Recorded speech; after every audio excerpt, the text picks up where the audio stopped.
Okay. And we're live with day 3 of Final Fantasy XIV Online. Endwalker! As you can see, we're in queue. I just said heck it and pressed the stream marker button. Just intro it up.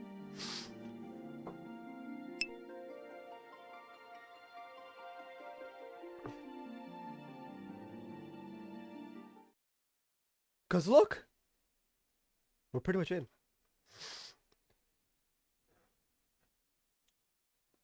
Anyway,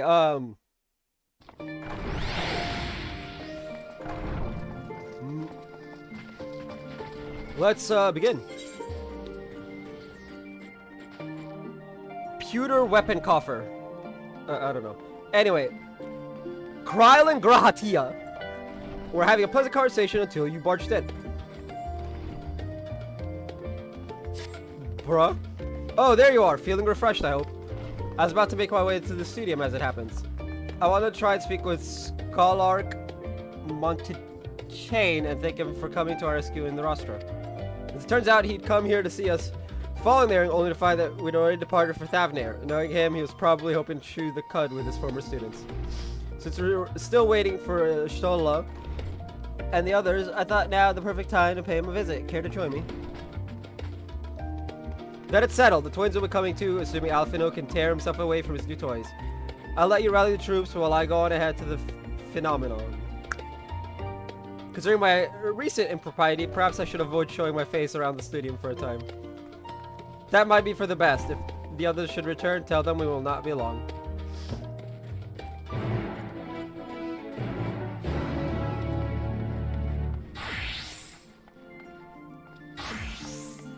Oh, she's outside.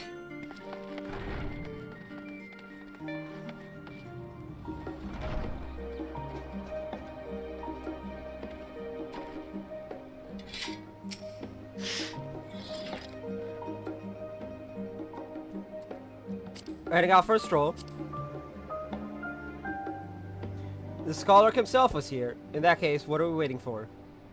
I too am eager to see him, though I somewhat dread the thought of visiting the stadium. I dare say our notoriety precedes us. Alphino, of all people, worrying over his reputation. And at our alma mater, no less. Will wonders never cease? You'll understand soon enough. Off we go.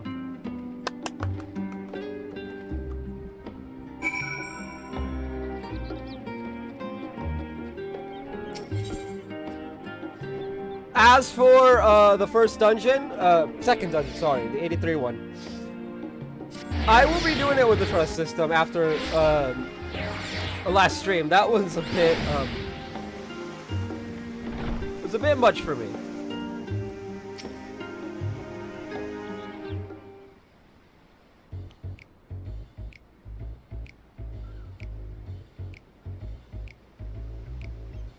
Here it is, Phenomenon. While I expect you made note of it before, one can hardly miss it. This is the first time you've been here on official business, correct? While most of the space is taken up by the expansive auditoriums, it also houses numerous laboratories, testing grounds for experimental magics, and a host of administrative offices and so forth. As the center of what would later become the stadium, it was established to promote the study of etherological phenomena, hence the name. Though with ether being a fundamental aspect of nature, its scope expanded to include every conceivable facet of life and even the universe itself. And then, in the 432nd year of the 6th astral era, Phenomenon was decreed complete and the stadium officially opened as a place of learning. With a long and storied history, it is without question the world's leading authority in etherology, the arcane, the occult, astromancy, and countless other fields standing proud as Charlene's foremost educational institute. He always did enjoy giving the grand tour to new students. Indeed, I've long since lost track of how many times he has recited that same foppish speech. Such as his undying love for his old stamping ground. I'm pretty sure that's a typo. He was in top form back then. Youngest to enter the stadium, graduated with highest honors in magical arts and etherology, undisputed champion of the debating chamber, Hold on, you both joined the studio at the same age, yes? And from where I stand, you're equally prodigious scholars. Nice of you to say, but Alphino actually entered half a year before me, nor did I do well enough to graduate with honors. And I'm certainly not the studio's most notorious master debater. In all respects, have I ever been in his shadow? If nothing else, just remember that this was where the legend of Alphino Levier began. We should expect everyone to be fully aware of our recent escapades. Hopefully we'll be somewhat more welcome here than we were at the last stand. I know better than anyone the adoration the student body has for Alphino, and with a bit of luck, it might work to our advantage. Well, there's no time like the present. First things first, let's look for Scholark, Montechain, other faculty tend to frequent their offices, but unfortunately for us, he's fond of wandering wheresoever his whims take him. Let's split up and ask the students if they've seen him.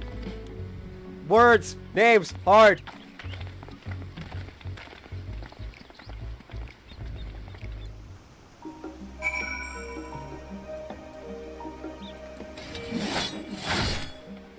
I accidentally pressed the button.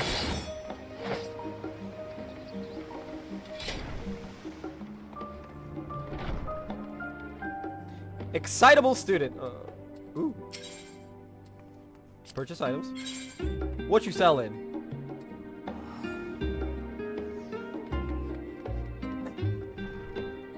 Grade 8 dark matter. Ooh, that's a new item.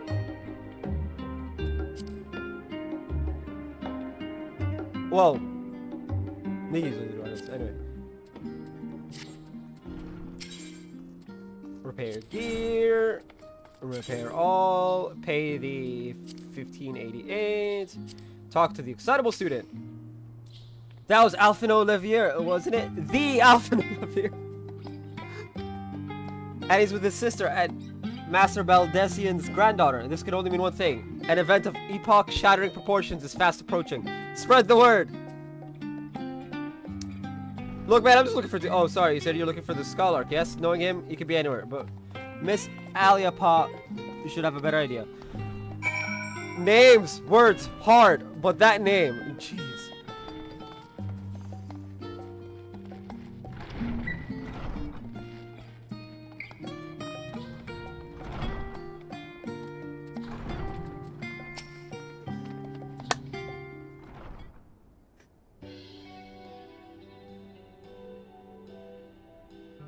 Are you lost, wandering off the street, perhaps? Wait, don't tell me. You're a trainee gleaner fresh off the guild ship. I'm right, aren't I? Oh, silly me. An orientation is in order. Ahem. Allow me to bid you a warm welcome to Searcher's Meet.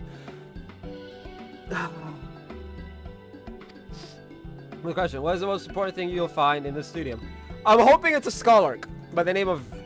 whatever the... That's right, books. And what's the second most important? Why, that's simple. Everything else. That's what we deal... here at Searcher's Meet. Whatever the students or tutors find themselves in need of equipment or materials, they come to us. If we don't have it in our stores, we send the gleaners off to find it. Honestly, you wouldn't believe some of the requests we get. Eye of Paisa this, tongue of Ginto that. It's enough to make your hair stand on end. Which is possibly what some of our students are trying to accomplish, this being a school of magic and all. As our newest gleaner, you'll have your work cut out for you, but I think you'll find it quite rewarding.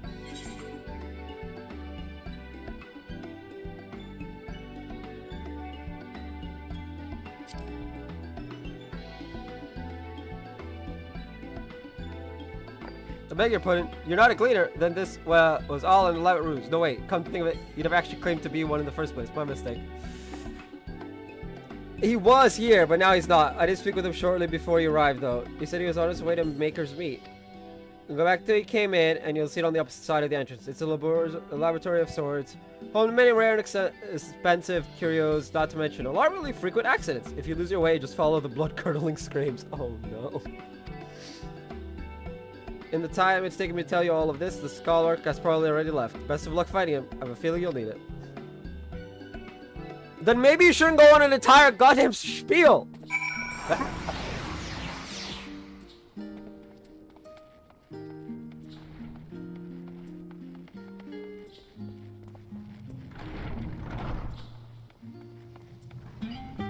Like, my goodness.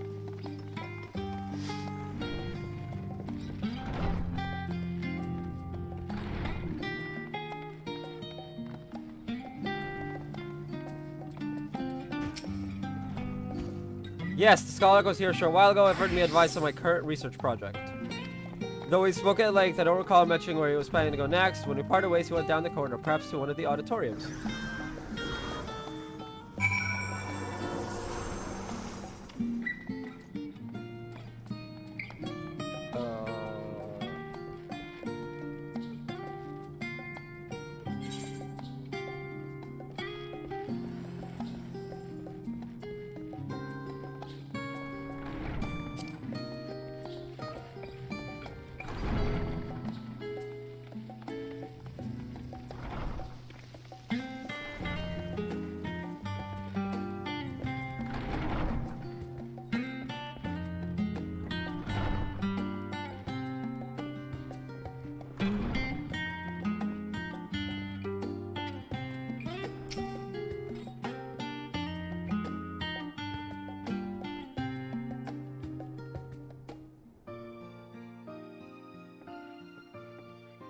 Ah, I remember you.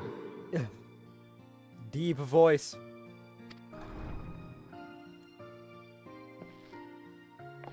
I pray we have not caught you at an inopportune moment. We wanted to offer our thanks for your kind words in the forum.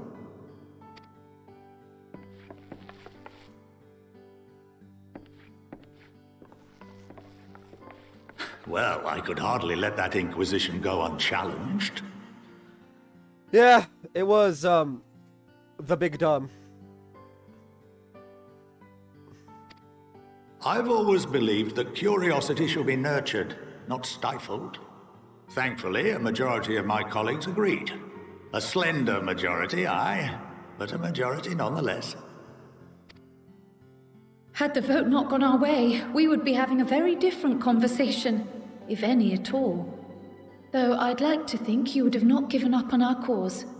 I'm told you paid a visit to the annex afterwards. Yes, that's right. I was hoping to speak with the grandchildren of my dearly departed friends Galuf and Louisoix in a less dour setting.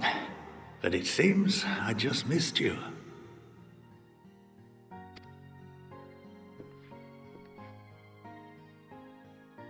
I still can't believe how much you've grown.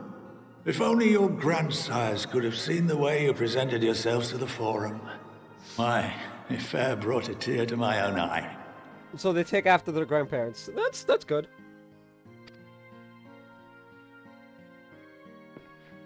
You must have the patience of a saint, putting up with this lot and their antics.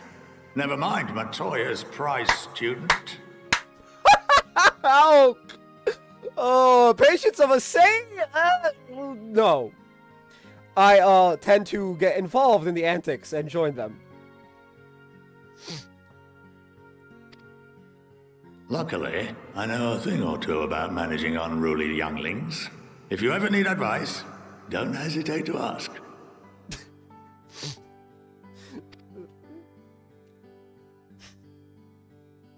It's just, they're just like... If I may, there is a rather more pressing matter we wish to discuss. What can you tell us of this duty that the forum must fulfill? Yeah, can we please find out? Oh my lord. Nothing, I'm afraid. Like all humble servants of the forum, I am sworn to secrecy. Ah. Yeah, some guy almost said it, and he, like, started choking, so I don't... yeah. Or rather, I couldn't tell you if I tried. Our duty is of the gravest importance. Furthermore, if the particulars were made public, it would incite widespread panic. As such, those entrusted with this duty have been bound by an enchantment, which prevents us from speaking of such matters without the express permission of the forum.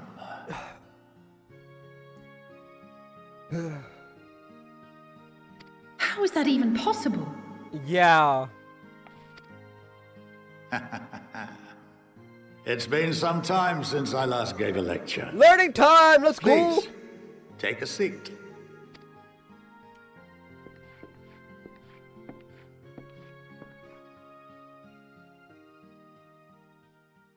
Me with my giant scythe. It's like covered in blood and rust and shit.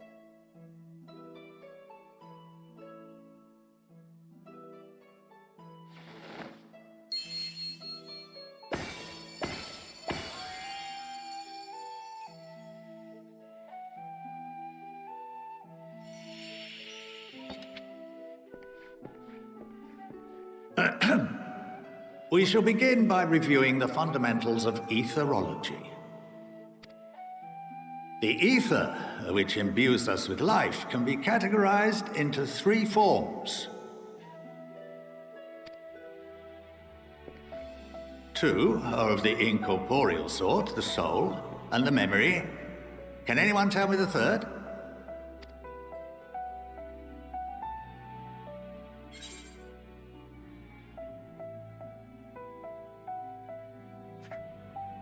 Oh.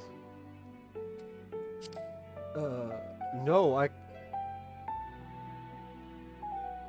The answer is Corporeal Ether. This is the form with which the layman is most familiar. Consumed by even the simplest of daily activities, and replenished by the food and drink that sustain us, this form of ether is in constant flux. In contrast, the ether that comprises the soul is rarely subject to dramatic change.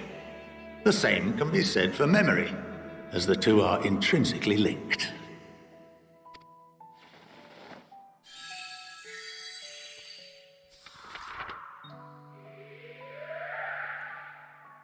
Picture the soul as paper, and memories as words written upon it. does that say welcome to the studium? Now, what would happen if that paper was doused with ink? The same type of ether as comprises the memories.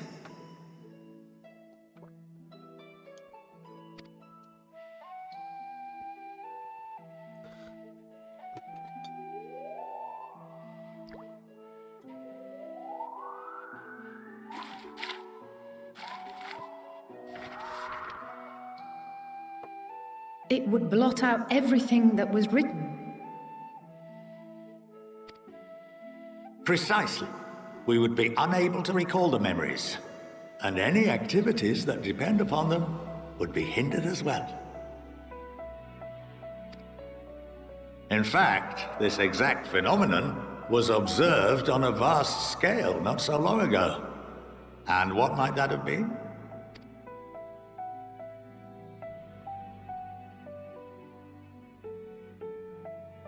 The 7th Umbral Calamity. The people of Eorzea vividly recall Bahamut breaking free of the Lesser Moon and raining hellfire down upon the realm. But no one could seem to remember the events that followed immediately afterwards.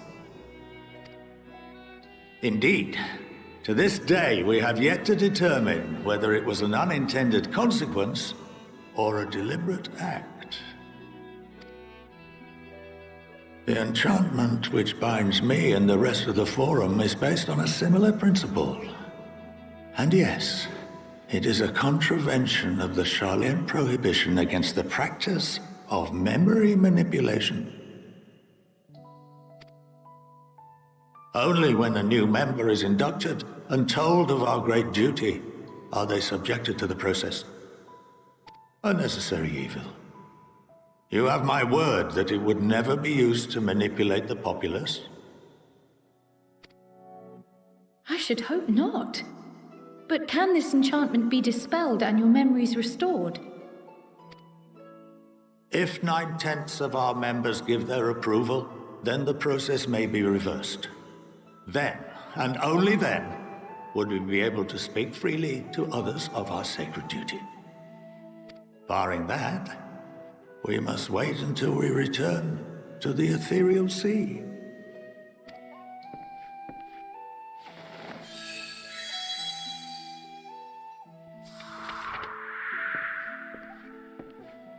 For there we will be purified, the blots upon our souls washed clean.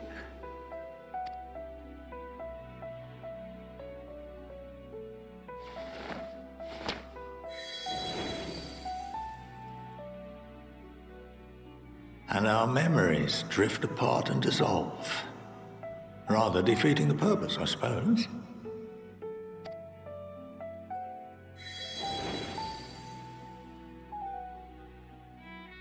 But there are those memories that are indelibly etched upon our souls, some believe.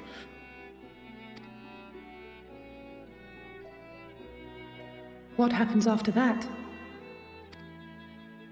We are reduced to pure ether, coalesce with that of others, and create souls anew. Alternative schools of thought assert souls remain whole and return to the corporeal world, reborn into another form. Both theories have their proponents. Personally, I consider each equally probable. The second one is what happens to Ascians, as we know from Fandaniel and from Gaia.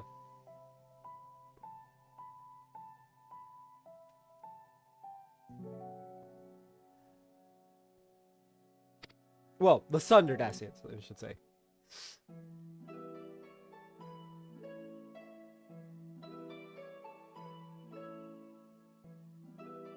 Well, I think that's enough education for today. Now that I've given you some food for thought, or rather, an entire banquet.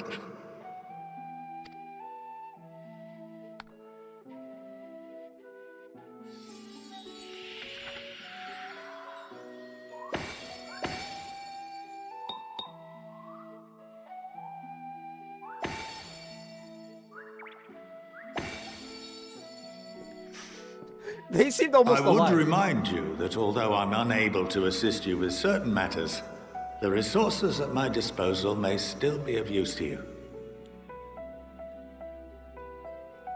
I'll arrange for you all to be given the run of Phenomenon. Of course, as associate to our alumni and the students of Baldessian, this privilege is extended to you as well, my friend. I don't want to be here, though. Oh, and I suggest you speak with Ki Aliapo. She's well known among the artisans of Sharlayan, and her network of contacts may prove useful in your search for knowledge. I wish you all the best in your pursuits. We now know they Wheresoever physically they may take you. We now know that they physically can't tell us, so... But it's important enough that a measure like that is needed. So, hopefully, you know, we don't continue to chase after this.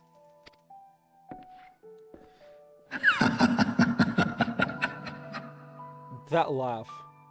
That laugh.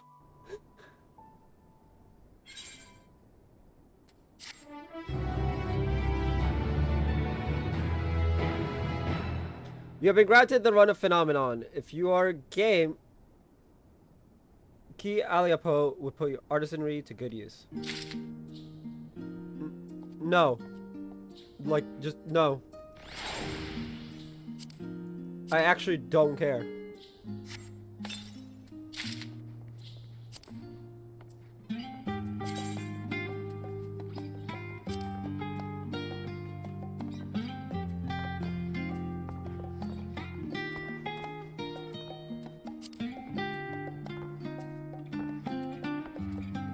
It can't be died! Evil! It's the same strength as my own? Interesting.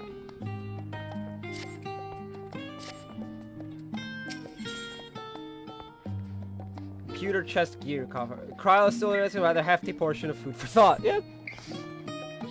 Well, that's giving me much to mull over. I feel as though we're one step closer to understanding the forum's true motives. And the mysteries of life itself, for good measure.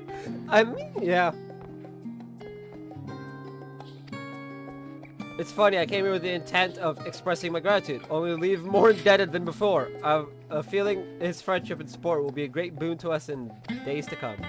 And on that note, let's head back to the annex. Perhaps on the way you could better acquaint yourself with Ki Aliapo, as the scholar suggested, while I share our findings with Raha.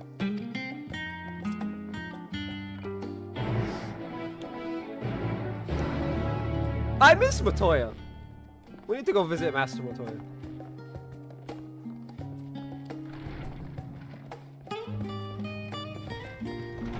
I'm sure she has some lovely things to say to us.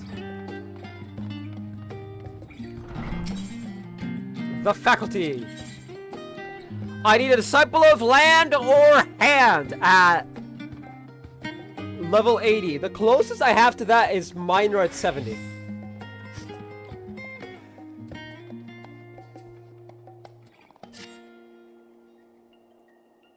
But good to know that, oh,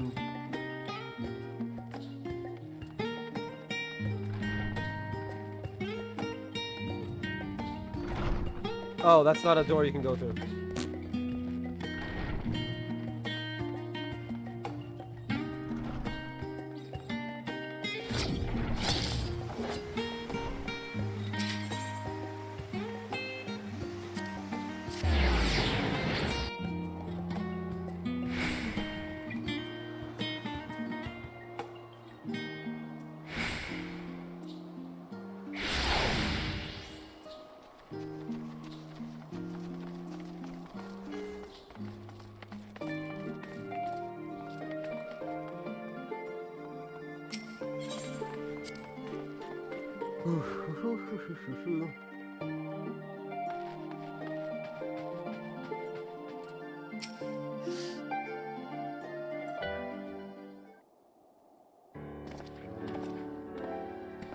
Ah, welcome back. From what I hear, your trip to the studio proved most educational.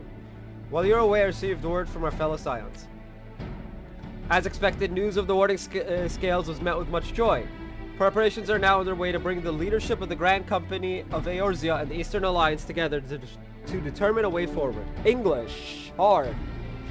Our friends have asked that we bring the scales in our possession to Limsa Lominsa. So time has come for us to go on the offensive. It's too early to say for certain, but that does seem to be the way the winds are blowing. I, for one, can think of no reason to oppose such a plan, but let us see what awaits us in Vilbrand. What the heck's a Vilbrand? Let's start by getting the scales out of storage. Give me a hand, would you, Estinian?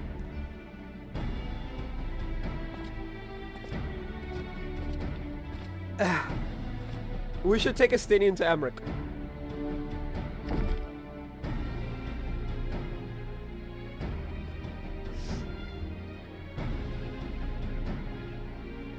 Phew, I didn't realize these crates were so heavy.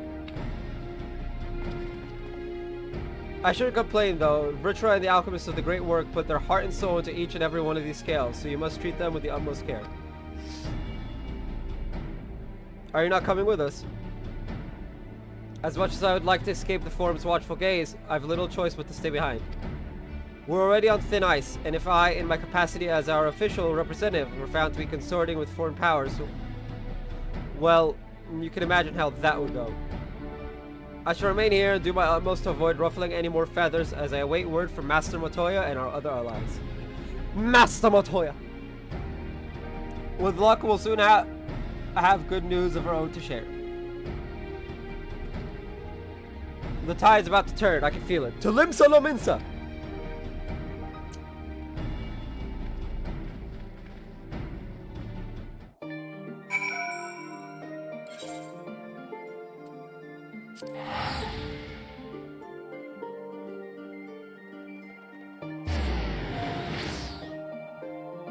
I swear, I'm gonna have all of like the armor quest rewards like on hand.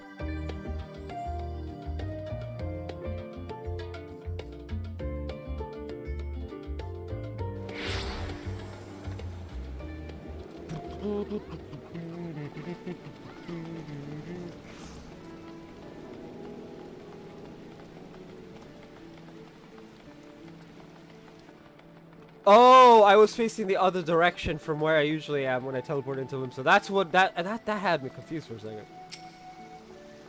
I was told to expect you, as you may or may not be aware. The Admiral is at present entertaining the Elder Seatsir and the Sultana.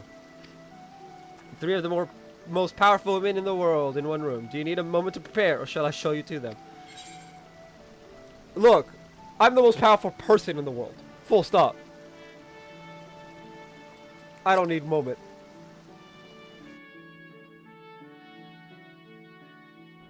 Can't wait for someone to try and clip that out of context.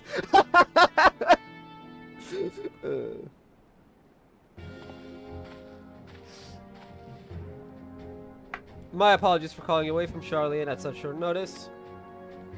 On the contrary, we are honored and grateful and pleasantly surprised to be joined by such esteemed company. It was only right that this discussion be conducted in person. We are locked in a war of attrition. Our forces struggle to contain the threat posed by the towers, and it is only a matter of time before we are overwhelmed. Victory will only be claimed through decisive action, and we have taken the initiative to set the wheels in motion. It is reassuring to learn we are all in accord. But might I ask what your plan entails? I go in, kill everything, the tower goes down.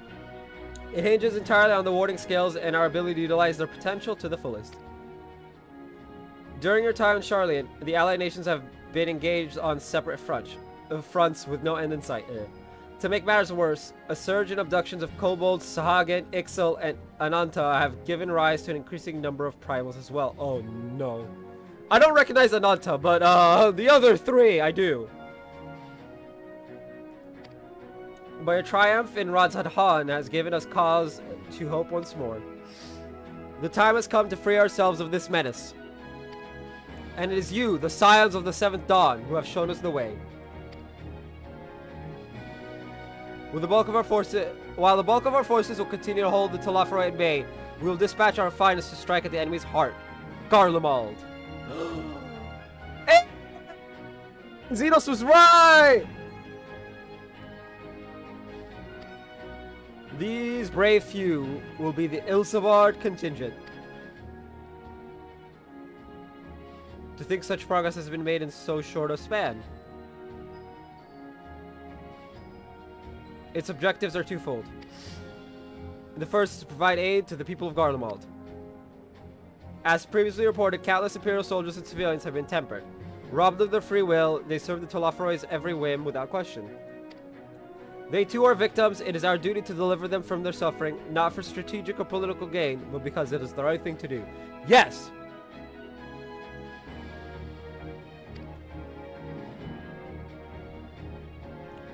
I do not ask that we set aside the decades of conflict and conquest, that we simply choose to forgive and forget. I ask only that in choosing to remember, we do not also forsake our compassion and morality, for without that, there can be no reconciliation, only death without end. On that we can all agree. Our second objective is the colossal tower that Thancred and Urianger observed in the capital. Though its purpose remains unclear, there's reason to believe the smaller spires are merely a precursor of what's yet to come. Until the Tower of Zot was toppled, we'd failed to make any headway, though the same could be said of the Telafroi.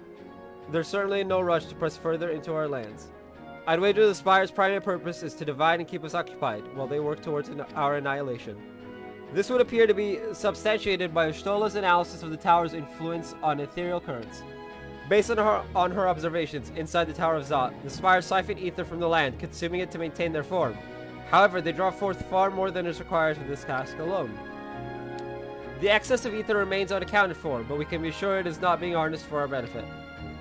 It wouldn't surprise me in the least if it was being redirected to the larger spire in the capital. There's a logic in that. Regardless, once we have uncovered the truth, we'll bring their schemes crashing down along with their infernal towers. That's all well and good. But what would you have us do? I assume it's more than handing out over the scales and being on our way. We want you and your scales to join the Ilsabard contingent. Consider an official request from both the Grand Company of Eorzea and the Eastern Alliance. Do you accept?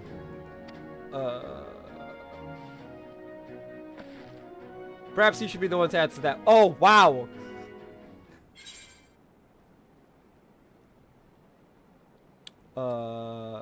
For the people of Garlemald. Hey, I'm the hero, man. I can't just be like honor and glory. Or vengeance. Can't say either, so, you know. Couldn't have put it better myself. Yashola, Thancred, and Urianger have already pledged their support and are on their way to meet the rest of the contingent. They were positive you would come to the same decision as they did. Luckily for all involved, their prediction was correct. Once you have delivered the warding scales to Alamigo, the contingent will embark on its journey to Ilsabard. Raubon and Lord Emmerich are overseeing preparations, so I suggest you make yourselves known upon arrival. Pack warm clothing, furs, and the like. Without it, the cold will do you in before the Talaferoi so much as draw steel. As for us, we'll keep the enemy busy while you're gone. They're not the only ones who can create a diversion. Now go, safe in the knowledge Eorzea will be as you left it, or better upon your return. Let's go! And Square really needs to fix the music!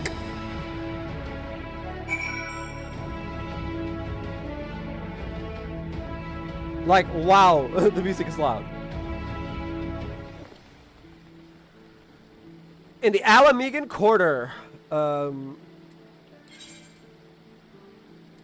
Girabanya? The Alamigan Quarter. Hey, does that mean we get to see Elise? Are we gonna see Best Girl? Please say we're gonna see Best Girl.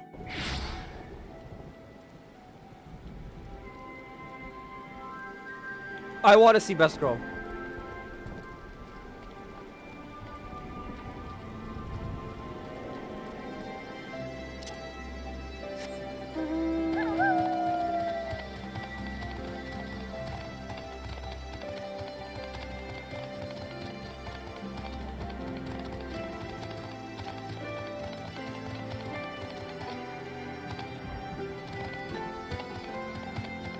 There's a what now? Okay, this was not here before. This was not here before. They've literally simplified the ether currents. This was not here before.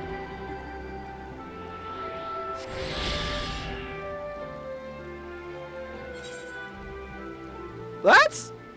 No, Stormblood is the second one. What's the area I'm in called? The locks. Oh, I only have 2 on the locks. Okay.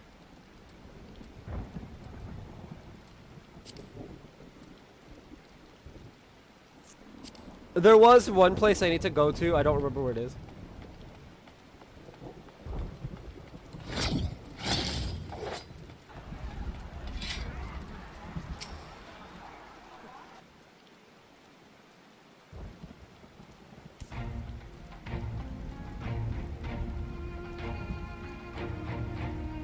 Ah, the Wanderers returned. You've been busy bringing down a tower and producing the keys to destroying the rest of them. You should be proud. Those warding skills of yours are what's made this whole venture possible. Will you and Lord Emmerich be leading the contingent? Regrettably, no. Our role is to organize the various delegations into a cohesive unit. Once we have seen you all off, it's back to our respective posts. We dare not neglect our duties for too long, lest our defensive efforts fall into disarray. And just between us, there was a fair amount of opposition to the formation of the Ilsabard contingent. The very suggestion that we send some of our finest troops behind enemy lines to render aid unto the Garleans has made me rather unpopular in certain quarters. Can't please them all. Oh, aren't you like the illegitimate child of the former leader? Like, aren't you hated naturally by like a certain portion of the populace anyway? Like what? Sadly not, though I do my best. Truth be told, I'd much rather be at your side charging into the fray. Alas, I've battles of my own to fight, where words may serve me better than any blade. I'd say it, but Lord Emmerich's struggles mirror my own. For the time being, the best we can offer you is the peace of mind from knowing Eorzea is in safe hands. As you fight the good fight in Ilsabard, I and other commanders will do what we can to convince the naysayers that our cause is just. Thank you, both of you. We meet again! Gaius! Much has occurred since we parted ways in Wurlit. From what I gather, the protective talismans you obtained led to the formation of this expeditionary force. Wurlit is a side quest. Yo, it's a good thing I did that, otherwise I'd be like, what the heck is a whirlwind? My contribution on this occasion is but a minor one, that being the information I have shared with Maxima. For the sake of the people of Garlemald, may the fates be on your side. So you're not coming with us? Strange, I thought you'd have a stake in this. I do. The Telafari have laid waste to my homeland and enslaved my people. But though every motive of my being cries for vengeance, I cannot be the one to deliver it. My presence alone would place the entire mission in jeopardy. I stand accused of murdering Emperor Varus and plunging Garlemald into chaos. Were I to travel with the Ilsabard contingent, it would give my countrymen ample cause to question our motives. Conversely, those who believe me innocent may instead celebrate the return of a former legatus and attempt to raise me to a position of leadership, further destabilizing the region and complicating the contingent's mission. Smart! Whether I am branded a villain or hailed as a hero, I would only hinder your efforts. Yeah. We will deliver your people from harm in your stead. I doubt they'll be pleased to see the champion of arrows set foot on Garden as well. It's like, yeah, I don't think they'll be happy to see me either. A fair point, but so long as you refrain from announcing your arrival to all and sundry, the average person should have no inkling as to your identity. Although your titles and deeds are common knowledge, only a select few would recognize you on sight alone. Perhaps one day they will learn that the Warrior of Light is not a demon to be feared, but a man deserving of their trust. I'm not a demon?! Damn, someone should tell my parents that. Anyway! In light of Gaius' rather unique circumstances, I instead will assume the role of your guide. Though I may have defected for political reasons, my love for Garlemald endures. I would stop at nothing to protect her and her people. Well said. Might I ask you to escort our friends inside? And we get Maxima! Let's go! You might even bump into an old acquaintance or two. And if I don't see you again ere you depart, may the Fury guide and protect you, all of you. Halone! The patron saint of my world, Warrior of Light. Well, patron deity, technically.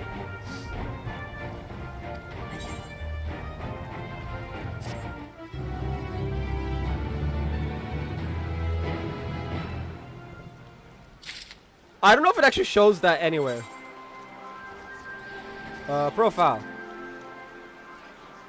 Yep, Guardian Deity, Halone the Fury.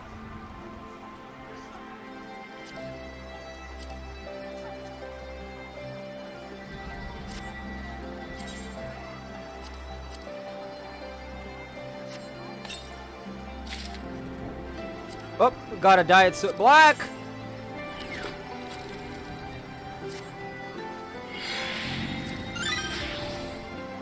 I want to try something. Try on. And then save the outfit and the gauntlets.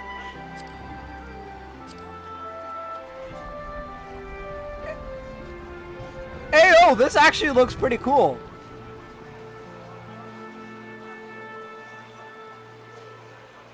This actually fits really well.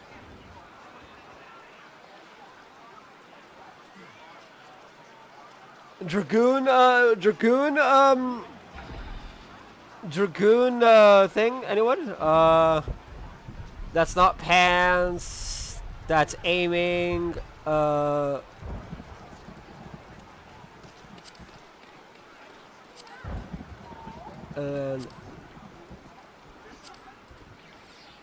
no, it'd have to be armored. The pants would have to be armored. Okay, if we get the pants for this one, the high durium pants, probably greaves or whatever. Anyway, moving on. I could just buy them. A gift! Oh, is this going to be the outfit for Endwalker? Because we haven't gotten a Tataru outfit for Endwalker yet. The other members of the Ilsabard contingent are gathered in the Royal Palace. I shall inform them of your arrival, so please make your way inside as soon as you are ready.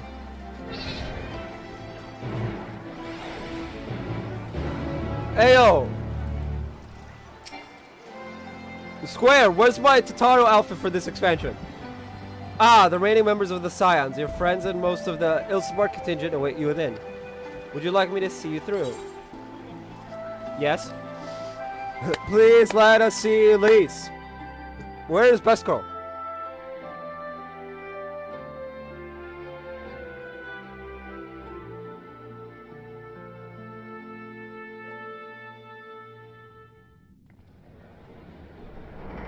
What are my mutuals on By the multiple 12. Just like the message sent in DMs. Insta DMs. Lise! Woo! Is she getting out to the trust? Cause Glad you could join us. I hope you don't mind, but we went ahead and started without you. oh, to have Lise and do like a really good, you'd have to run as tank because you didn't have Lise, Alize, Alfino, and yourself as a tank. Anyway. As you can imagine, our traveling companions were eager to become acquainted. 'Tis a rare thing indeed to see such a diverse and talented group of individuals assembled for a single purpose. We fight not only for the sake of Eorzea, but for the entire world, including the people of Garlemald. Much rides on the efforts of the Ilsebard contingent. Indeed, which is why I am glad to find myself in the company of many trusted comrades, yourselves included.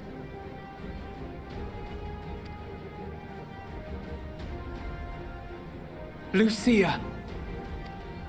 I have come at the behest of Lord Emmerich, who has honored me with the role of Ishgard's representative. And for the good of all nations, not least my former homeland, I am determined to see this mission through to its end. My question is, does Lucia see her sister? We have a hard road ahead of us, but walk it we shall, together.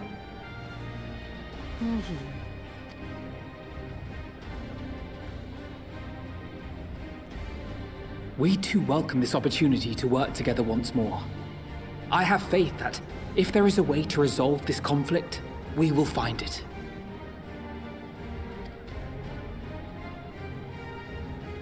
Allow me to introduce you to the rest of our company. Everyone! If I may have your attention.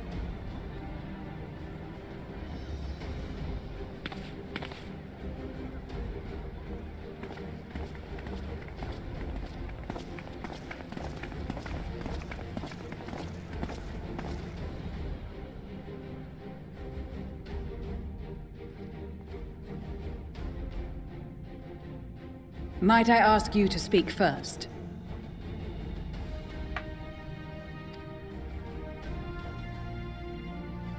If I must. I am Arun Senna, spokesman for the Gridanian delegation, here on behalf of my esteemed sister, the Elder Seedseer. We shall provide support and protection to those in need during our time in Garlemald. To that end, I am joined by healers selected by the Conjurers Guild, with the Order of the Twin Adder's Finest serving as our escort. Guidelot!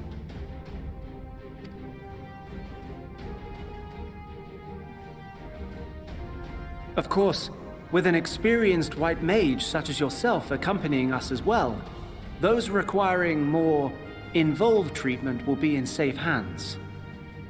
Raya O sends her regards, by the way. That's referencing the fact that I'm a level 70 white mage.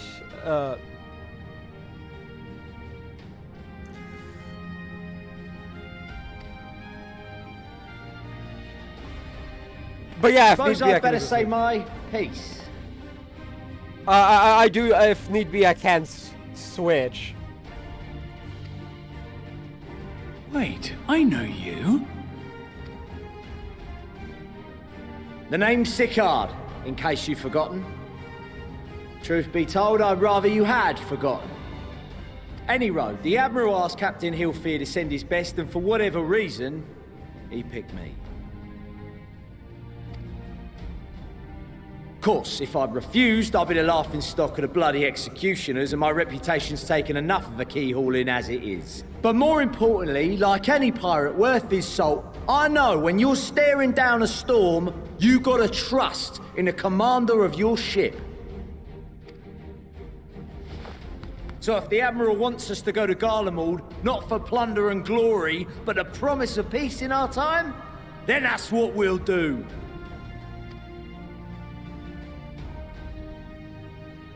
Since we all know how much the Empire loves its steel, we thought we'd bring along a few smiths to make the most of it.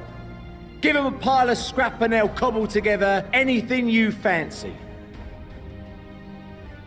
Of course, just like the Gridanians, we got fighters of our own. We might have come with a more constructive purpose in mind, but we're more than capable of cracking skulls, believe you me. Well, you're certainly raring to go. But then again, so are we. The most dependable warriors of Uldar and Alamigo have assembled at the Sultana and General Aldin's behest.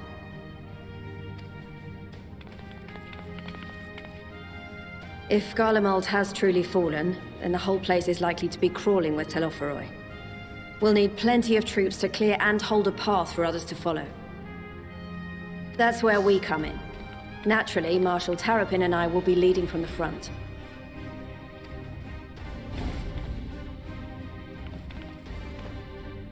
It's been some time since I last saw you in your element on the battlefield. From what I've heard, you've become pretty fearsome yourself.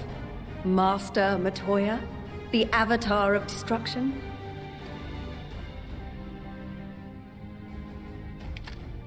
They're both like, nope, nope, nope, nope, nope. With comrades like these, I know we'll succeed, no matter what awaits us. Orange's just like, I think it's just like, la, la, la, la. Just the guilt on both their faces. I love it. And then we might finally get a chance to enjoy a good long rest. But until then, let's give it our all.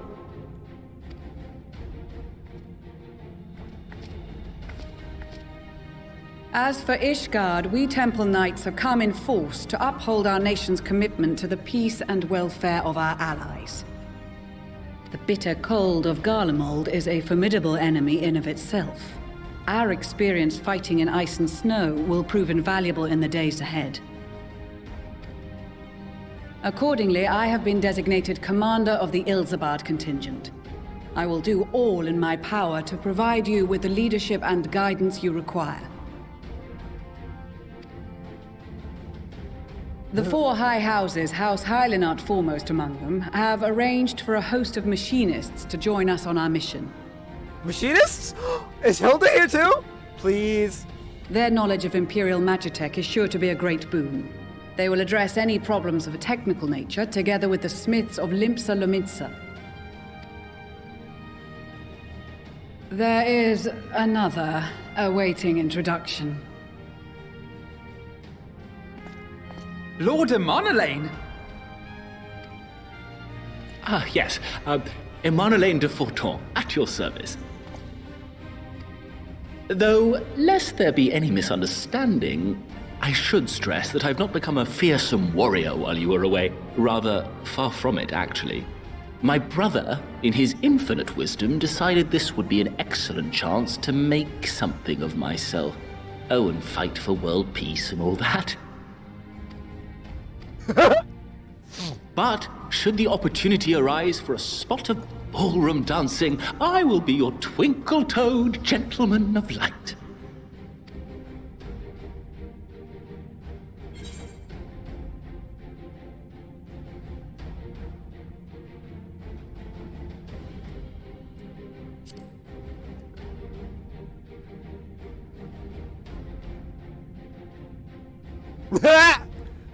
Huzzah! I cannot wait to regale Honoroa with my tales of derring-do. I believe that concludes introductions for the Grand Company of Eorzea.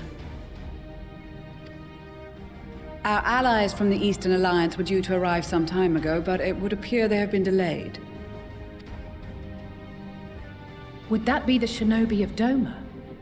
Actually, they've been tasked with relaying messages back and forth between the various eastern nations. According to Lord Hien, however, an equally capable company of warriors has been sent in their stead. Out of my way, you preening fool!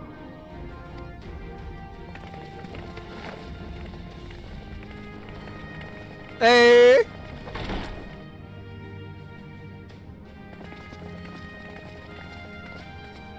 Look, it's the guy who got shot down by a soul like the Forgive us funniest for way. coming late. We are the delegates of the Eastern Alliance. Cyrena, and you've brought company. I didn't know Cyrena could fight. I thought her tribe were like peaceful and shit. For battle and blood we come, as a step is sorely lacking in both. No towers befoul our lands, so we marched on those of Doma, only to find them beyond our reach. But now our thirst for slaughter will be slaked. No quarter to the enemy! Sadu Hatun, no. We go to make peace with the Iron Men, not war. Warriors of the Steppe, we've heard many tales of your bravery. We welcome you as allies. And these other ones you have brought are... Members of the Dalmascan resistance group, Lente's Tears. And the Bosnian resistance. Between them, they have a wealth of experience in espionage, and are particularly adept at infiltrating Imperial facilities. Which is fortuitous, since Garlemald's domain is so vast that I could never hope to handle reconnaissance duties all by myself. Dalmascan resistance and the Bosnian resistance. It's hella good that I did a lot of the side quests that are important because, oh my lord, I'd be like, what the... I've also seen someone do it. Dalmasca, Bosnia, Alamigo. All lands which have suffered the tyranny of the Empire. And then the step. I would never presume to question your motives. Nevertheless, I must reiterate that our goal is to aid the victims of the Telophoroi, the common folk of Garlemald. And they are victims, make no mistake. Though I understand that many may struggle to see them as such. You're more right than you know. For every one of us that answered the call, there were a dozen that refused. Not only in Alamigo, but everywhere we went. And who could blame them? The Empire's always been the enemy. But after seeing what we've seen, fighting and working against and with Garleans, there's no denying the simple truth. They're just people. No different from you or I. They've got their share of liars and murderers, but so do we. So do we all. Fordola, who once swore herself to Garlemald, has proven herself a trusted ally time and time again. Every Eorzean here knows Cid Garland, the Imperial defector who shared with us countless technological wonders. Gaius bloody Baelsar himself is working to help rebuild Wurlid, a nation he once conquered. So you can believe me when I say that every fighter here understands and accepts that the Imperials are not monsters and are deserving of help. Or at least that they were able to put aside their feelings for the greater good. It's like, look, it's all the part like, look, I don't know about all that, but hey, they're helping. They might not believe it, but they're helping at the very least, you know. It won't be easy, but we're all determined to make this world a better place.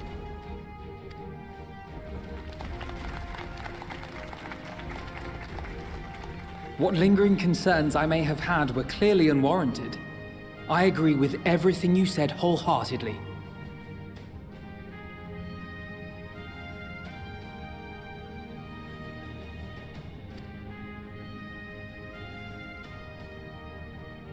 Then we are in accord. Now, let us review our strategy. To reach the Garlean capital in northern Ilsabard, we must cross the central mountain range. Fortunately, Garlond Ironworks can provide aerial transport, sparing us this most treacherous part of our journey. However, attempting to fly any closer to Garlemald would attract the attention of the Telophoroi. As they appear to have seized control of the majority of the Imperial military, we must assume that includes its fleet. In addition, Garlemald possesses devices that can interfere with airship navigational systems, further discouraging an airborne approach. Given the circumstances, the closest we dare deploy our contingent is an area between the range and the capital, the Magna Glaciers. From there, we must travel the rest of the way on foot. We will also need to bring the airships with us to ensure we can withdraw with haste. Although much of the terrain will be blanketed in snow, we should be able to make use of local roads and shipping facilities. The vast ice field will afford us an unobstructed view of the surrounding area. On the other hand, it will also allow others to easily spot us, so it is imperative that we only make camp in positions where we can easily defend ourselves. And the airships, which must be kept safe at all costs. We cannot account for every possibility, so we must be prepared to think on our feet. We will be tested. Sorely tested, I expect. But for our homes and for our people, and a people not our own but in need, we will succeed. Spare no effort in your preparations. Once we depart, there is no turning back.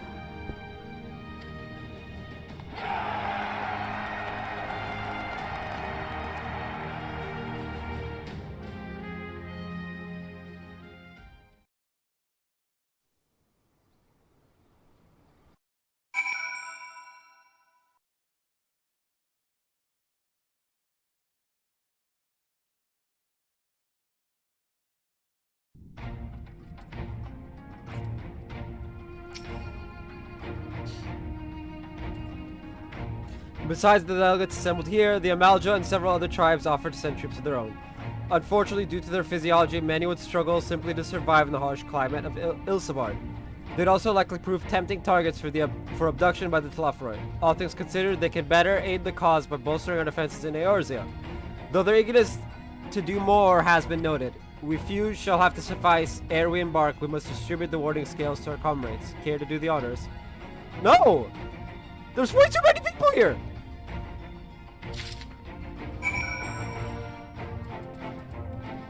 Least first. That a set of warding scales I spy, not that I would know what they'd look like.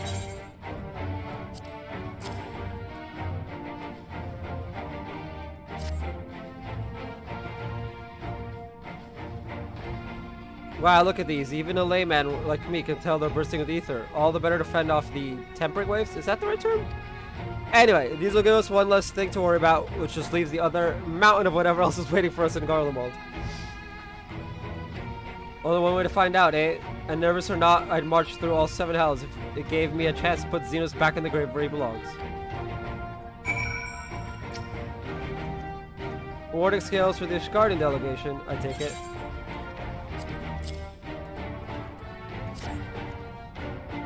I called it! It is got a lot. Many thanks to talismans may prove to be the deciding factor in the battles to come. I find myself conflicted by this foray to Garlemald, sent by the Empire to infiltrate Ishgard, only to throw in my lot with those whose secrets I was supposed to be stealing. And now I lead a mission to save the countrymen I betrayed. But that is doubtless why I was chosen by Lord Emmerich. He would have me put my extensive knowledge and former ties to good use. I will not disappoint him. For the future of Ishgard, Garlemald, and the world at large, I will lead us to victory.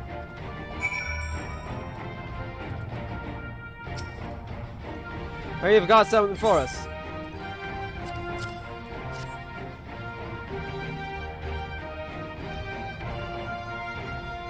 Ah, them scales everyone's been talking about. Pretty little things, ain't they? Reckon they'll be worth a gill or two when this is all over. We'll hold on to them for now.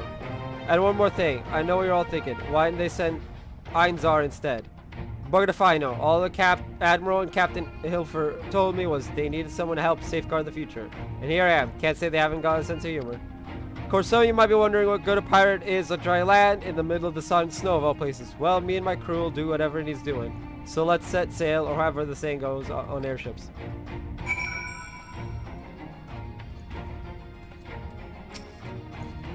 Yes. I have one extra. So these are the Fane warding skills, enough for me and my men, I see. I myself am especially grateful for this opportunity to visit distant lands, wish to follow in the footsteps of Master Atoa, and learn all there is to learn of this star we call home. Indeed, that is the primary reason I volunteered to join the expedition. To journey outside the Twelve's Wood, much less enter into Imperial territory, is a rare privilege afforded a Padra. Now that I'm tagging along to see the sights, the Guardians would benefit from my healing magics, as would our comrades should fighting break out. And last but certainly not least, Cyrano. We're to be cold in Garlemald, so we came prepared.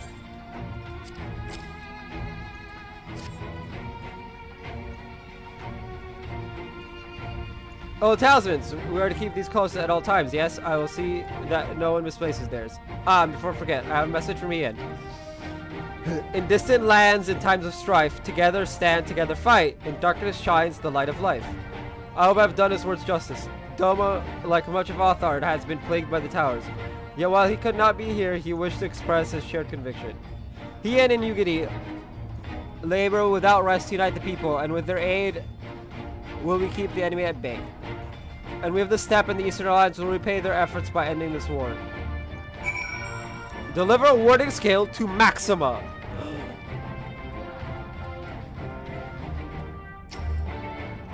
Do you have a warding skill for me too?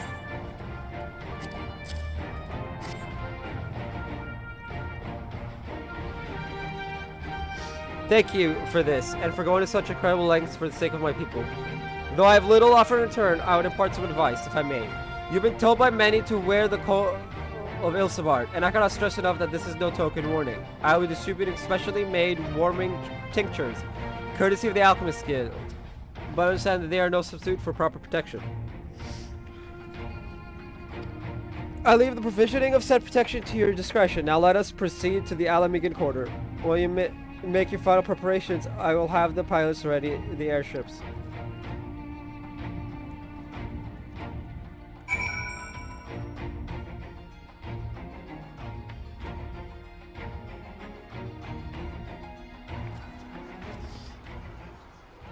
Speak with Alphino. Let's go.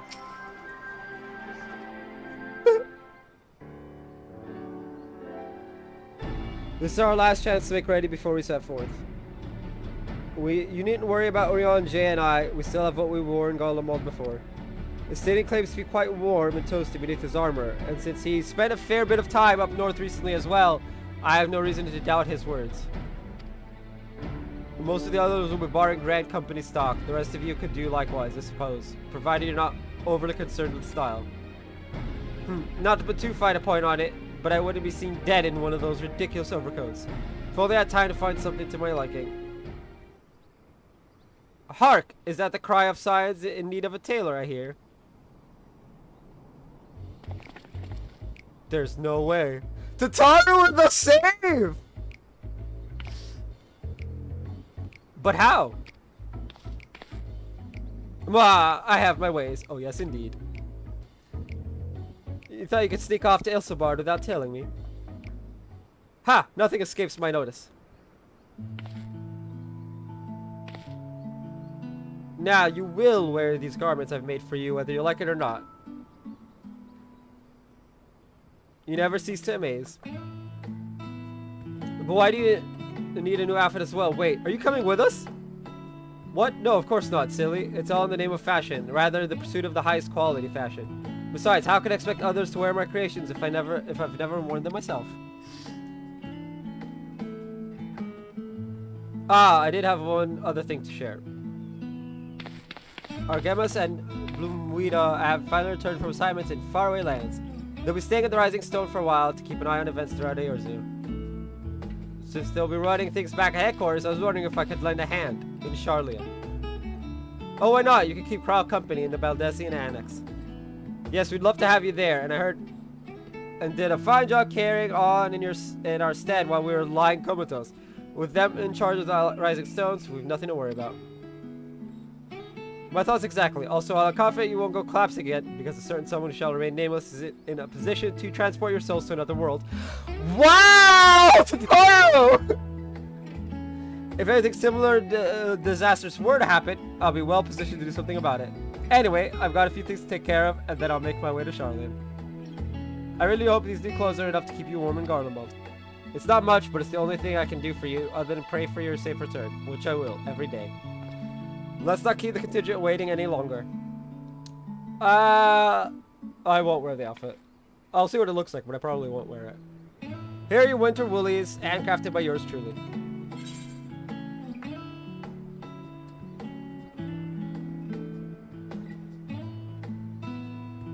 Oh, I think I've seen it! Wait, I think I've seen it! One of my friends is using it as a glamour. I think.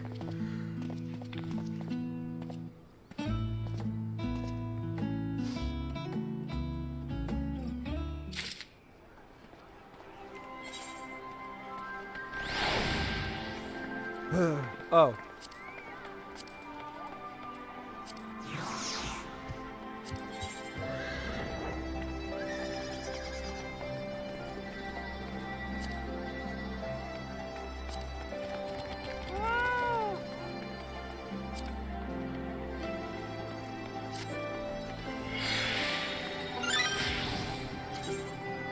Bruh! It's just a coat!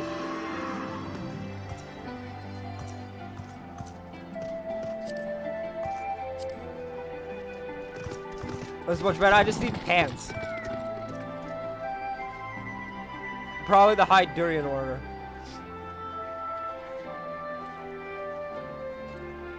And that'll be my glam for Dragoon. I'll be right back.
As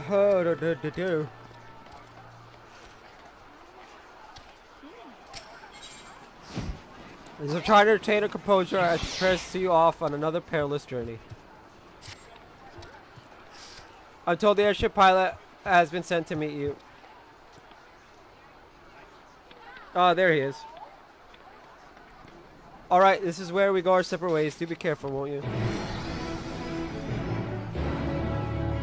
Oh, no, no, no, no, no, no, no, no, no, no, no, no, no, no, no, no, no, no. So I finally meet you. We have the Garland Ironworks, who will be ferrying you and contingents across the mountains and into Garlemald. For many of us, it was something of a homecoming. Our illustrious founder was only our most notable Imperial defector. For that reason, the company is committed to success for this expedition. Our resources are at your disposal. If there's aught we might do to be of further assistance, please do not hesitate to ask. If you are ready to depart, I will ready the engines. Upon boarding, several cutscenes will play in sequence. It is recommended that you set aside sufficient time to view these scenes in their entirety. In addition, you'll be required to participate in battle. Your progress will be saved at certain points. In the event you're defeated, you'll be able to try again in the most recent of these. These are if you enter...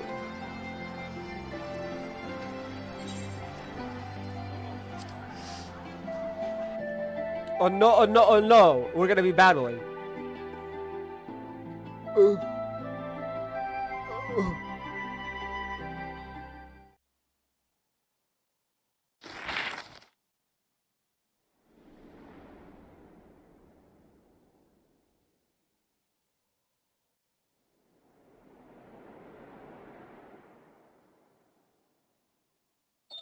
Ilsabad, divided in twain by a vast mountain range. Those who would traverse its jagged peaks face peril at every step, but why go by foot when one can simply fly?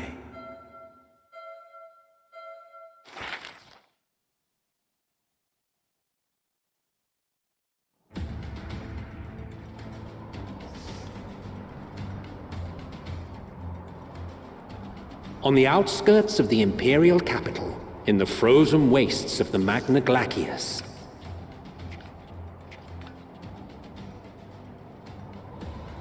the winds howl in icy protest as if to warn against further trespass.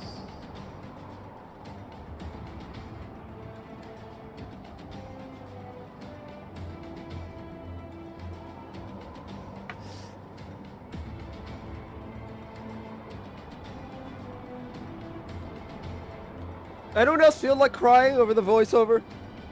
Or is that just me? We've received word from Thancred's reconnaissance party. They've sighted a detachment of heavily armed Imperials. Survivors of the Civil War, perhaps? Perhaps, but there is more to it than that. Maxima reports that they are led by Vergilia, legatus of the 3rd Legion, which comprises the bulk of their number.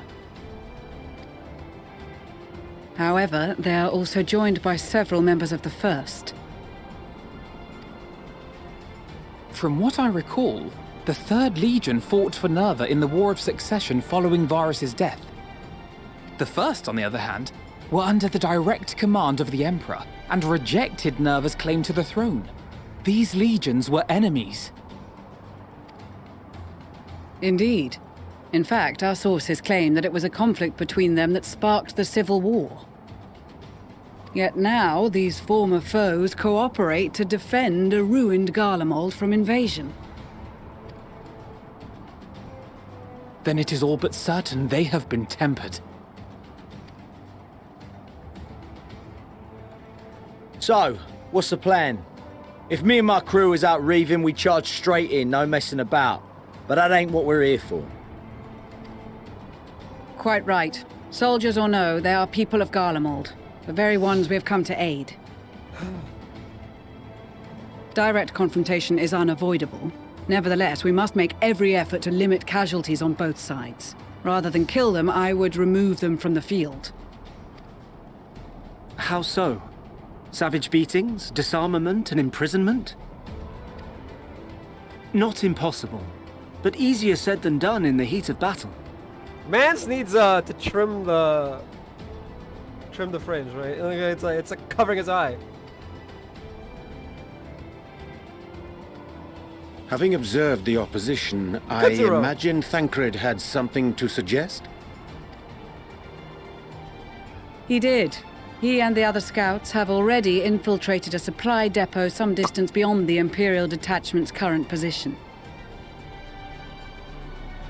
Stored within is a stockpile of Magitech armaments, and once we give the signal, Thancred's team will destroy them all. In so doing, we will deprive frontline troops of materiel, and likely force the detachment to send men to investigate. Divide and conquer. Not a bad idea. Once the scouts have finished their preparations, we will split into 2 groups. The first will form the vanguard, while the other brings up the rear with our supplies.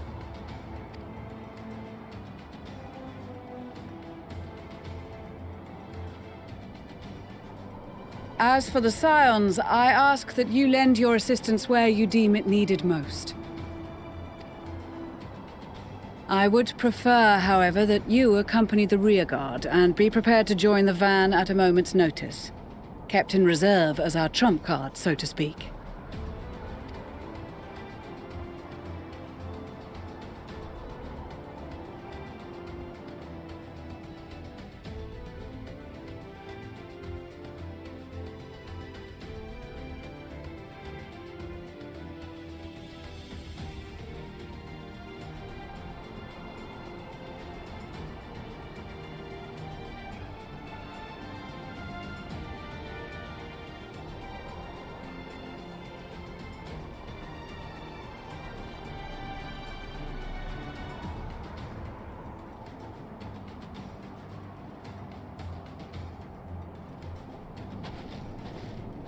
Your proposal was well received. More specifically, they asked that we destroy the Imperial's toys in as spectacular a fashion as possible. Ishtola always did have a flair for the dramatic. She's not an easy woman to please, but I shall do my best to satisfy her thirst for fireworks. All right, once more for my peace of mind. Our first objective will be to rig the enemy's Magitech with explosives. After we've withdrawn to a safe distance, we'll detonate them remotely. Our second will be to issue a deactivation command to the automated units via the control terminal. If our calculations are correct, this signal should reach those deployed on the front line, giving our friends a much-needed upper hand. The blizzard will help us stay hidden, so let's aim to get in and out before it passes. Trust in the plan, and we should all live to see tomorrow. I'm not gonna have to play as Thancred, am I? In the meantime, I will relay messages back and forth as the situation unfolds. You'll forgive me if I ask again, but are you certain you wish to play the lone wolf? Wouldn't have it any other way. Call it foolish and reckless if you like, but I'll get the job done. I always do. Very well. I wish you the best of luck.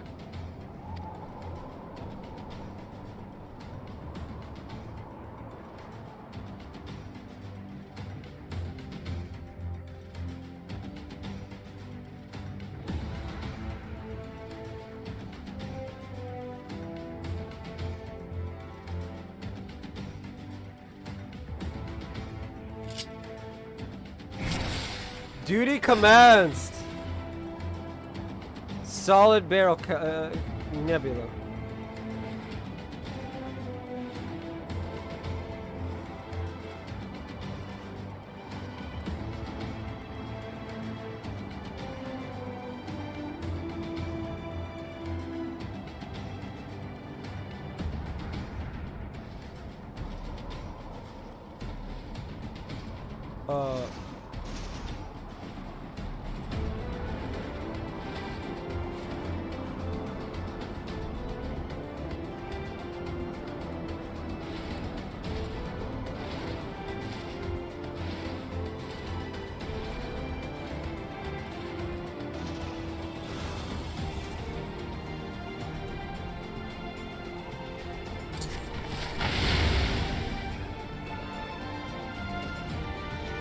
That did absolutely nothing. What am I supposed to do?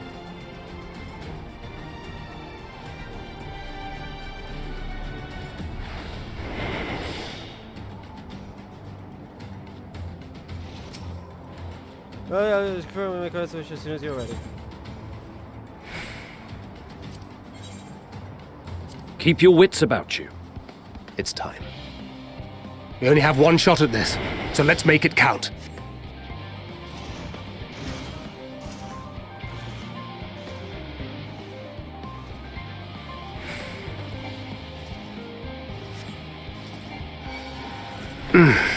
Must be losing my touch.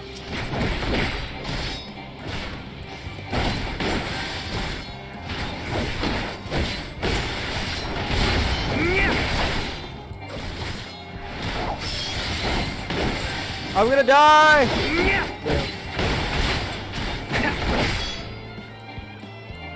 Because of course I don't have heals.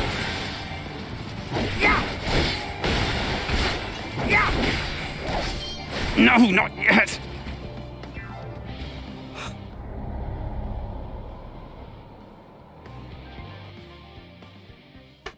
This is the worst part of Shadowbringers and Endwalker. Having to play as other characters. Especially when said characters don't have healing ability.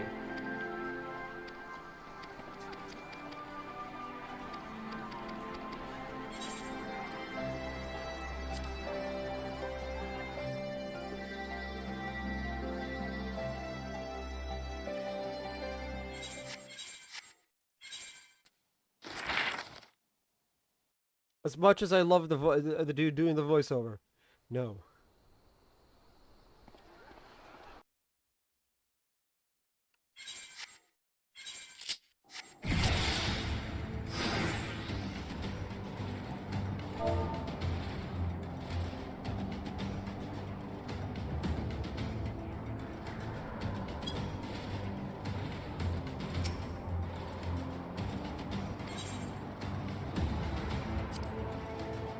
Oh fuck, I clicked on the wrong thing. Whatever. Angel on the following points. Suit the Sedger understand invisible and increases movement speed. While active, enemy soldiers and Magitech will be unable to perceive Thinker's presence, even if they are within close proximity. However, it has no effect on the Gardogs spell, and they will be able to detect regardless. Moreover, this second only used outside of combat. It will also be unavailable when Thinker attempts to deactivate and fields or execute certain actions. Side takedown instant render soldier unconscious. It can only be used while suit the Sedger is in effect. Though it cannot be used on Magitech or Gardogs, even whenever possible, is essential in clearing a path to your objectives. Even when it's active, you can stay use movement and bombs to active and sneak past unnoticed. No, there's no fair there's a situation. Ah! It's gonna take a couple tries.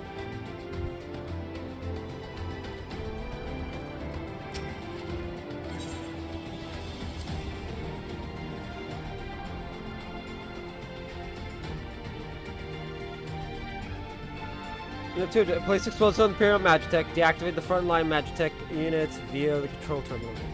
If the guards attack and pursue you, any force will become more aware of the threat you pose, as indicated by the threat awareness gauge. The gauge will gradually fill until you defeat all alerted enemies. If the gauge is completely filled, the guards will call for reinforcements and which will end in failure. Use the set to avoid tech to go about completing your objectives. Okay. So I had the right of it.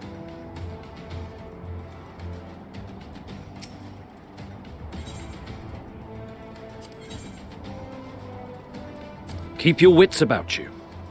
It's time. We only have one shot at this, so let's make it count.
Must be losing my touch.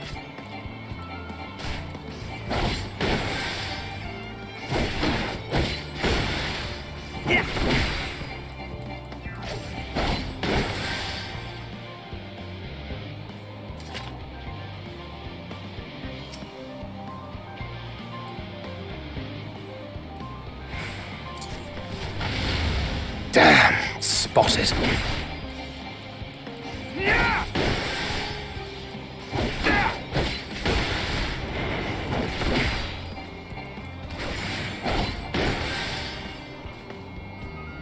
Okay.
I'm actually curious about something.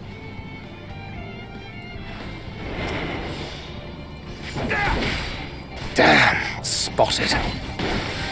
Okay, yeah, it doesn't work.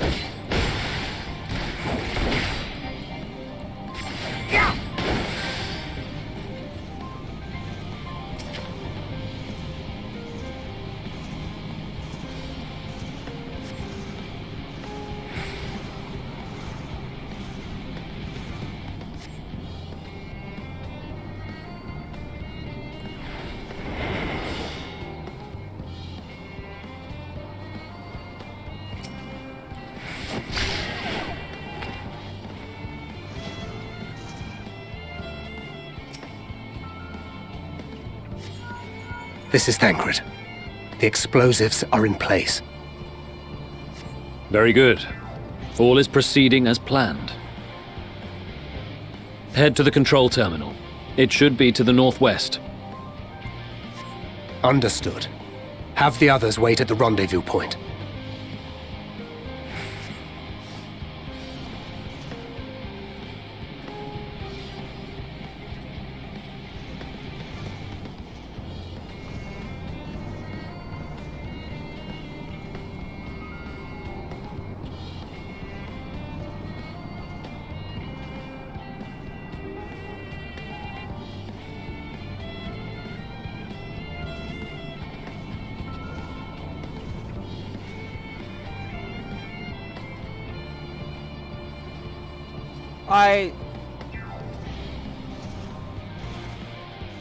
They said northwest, right?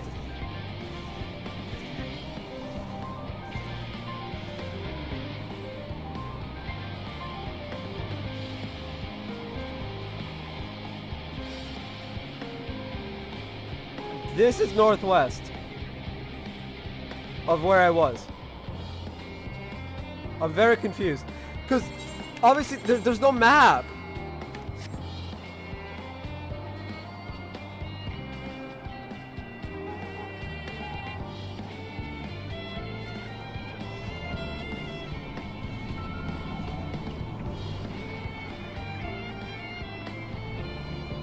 Oh no! Northwest from where Matt is. Oh.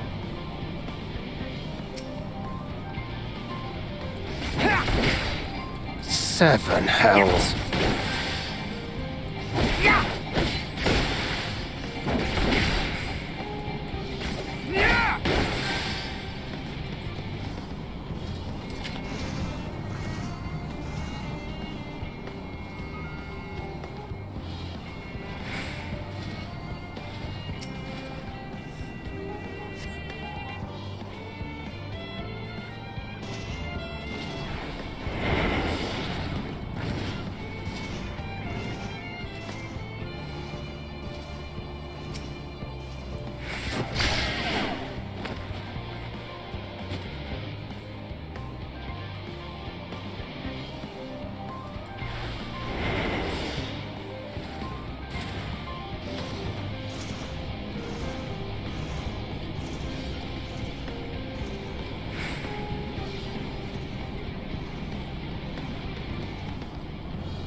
Damn, spotted.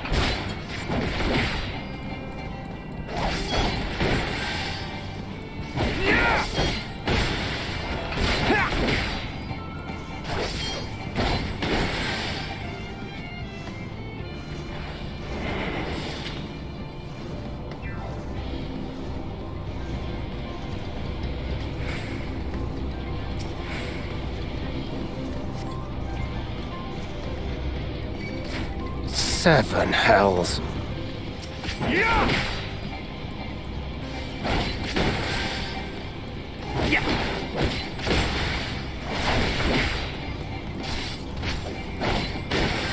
Oh fuck.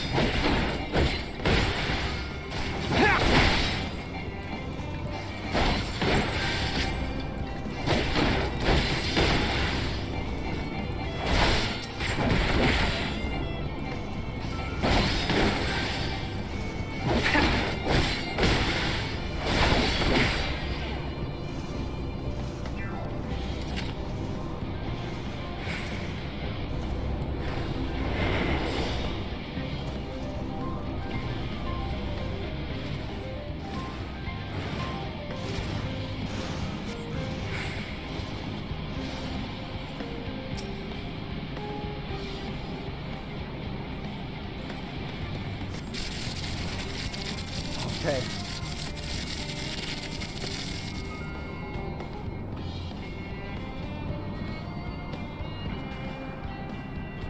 We did it. That's a bit much. I almost got caught.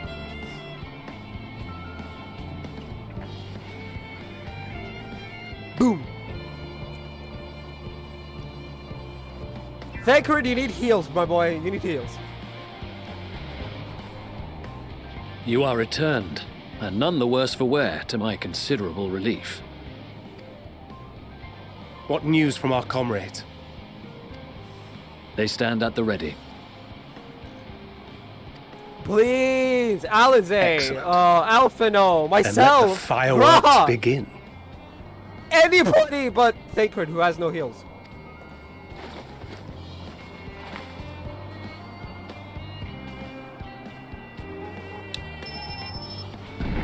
Girl has like a half black mage, half white mage, and it's fun.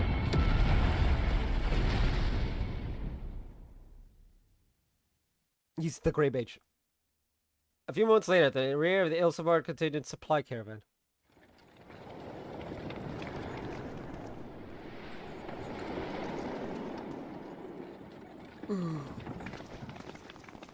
Ayo at me. The blizzard's beginning to clear. The Vanguard should be engaging the Imperials any moment now, if they haven't already. Ishtola and the others are with them, so I'm sure they'll be all right, but...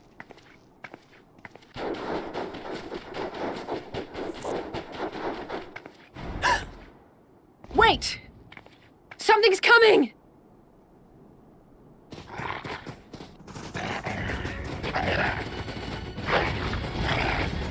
Oi, oi! Looks like we ain't the only ones who sent out scouts. Keep them away from the carriages! We lose those, and we're as good as dead! Time to read, baby!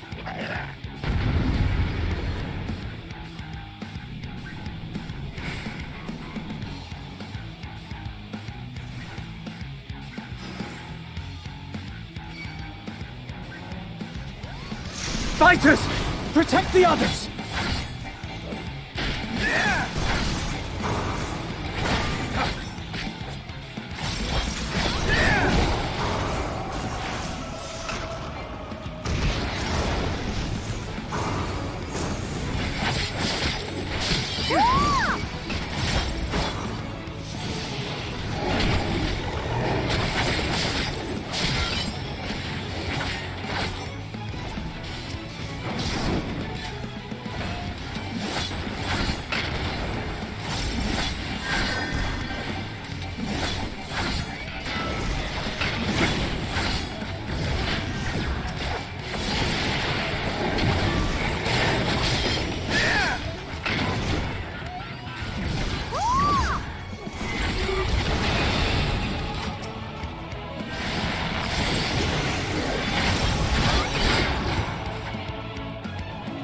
A brief respite, but stay alert. Keep the carriages safe.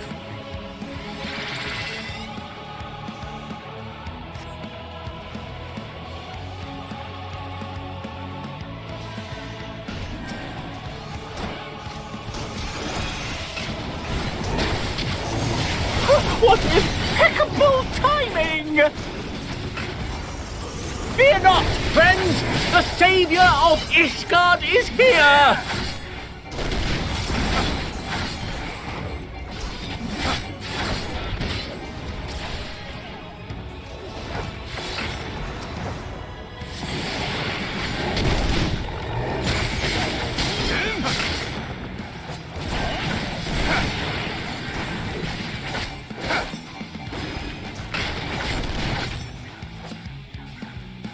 A fine display, but the other carriages are still in danger.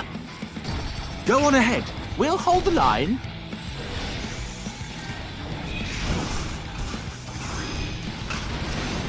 We're the only ones still struggling. Time we put our backs into it then.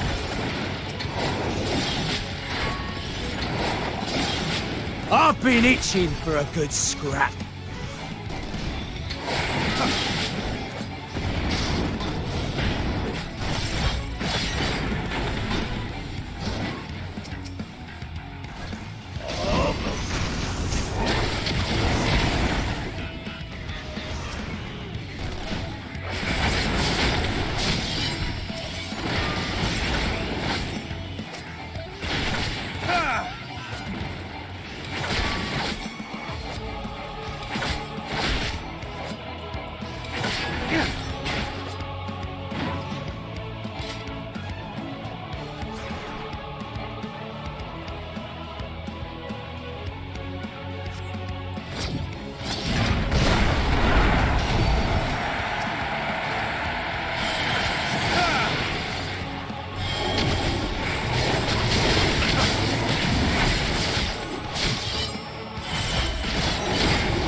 You lot all right back there? We're fine, and ready for more. Hear that? Get to the front and turn the tide.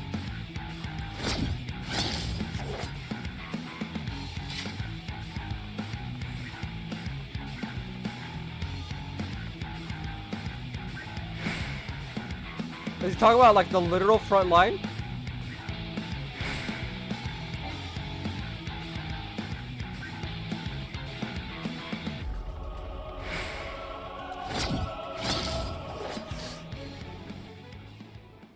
I guess it is. I don't oh god, is it gonna... Please, I mean, to be fair, anyone will do good. The rest of them have heals.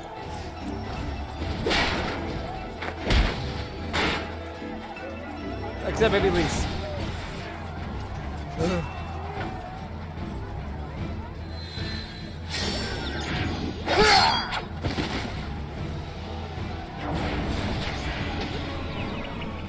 They're just knocking him out. Removed from the field was not a euphemism for enthusiastically murder.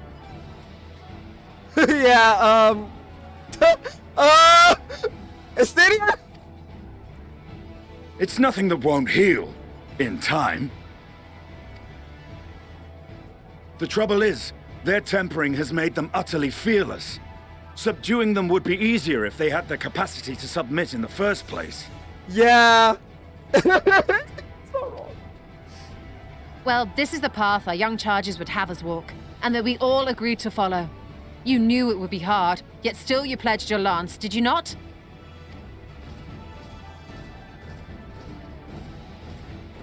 You can enthusiastically murder the Magitech. That I did.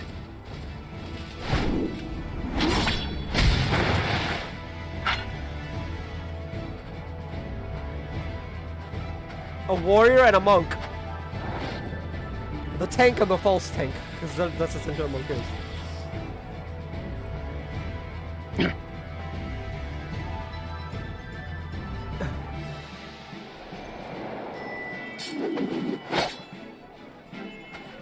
That's Vigilia! Damn it. I need to help the others take her down. There's no end to them!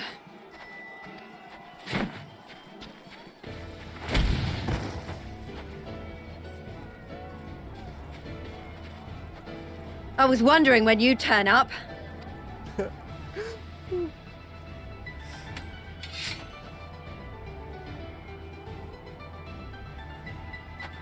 There's no stopping us now. Come on, let's show them what we're made of. Again. So who am I gonna play as? Me, Lise, Lucia, please be me. Please be me, I have second wind.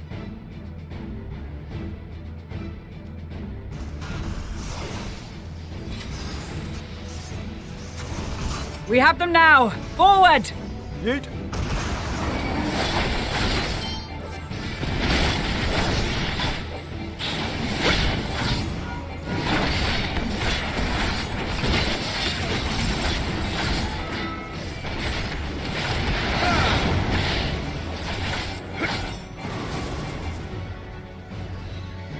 Right!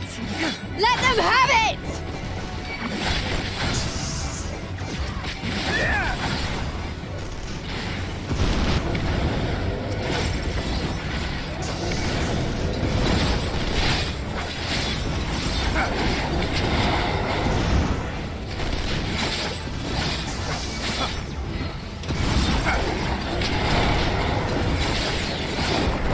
As a raging bull!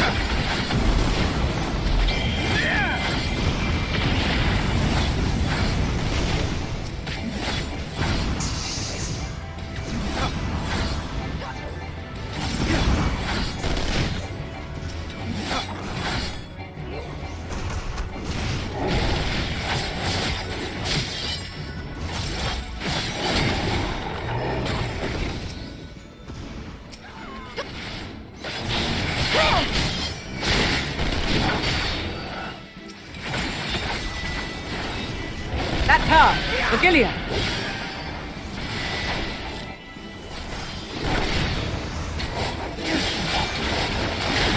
Do not fall behind!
Die!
That's Saru's like invincibility.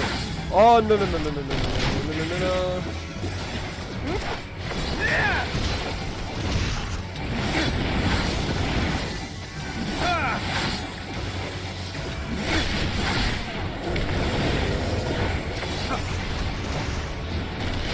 Tremble before the sun!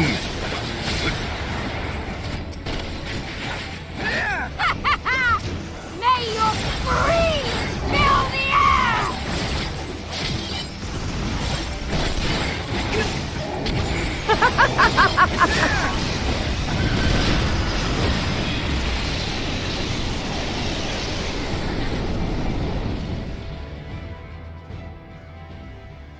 Duty complete. I don't know if that's duty complete entirely or it's just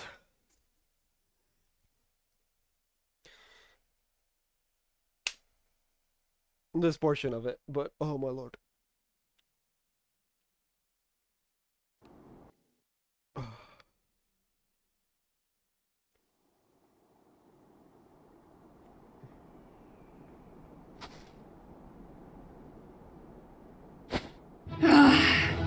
A worthy adversary!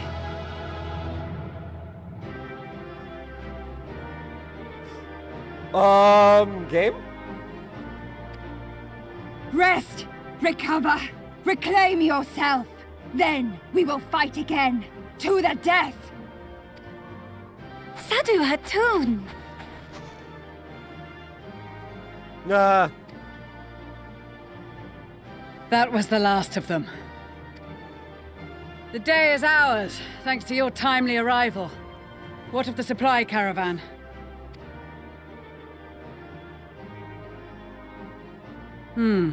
Outmaneuvered, but not outmatched. Good. Let us take the Imperials into custody and rejoin our comrades. And soon we shall arrive at the capital.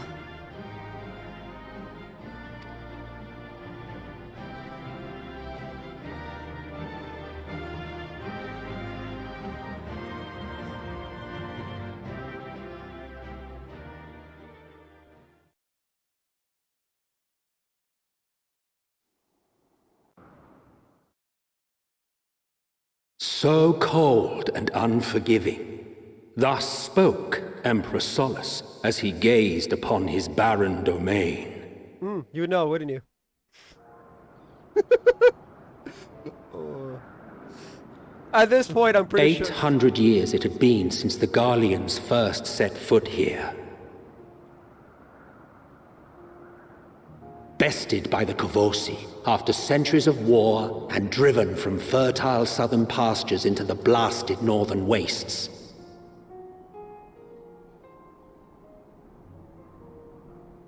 In that garden of desolation, they clung to one another for warmth, freezing, hungry, desperate, hated.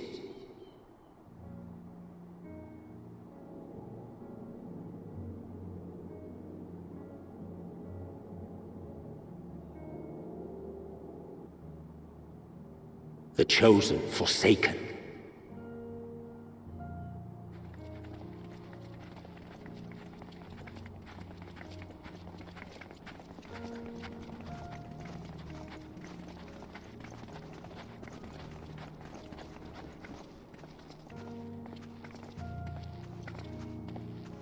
In the year 1513 of the 6th Astral Era, a young legatus named Solus single-handedly sparked the Magitech Revolution.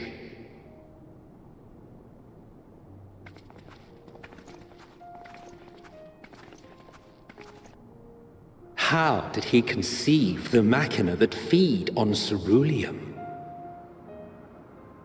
Once a common, soft-spoken soldier, how had he so quickly ascended through the ranks? Like so many others, those who knew the truth are gone. Taking in the capital with his eyes for the first time, I recall thinking to myself, far colder on the earth than in the heavens. Yes, far colder indeed. Bitterly so. Bro, that tower... Ilsabard. Garlemald. That tower looks ominous as fuck.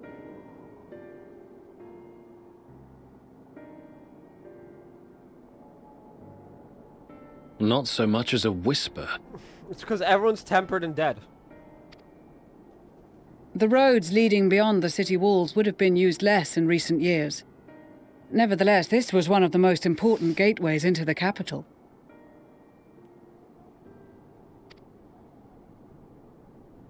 A buzz day and night with activity, aye. Merchants passing through the checkpoint, many of them stopping at the local hostelries. Surely they cannot all have been tempered. We can consider the question after we have made camp. If we spend any longer outside, we may well freeze to death where we stand. The tempered Imperials, too.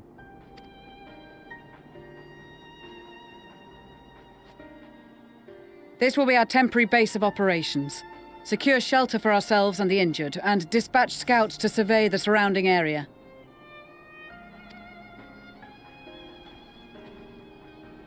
If we're planning on staying here a while, we ought to give this place a proper name. Well, the constant sound of ice cracking underfoot makes me think of broken glass. An apt name, perhaps. But enough of this. To work, everyone!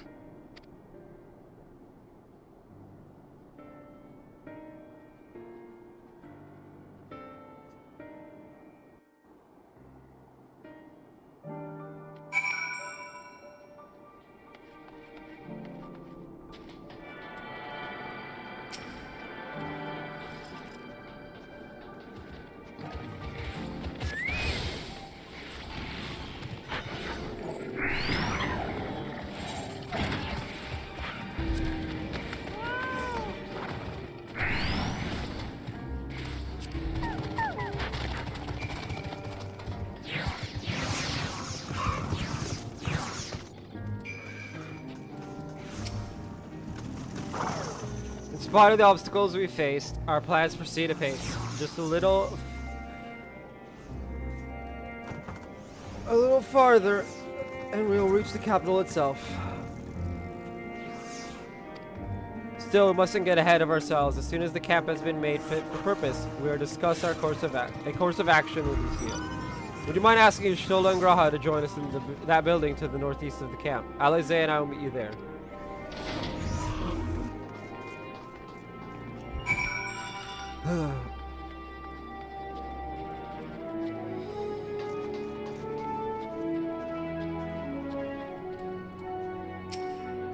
A meeting? Yes, I'll make my way over once my head is cleared.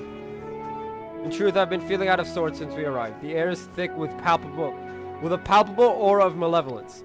'Tis the monstrous tower on the horizon, jagged, hideous, and unholy. Even at this distance, its presence is overwhelming. Much like the sensation I felt in the Tower of Zot, only far more terrifying. Ether flows unceasingly towards it, converging into a swirling mass of unfathomable power. For a blessing, the constant chill in the air is helping to anchor my senses in the here and now. Tell the others I shall be with you in a few moments. I feel bad for Stola.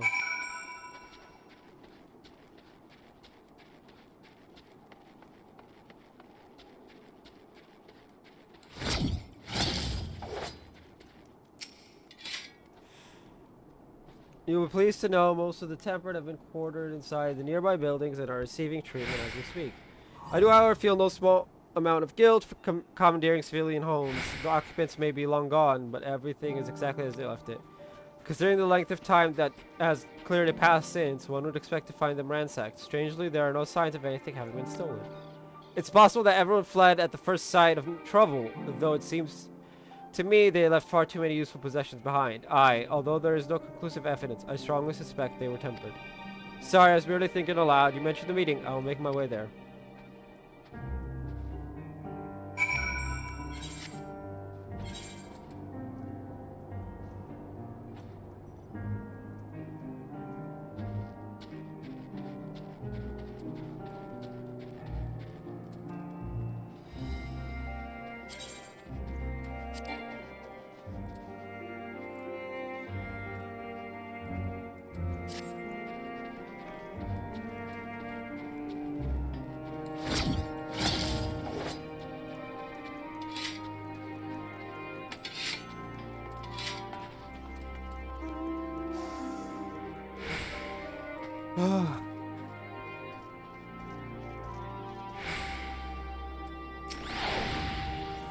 Thank you for informing the others of our meeting.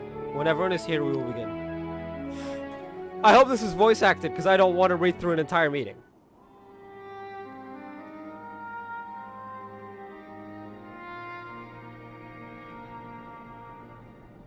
Our present situation is as follows. Efforts to aid the people of Garlemald have begun in earnest. Moreover, having entered into the capital, the Imperial Palace is within our reach. But before we proceed further, we must learn what has befallen this city, for therein lies the key to understanding and combating the Telophoroid's designs. I have a suggestion, if I may. Several of the Imperial soldiers we captured on the Magna Glaciers are members of the Populares and acquaintances of mine. Once we have cured them of their tempering, they should be able to give a reliable account of the events leading to the capital's downfall.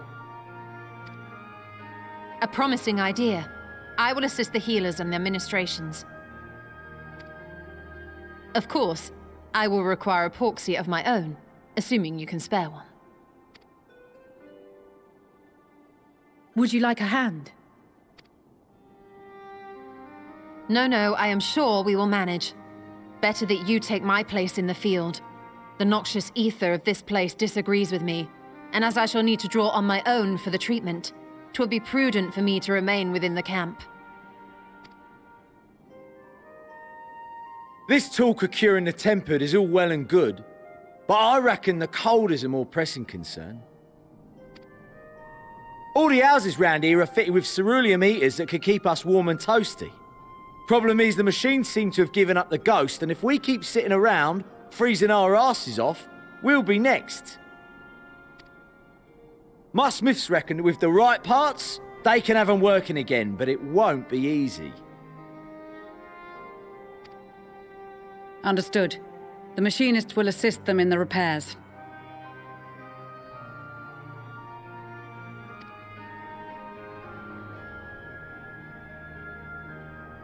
The rest of us should either stand watch or survey the area.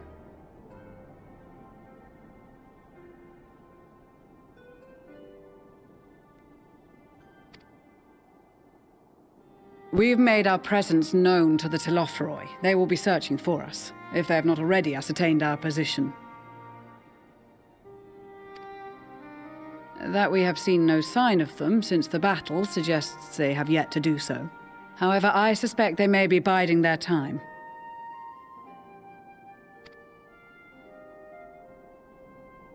Or perhaps we are beneath their notice. No! Xenos wants us to make it to him. It's just that simple.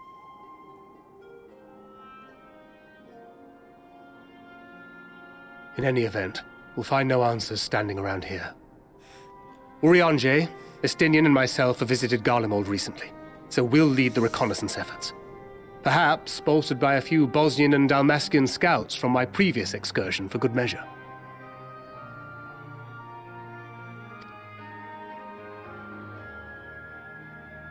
That's the kudzu robe of healing. The one. Don't forget about us Alamegans.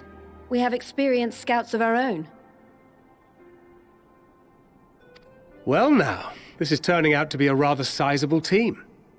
With such numbers, we should be able to cover a wide area with relative ease, including that surrounding the Imperial Palace.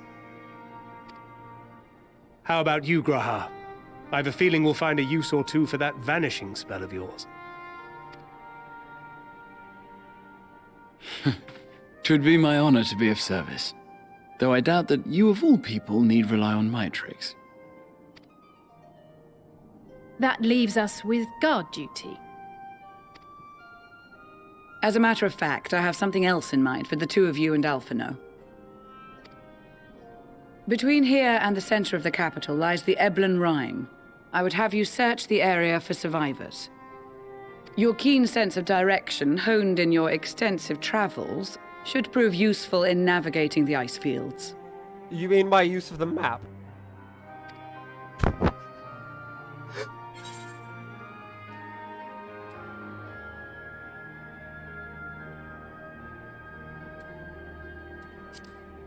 It's gotta be the third one. As ever, you do not want for enthusiasm. But given your experience traipsing about through Kurthus, I should be surprised if you let a little inclement weather dampen your redoubtable spirits. And the fact that I've made Mordona my home. And even if that were the case, the promise of hot soup upon your return would surely spur you to action. I don't know about that! You all have your duties. Let us make haste. May the Fury bless and keep you.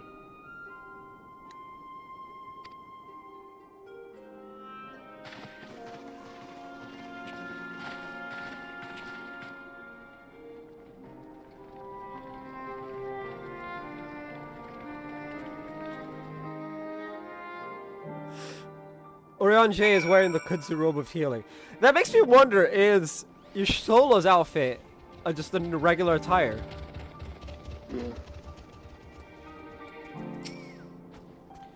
Gods be good. If it's this cold with Tataru's clothing, I dread to think how we'd fare without it. I must remember to thank her when next we meet. Makes me realize too that while the people of Garlemald have spent their whole lives in conditions like these, even they'd be hard pressed to survive away from the warmth of their homes. If there are any survivors, we must find them and quickly.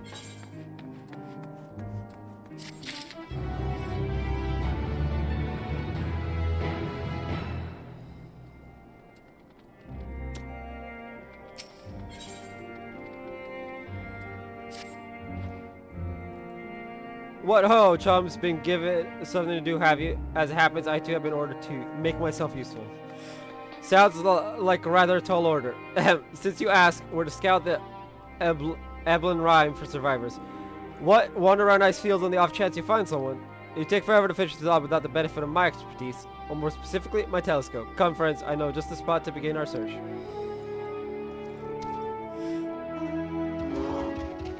I'll probably regret this, but we may as well humor him.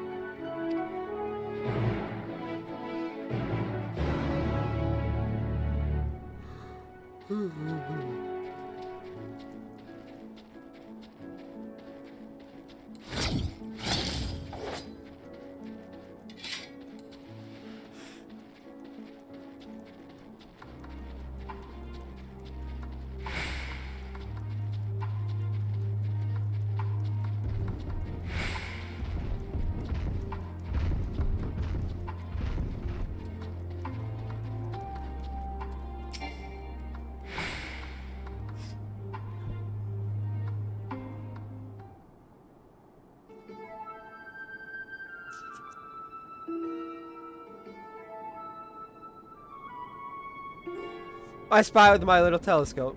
A massive sheep thing? Or maybe it's a cow. Not what we're after either way. Is that an ether current? Ah, no, just a wind sprite.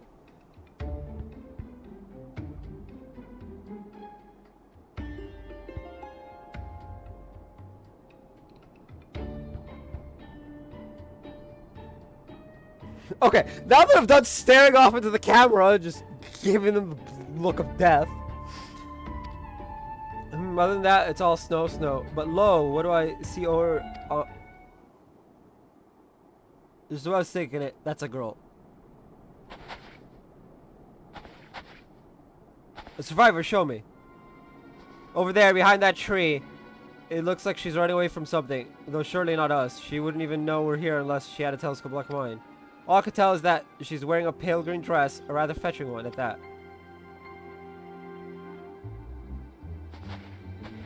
She should be long gone by the time we get anywhere near, but we should be able to follow her footprints. I mean, I'll let Lucia know where you're heading. Oh, and take these warming tinctures with you. Poor girl must be chilled to the bone, if not on the verge of freezing to death.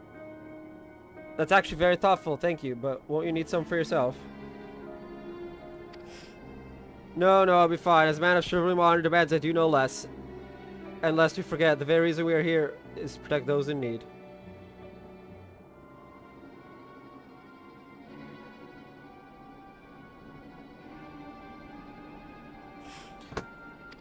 Now go, and Godspeed. Technically it says Godspeed, but whatever.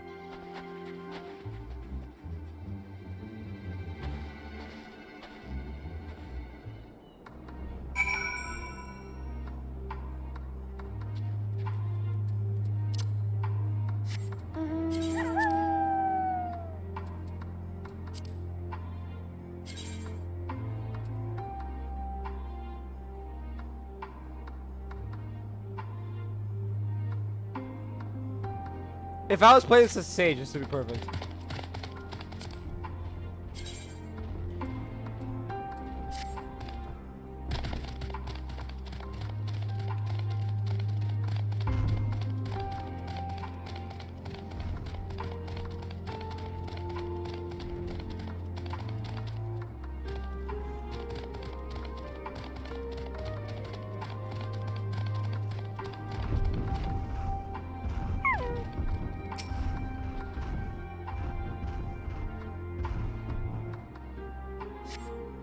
Trail of fresh footprints lead east.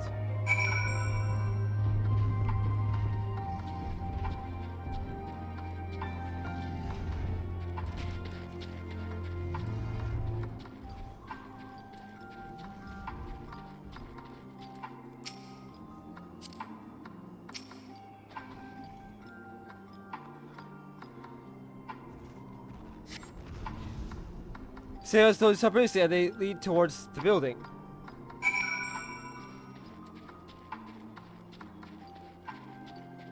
Alfino Alize.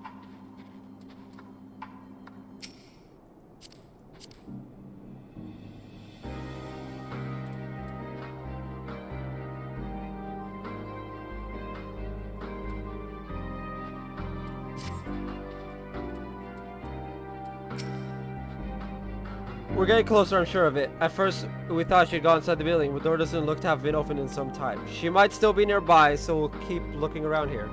Then again, it's all possible she ran right past this place. Would you mind searching up ahead?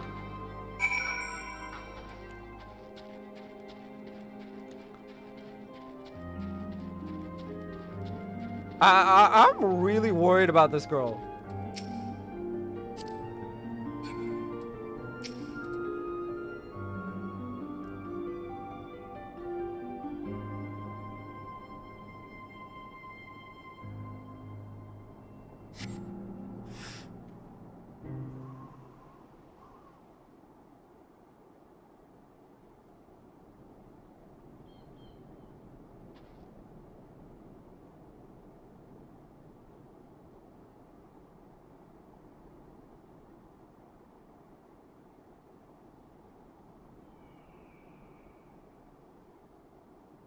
The girl in the green dress anxiously surveys her surroundings.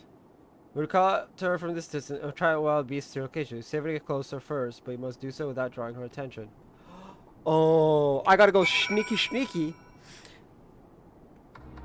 I mean, to be fair, follow the girl from a safe distance. In the jungle, and fail if you're noticed with use of cover, such as rocks, to approach her without being seen. Silly object. It will also fail it if you fall too far behind. Should you fail to complete the objective, you may try again by returning to the designated location.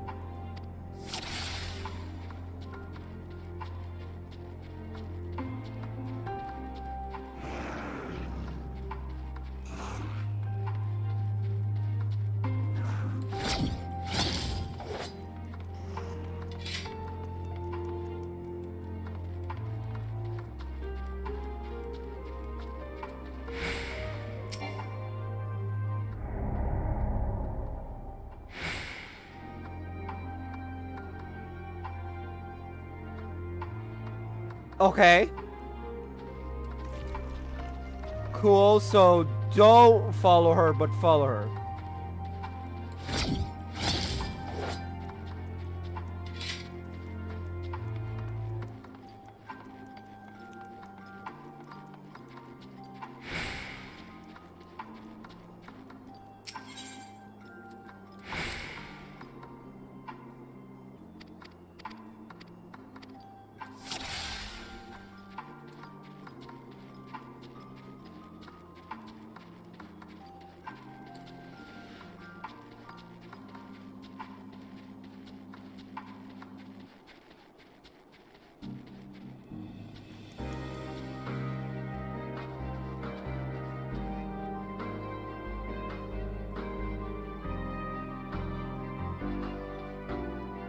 I got noticed.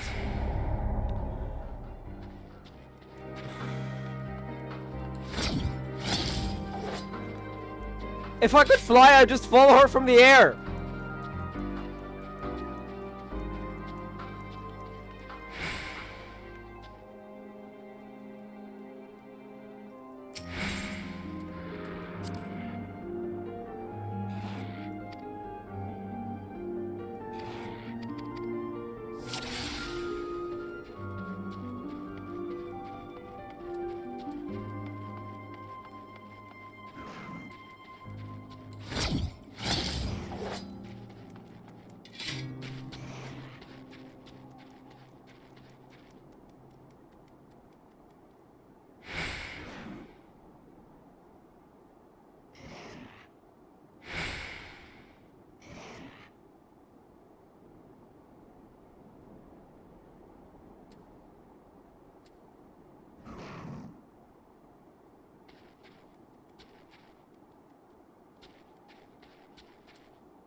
Fuck, failed. I somehow failed.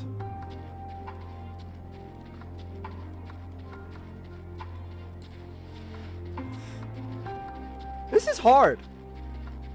I'm not a stealthy boy. I'm a Reaper, not a ninja. that's that. At the end of the day, that's what it is.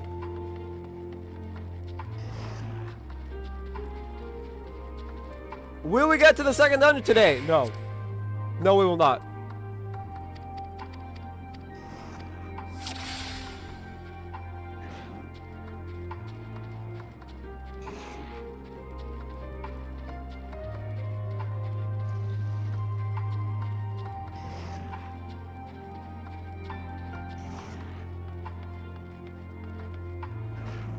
I'm trying to essentially just end this duty as quickly as possible, but the whole point of it is slow.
I mean, I'm surprised she's not tempered right next to the...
View, still in one piece.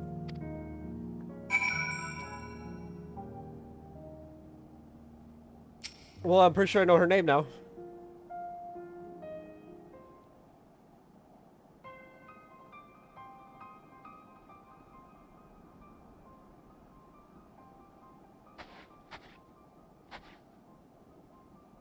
Who are you? Stay back. This house is packed with explosives. Take another step and I'll blow this place sky high. Please, we just wanted to talk. I'm Alfredo. This is my sister Alize and our good friend John. We have no intention of hurting or taking anything from you or anyone else. I give you my word. We and our comrades have come to provide aid to the people of Garlemald. Aid? You savages are the ones responsible for all this. You did this to us. We didn't, I promise you. One of the other reasons you came was to find out what happened here, in fact. The Talafaroi are the ones to blame. They're the ones who laid waste to Garlemald, and they won't stop until they've destroyed the entire world. They're the enemy. Our enemy. On our way, we encountered Imperial soldiers who had been made their thralls. Those poor souls are now in our care, and we are striving to cure them of their affliction. You're the first person we've met who wasn't already enslaved. How are you able to escape the Talafaroi's influence? Are there any others like you? I'm sorry, I don't mean to overwhelm you. Let's start with introductions. Can you tell me your name?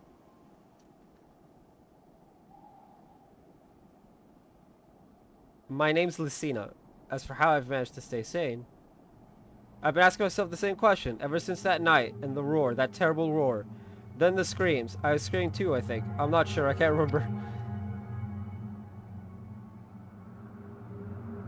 Then came the silence. Everything was still. It was like waking up from a nightmare. I thought that maybe the fighting had stopped, so I stepped outside.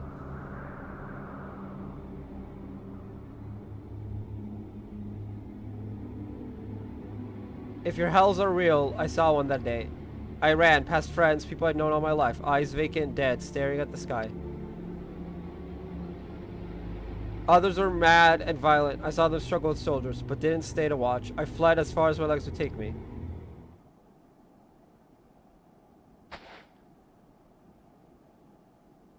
Do you have family here? Is this their home?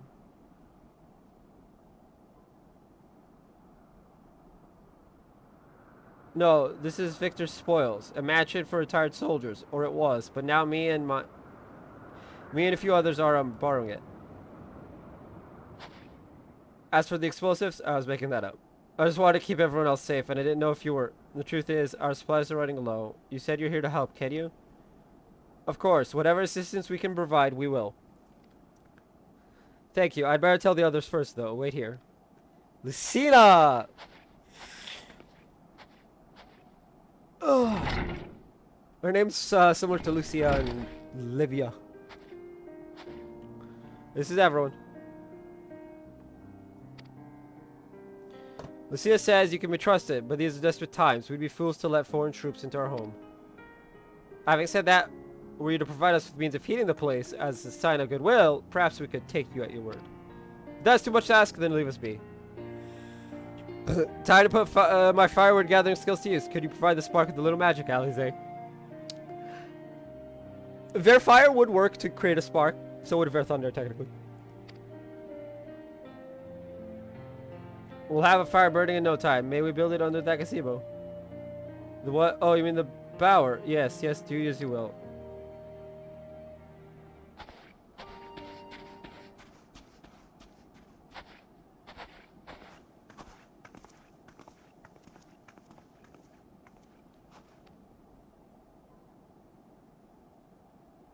That's not a girl, that's a... I was gonna say that's a woman, but like... That's just being semantics.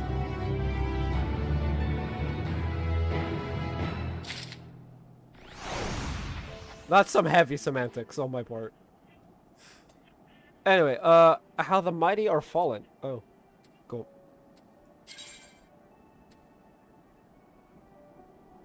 I really want to know where we can get the pants for this.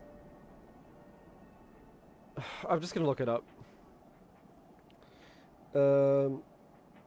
Hi, during...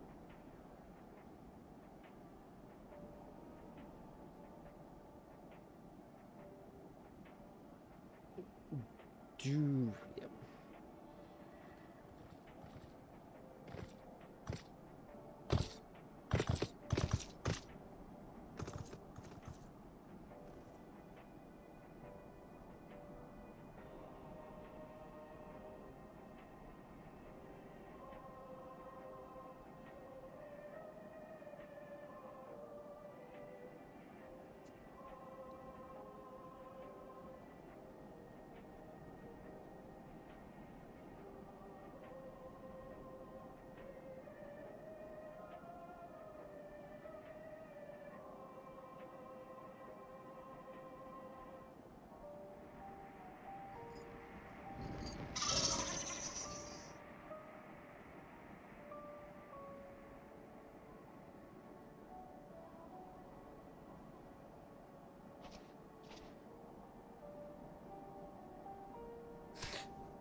Wait. Oh! That's why it looks so good together. It's the same armor set.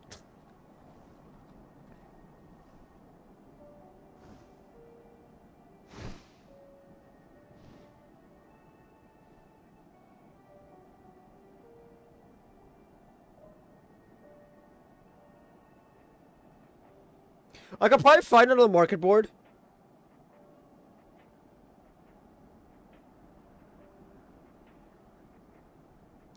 Junkmonger, the medical circuit.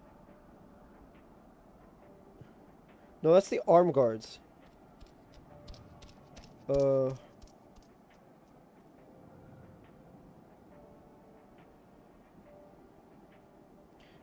maiming.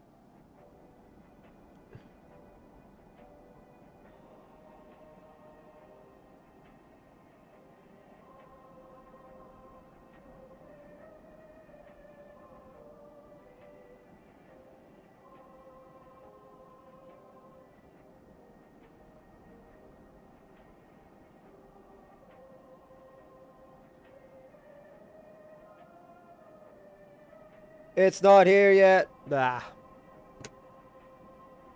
Whatever. Well, that also works! I could just do this quest, and get the pants anyway. That works too. Sorry, I was still finding it hard to come to terms with all that's happened. Now that you're here, though, I'm hoping things might change for the better. You know, I've worked up quite a sweat from all that running about, so I'll leave space around the fire for the others. As you can tell, they're in a far worse state than me. We were planning to look for somewhere warmer with more food, but they're not going anywhere until we nurse them back to health.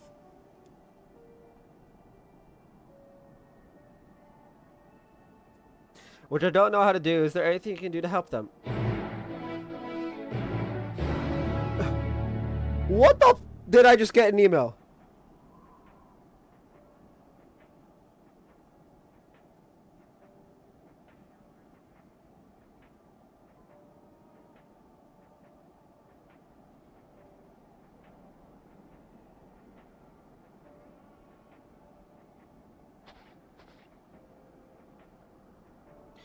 Oh.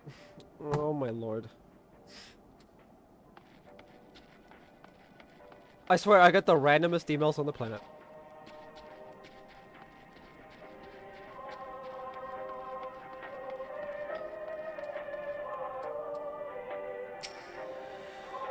I could treat their frostbite and their wounds, but it'll take time for the fire to do its works. Now would be a good occasion to make use of Emanolane's tinctures, the ones that can warm the body from the inside out. Would you make sure everyone gets one?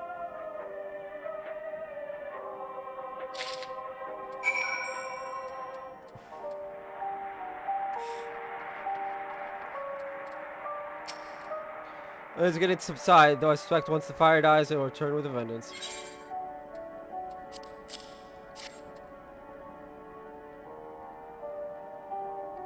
Warming tincture? I've never heard of such a thing. No harm in trying. But tell me, have you heard of the city? Though calling it that seems absurd after what's happened. It's nothing but ruins now. The few buildings still standing offer no more than meager protection from wind and snow. Food production, water purification, the magic that sustained us has come to a grinding halt. What machina that remains operational cannot be run for lack of ceruleum. Of course, Cerulean Ingens is full of the stuff for all the good it does us. No one here knows the first thing about extraction or refinement. All is well, yes, never better.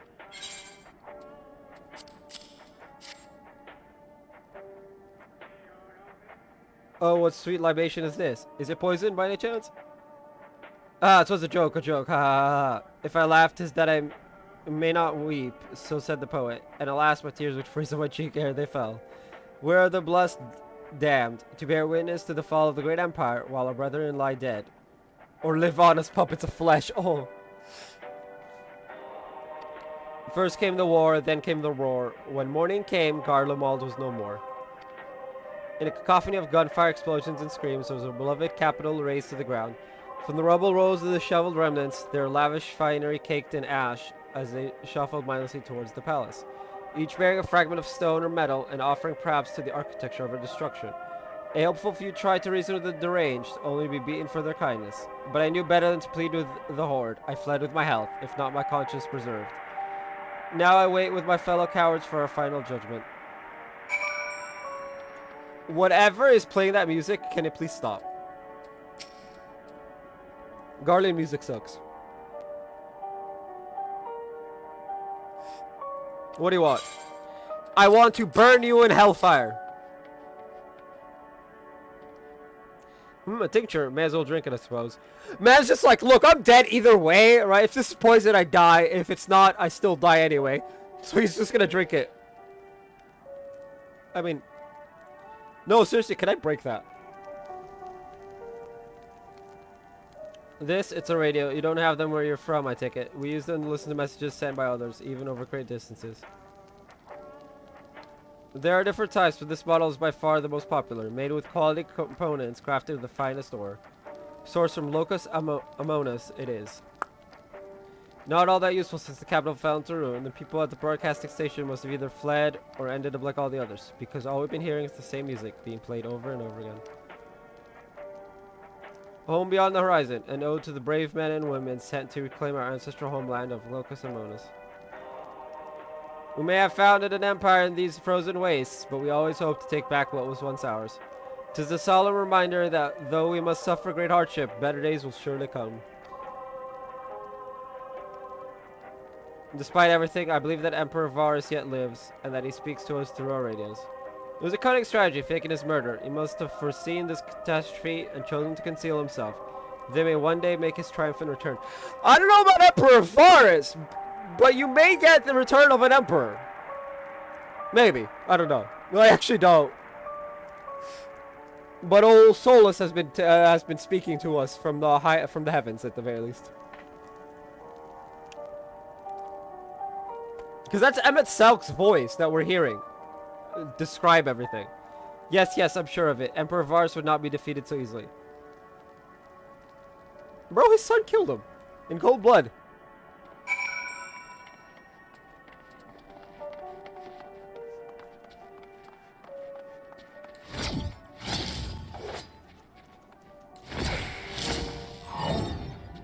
I almost never get to use that feature.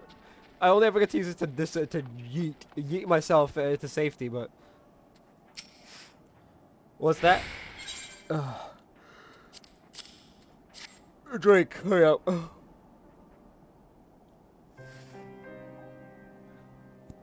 So this is what you gave the others. Thank you, I'll save it for later. Actually, I have a few things to ask you. Are you part of the group staying in Laterum? I saw Legatus Vergilius troops heading towards the Magna Glacies a few days ago. Are they the ones you encountered? Yes and yes. Camp Broken Glass, you call it.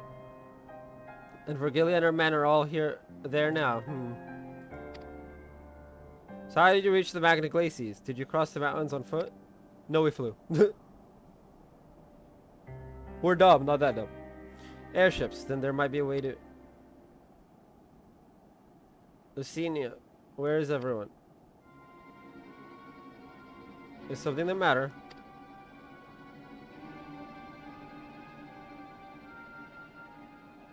A voice from inside, you say? You must be imagining things. Everyone's out here. Perhaps a baby Almasti has found its way into the house. It wouldn't be the first time. Without the soldiers to scare them off, wild animals have been roaming closer to settlements. Some have been known to attack people too. I just had an idea. If you and yours are strong enough to defeat a Legatus, then surely a few beasts shouldn't pose a threat. If you have a mind to continue helping us, perhaps you could head to the other side of the lake. There's a small group of tappers living there, people whose job was to extract ceruleum. They still do, from what we can tell. I've tried asking if they would share their fuel with us, but they're not willing to give it away. They want food in exchange, lots of food, and that's something we don't have and can't get on our own. On top of that, to even reach their den, we'd have to make our way past all those creatures. Would you be willing to go in our place? We only need enough ceruleum to last until the others are strong enough to travel to your camp. If the others' offer still stands, that is. Oh, and I don't expect you to give up your own supplies, but there might be another way to pay the tappers. You'd best watch out for baby Almastis falling away. Ah, yes, of course. If I see any, I'll be sure to shoo them away. To reach Tapper's den, you'll have to cross the lake. The ice is thick enough to support a person's weight, but if you'd rather not take the risk, you'll need to take the long way around. Finding edges can be a bit tricky too, so it's easier to just look for someone standing guard outside. However you decide to head there, please be careful. Can I go straight? I know they're not going to let me, but can I just go straight?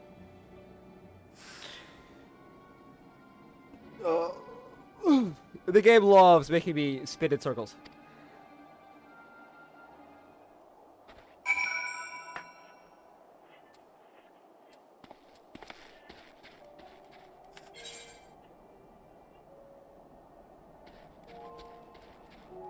Watch, right? I'm gonna go straight.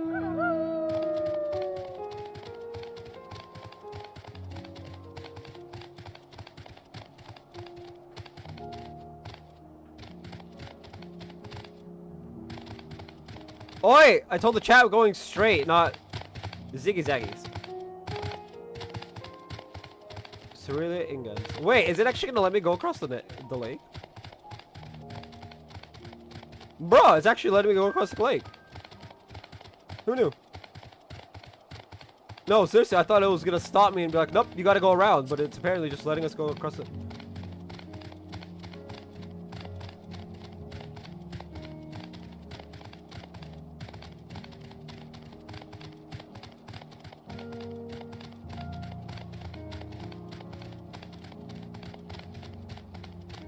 There's a summoner over there. That's Bahamut.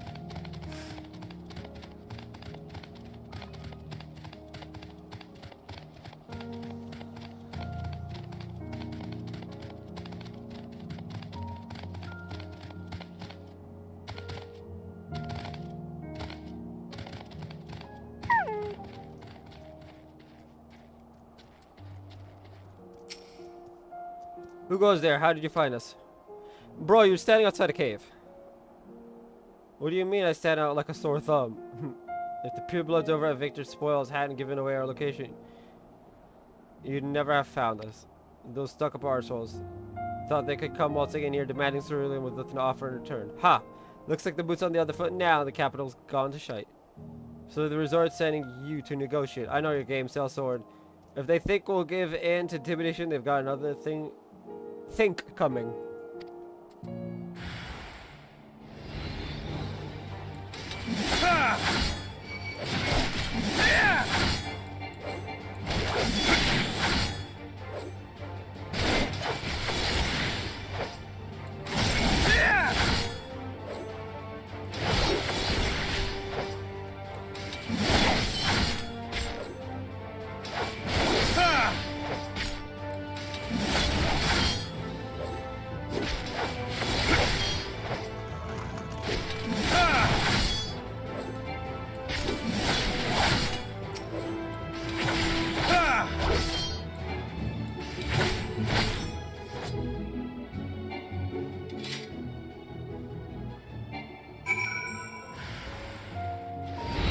Oh no, heck you.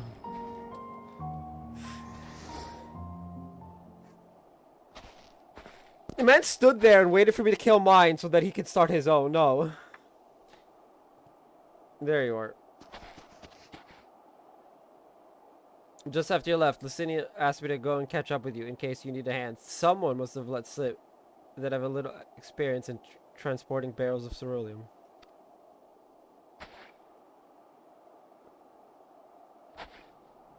This is Tapper's den. Well then, after you. I don't plan on fighting them. The hell is it? Come on. To be fair, she can be diplomatic. Sometimes.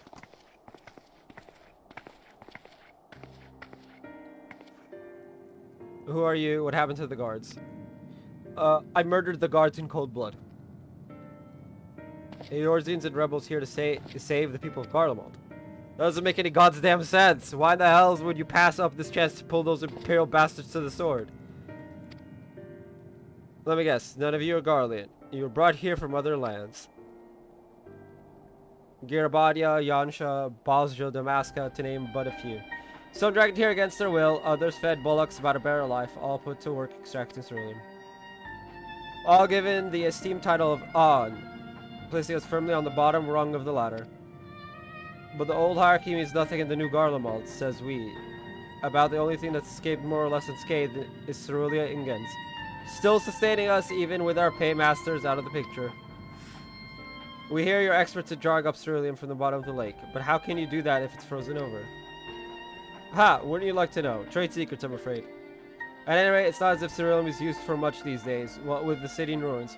We take enough to power our heaters and save the surplus for later. And though it helps stave off the cold, it does sod all about our hunger unless we can trade it away. Speaking of which, be sure to tell your contingent we've got ceruleum by the barrelful if they're interested. We'll exchange it for whatever provisions they're willing to spare. What? We could certainly ask, but if you're all free to go now, why carry on living here? Free to go, go where? Even if we managed to get back to our homelands, there'd be nothing left for us, thanks to the Empire. And the knowledge and skills required working here would be practically useless outside of Garlemald. So we're staying for the time being. Long as there's a need for ceruleum, we'll find a way to get by, even if Garlemald, as we knew it, is gone for good. Gone for good.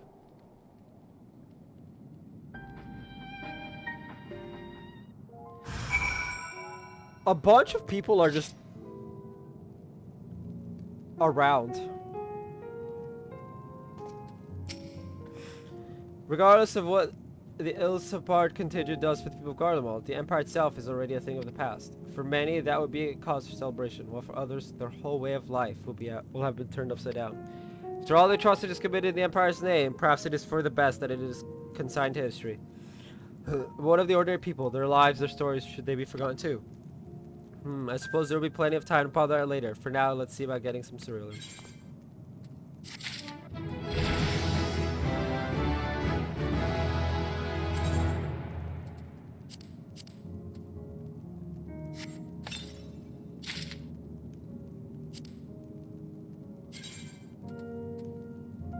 Oh, it isn't the...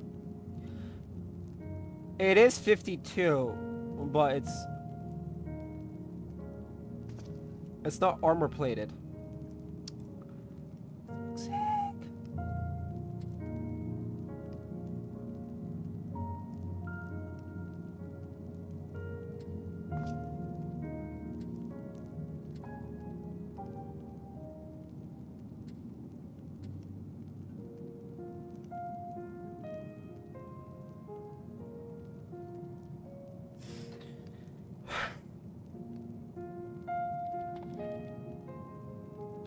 I'll need when I see the next time I see a market board to figure it out. I have money, so it's fine. But like,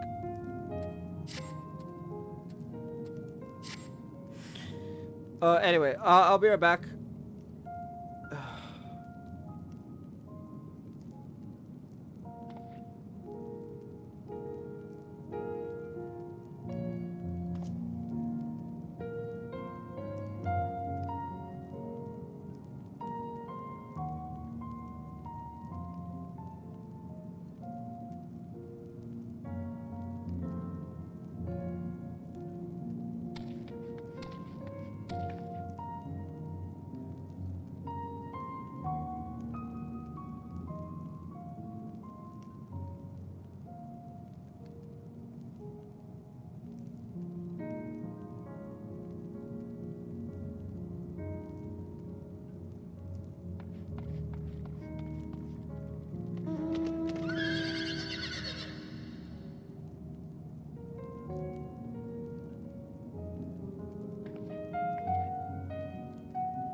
I'm back. Give me one moment.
Okay, Control F.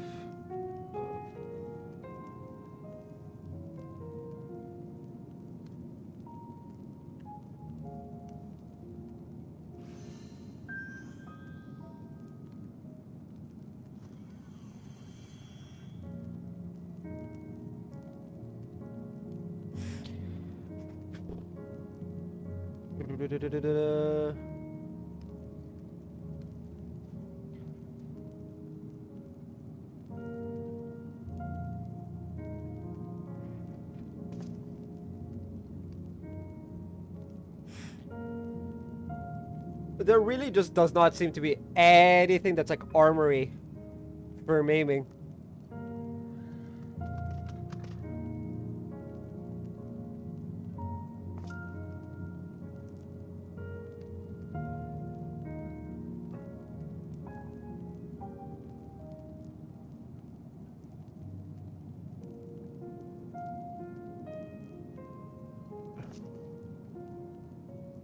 Bro, there's freaking shorts.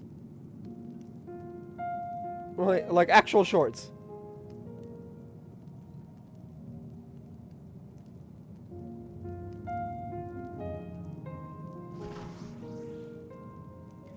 Trousers, the toad skin, which we have. Loads of toad skins, and then these. A long kilt? No. Some trousers that look ugly as shit. More trousers. Bottoms. Oh. Wow, I may be relying on the Dragoon, like... whatchamacallit. I may actually end up relying on the Dragoon, like, job gear. Because I know the Dragoon job gear for all of them look really nice, but like... Anyway, let's talk to Jarek. I don't think we're gonna make it to the dungeon.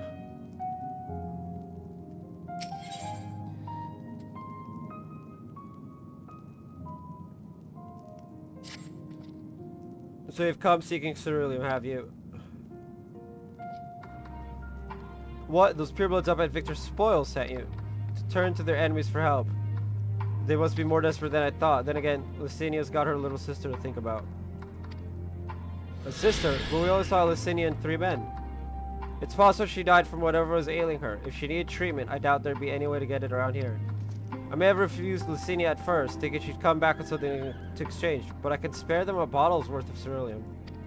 Consider a reward for introducing me to the rest of your contingent, and be sure to send them our way, you hear?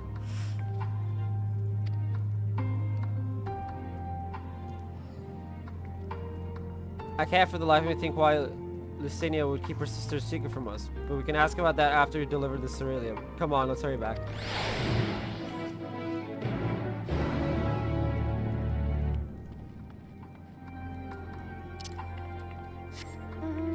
I'm actually curious, like, about this one. It just looks so weird, right? Like,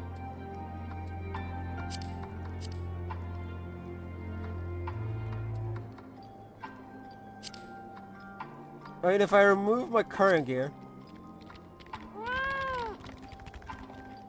right, and then re-add the boots wherever they are, it just looks so weird.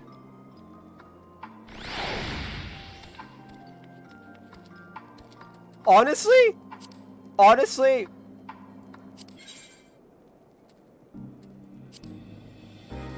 as weird as it looks, bruh.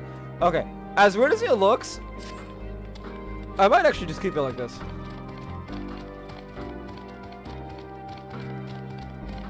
Just because it would look good for Reaper as well.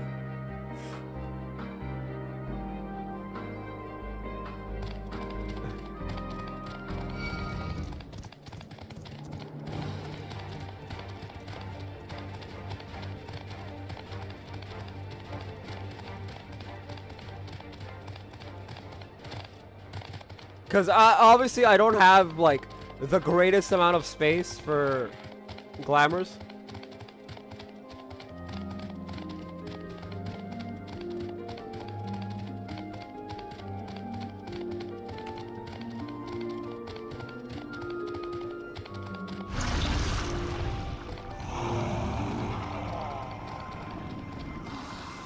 Although,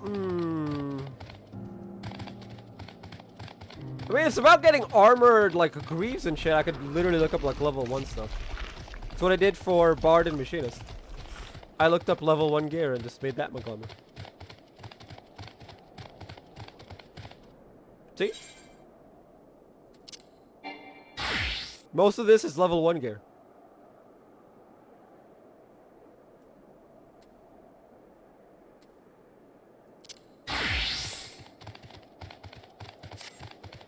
Although Dancer has its own set of, like,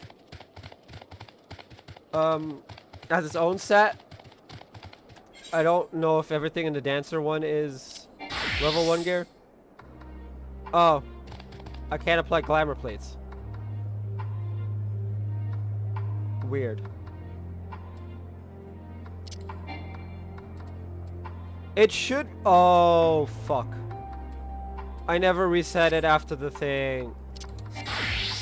I lost a lot of my shit, I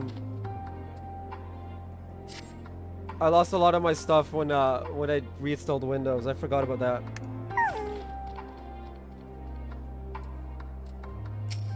I'll have to fix that. This isn't right. It's too quiet. I would have thought Alphino would still be treating them by the fire, but they're nowhere to be seen. I look inside the house while you search outside. They can't have gone far.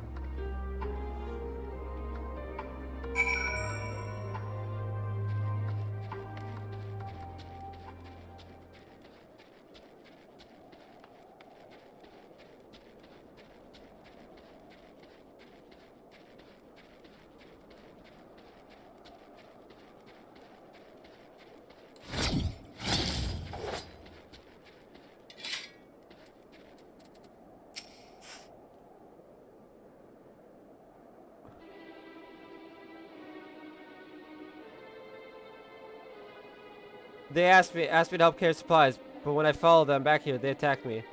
Caught me off guard, forced me to defend myself. I feared they fared rather worse than me. You can't fool us. We know what you're about. Vultures, that's what you are. Waiting in the wings for us to show weakness, then in you swoop. Here to help, what rot? All a ploy to make us lower our guard. Let you in, put ourselves at your mercy, put us in chains, steal our lands, get your revenge. You're wrong. That's not what any of us want. Huh?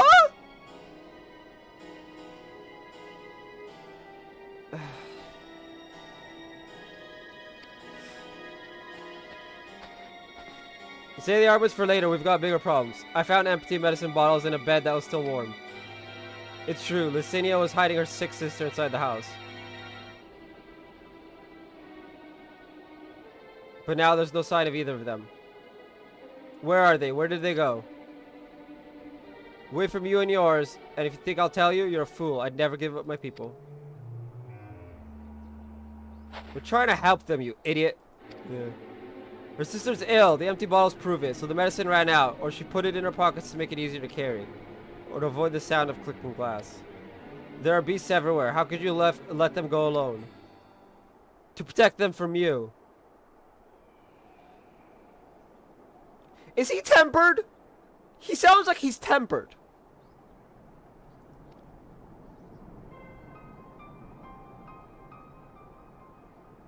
You invade our homeland, tainted with the same sorcery you used to slay our countrymen. A guardian should sooner die than suffer the insult. Better for them to flee, keep their purity intact, than be corrupted by your vile magics. We were waiting for a chance to free them since the moment you arrived.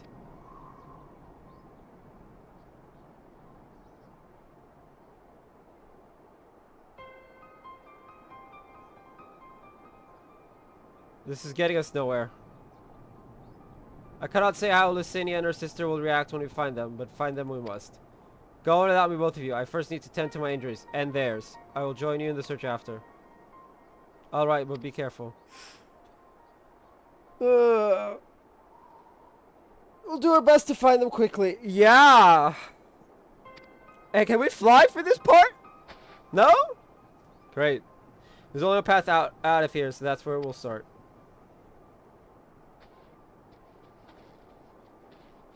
You might want to knock him out first.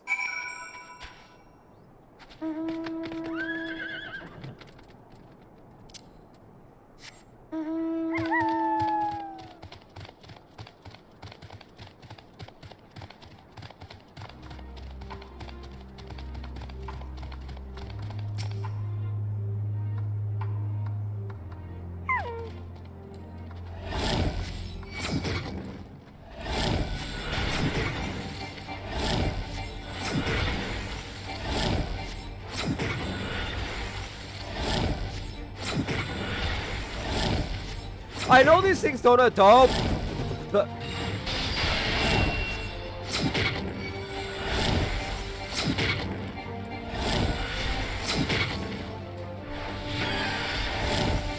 I want to see what they drop, okay?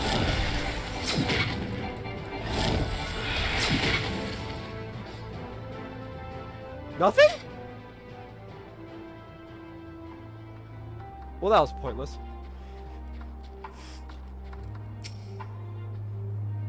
Two sets of fresh footprints. Young women, judging by the size. This is definitely them, come on.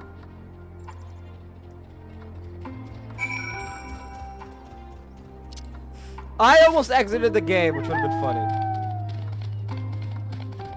I would have also killed the stream. I'm just like, nope, not doing it anymore.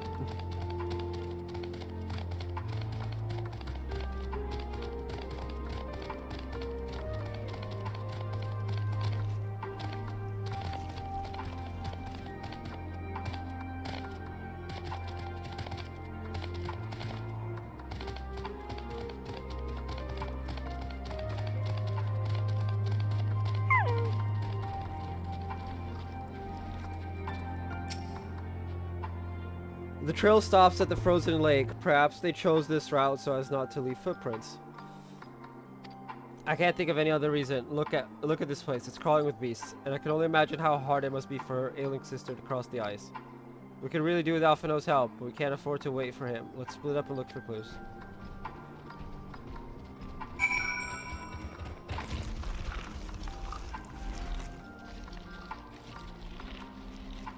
How big is the area?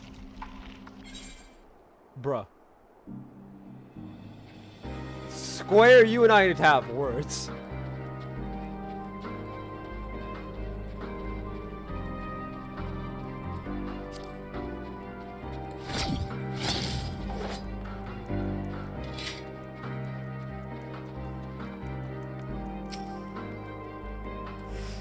The empty bottle smells faintly of alcohol. The thin coating of dirt indicates it has been here for some time and is unlikely to have any connection to Lucinia or her sister.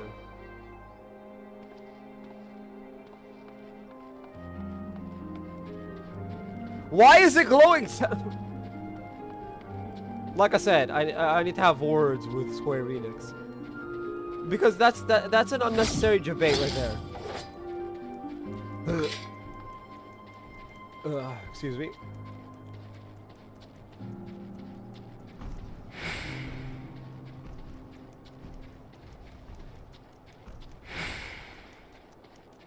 Hey, look, another unimportant item, right? Right?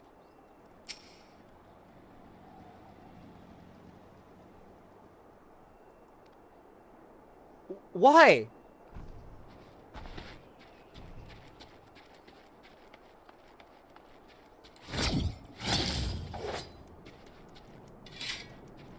Look, it makes no sense for them to waste the player's time like that.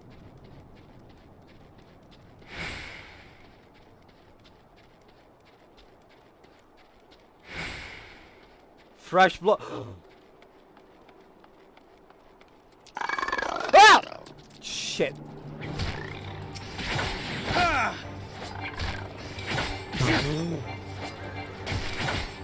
Well, that thing attacking me just scared the absolute crap out of me.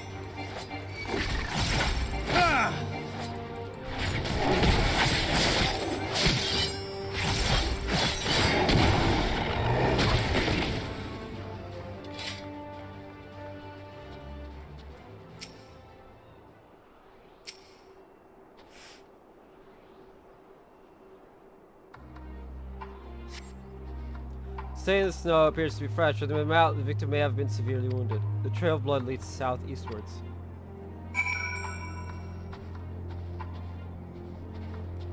Y'all hear the ether current, right?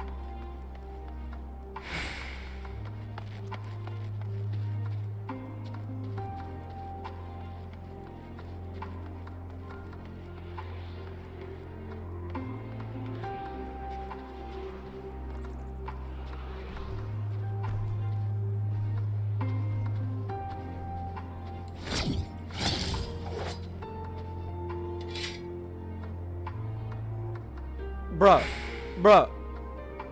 Look, I need the current you need to fly to get.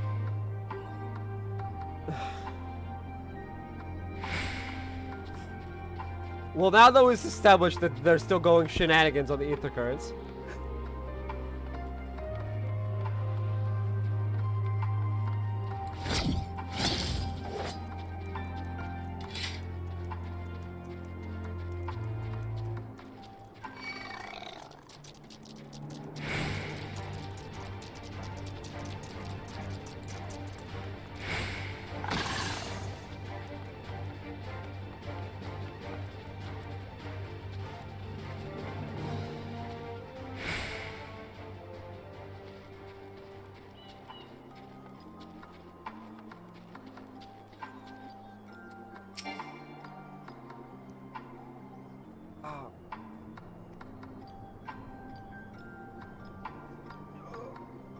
Oh, seriously?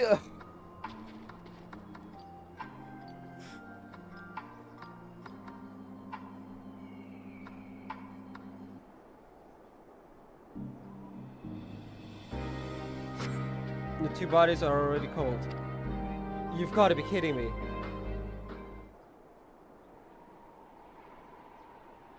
The dumbass got her sister killed.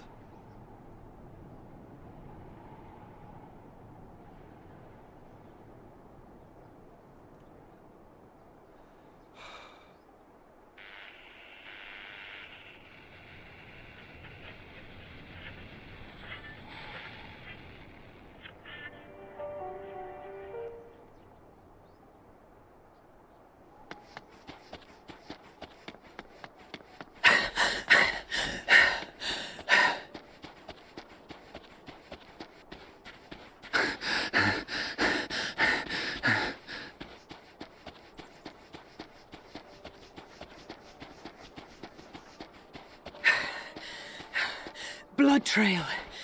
We found one. They were attacked.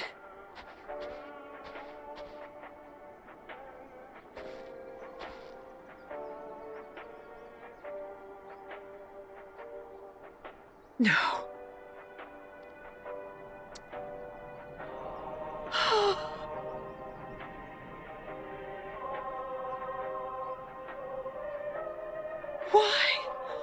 Why wouldn't they?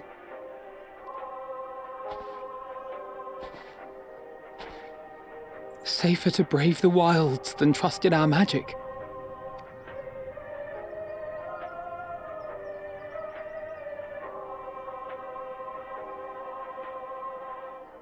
We should have... I should have...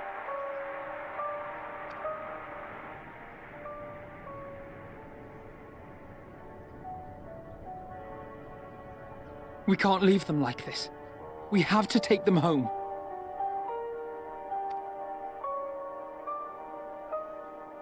What if we're only making it worse?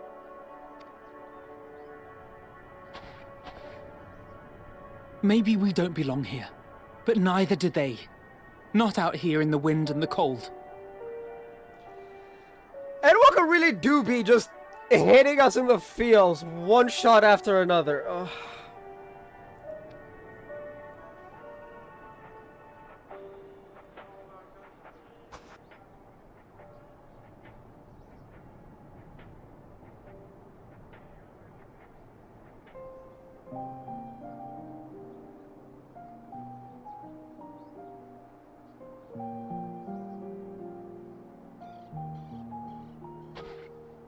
I heard the story about Varus's voice from beyond the grave.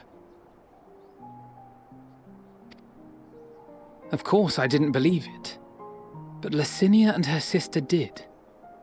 Perhaps there is something to the tale after all.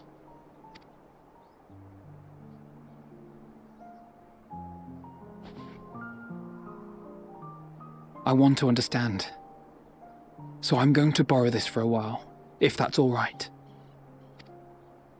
You had every reason not to trust us. We came as trespassers, invaders. But I pray that in time, we will be more than that to you, that we will find a way to help your loved ones, and see that no more children are left to freeze alone in the snow.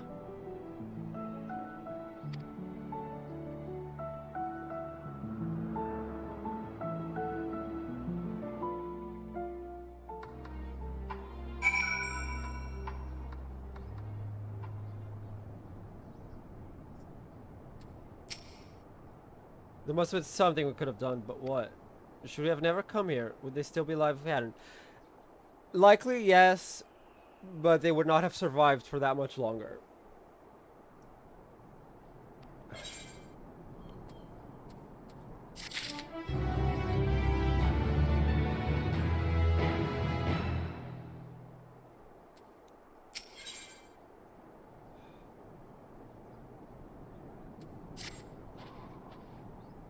We have already caused enough harm here. Let us return to the camp before we cause any more.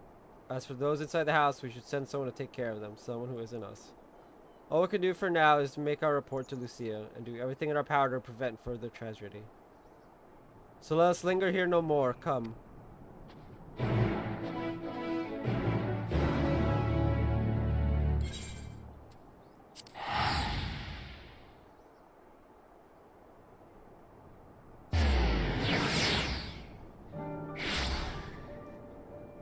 That was wholly unnecessary.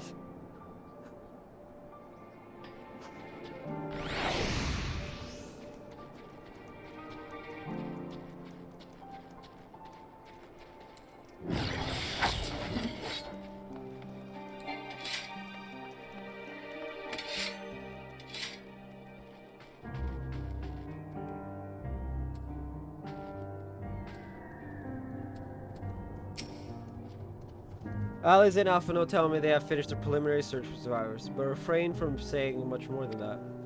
Clearly they are reluctant to provide details. Might I ask for your account? I would rather not.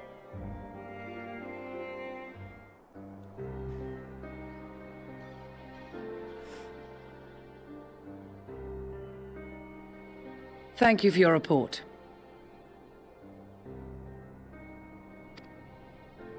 We shall inform the troops of these developments, and instruct them to proceed with the utmost caution should they encounter any survivors. Allow me to go and speak with the ones at the victor's spoils.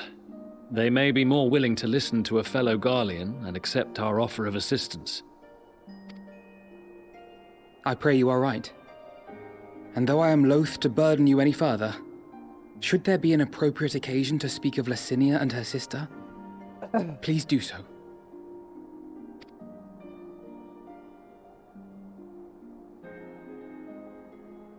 I am sorry to have put you through this. My distress is nothing compared to their suffering. So tell me, what else have we learned?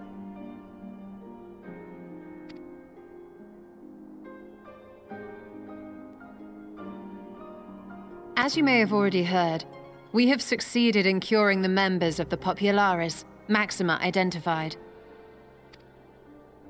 They have provided us with some intriguing insights into the current state of Garlemald.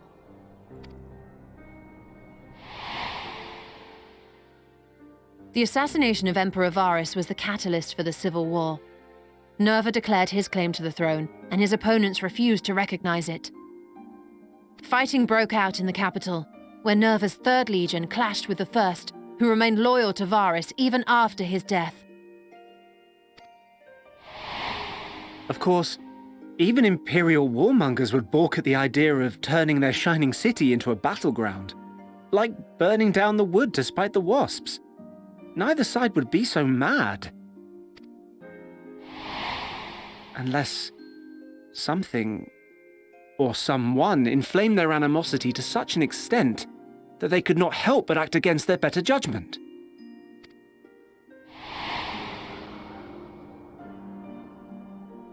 It brings to mind events at the Gimlet Dark, does it not?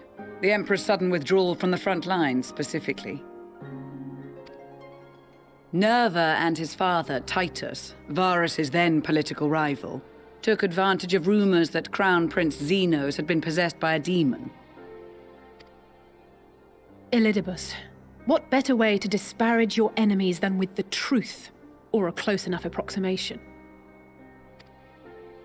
Indeed. But before their accusations could be substantiated, many of Titus's followers were silenced. While some were merely stripped of their status, others died under curious circumstances. One after another, suddenly and suspiciously. Again, Elidibus. Like as not, he had a hand in it. No evidence was found to implicate Varus, certainly. Nevertheless, Titus, Nerva, and the Third Legion would have judged it a brazen attempt by the Emperor to rid himself of his political enemies. And then, in the midst of this growing turmoil, Varus Sosgalvis is murdered.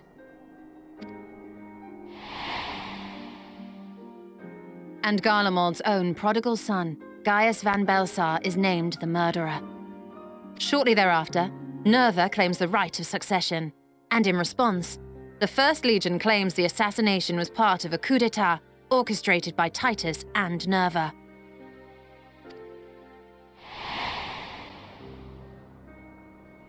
So no one is at fault, and everyone else is to blame. I should add that both parties received substantial financial backing, presumably to provide them with the means and encouragement to pursue a swift victory.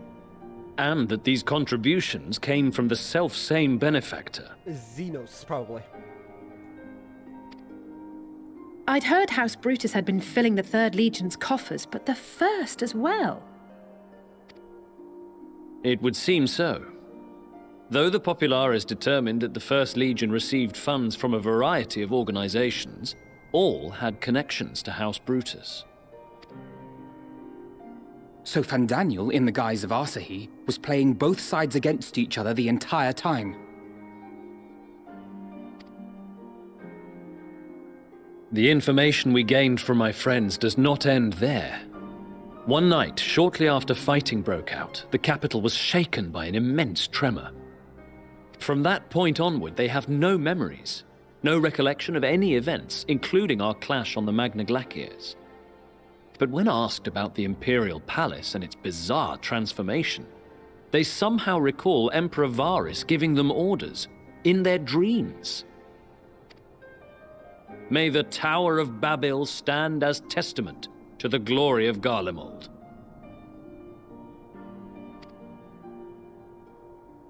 This sounds awfully familiar.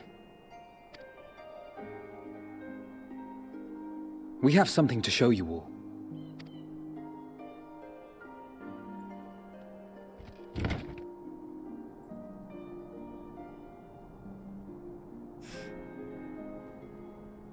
Varus spoke to them through this radio. Perhaps it was a recording, but if not, that would be inexplicable.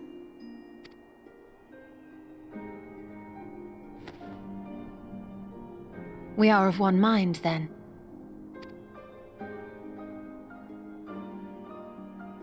The ether that permeates the ore used in this device is almost identical to that of the talismans. I see it. While it is likely more by coincidence than design, these devices might also ward against a primal's influence.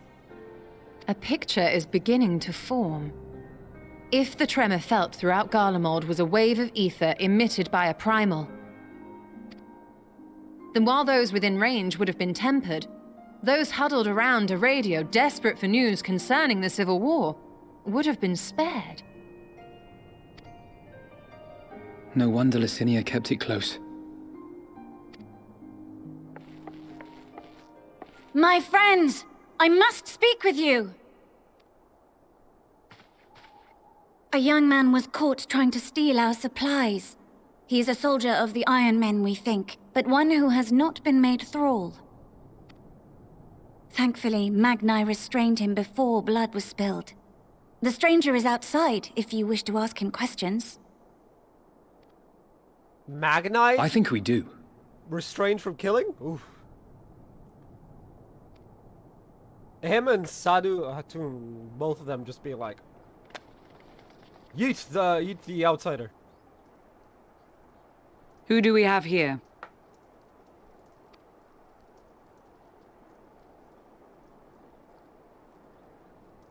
Garleans? Traitors to your homeland! Have you no shame?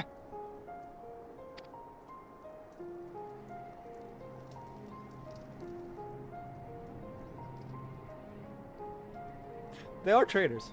I am Lucia Junius, a Temple Knight of Ishgard. And you are? Iulus Pier Norbanus. And that's all you invaders will get from me. We are not here to invade Garlemald. Far from it. Like you, our allies in Eorzea and the Far East fight in defense of their lives and their loved ones even as we speak. But it is the people of Garlemald who have suffered most. This we know. And that is why we have come to offer you our aid, that we may unite against our common foe.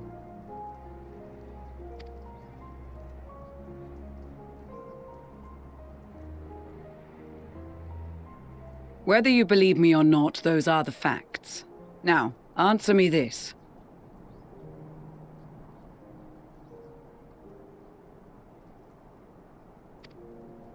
Why would a proud soldier of the Empire be reduced to stealing? The situation must be dire indeed for you to go to such lengths.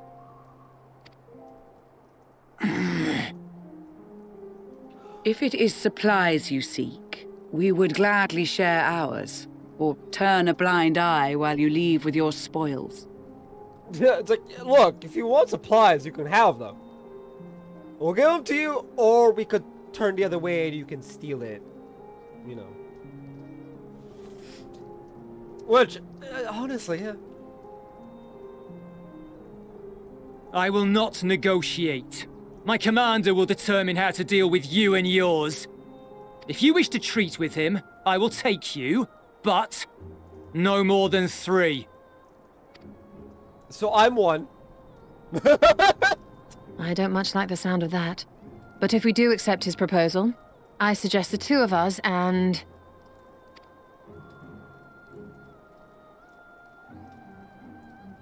Please allow me and Alize to act as envoys.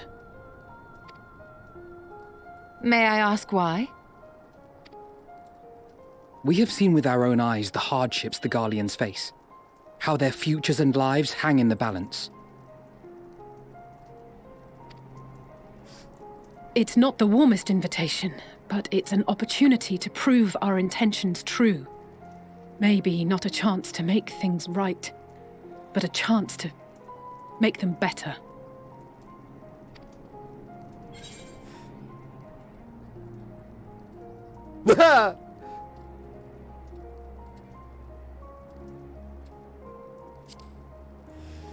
You should hang me by my entrails. That's what you do. No more I can see that persuading you otherwise is a lost cause, but you will proceed with the utmost care.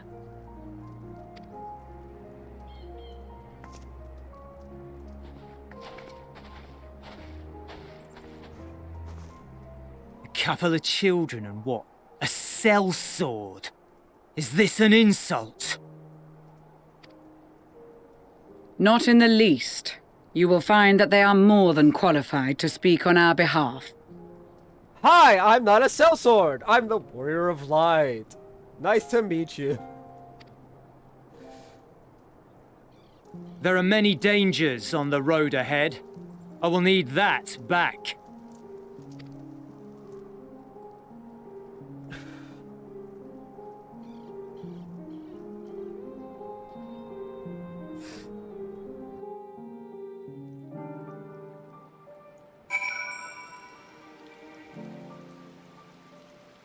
I might be able to get, like, right before.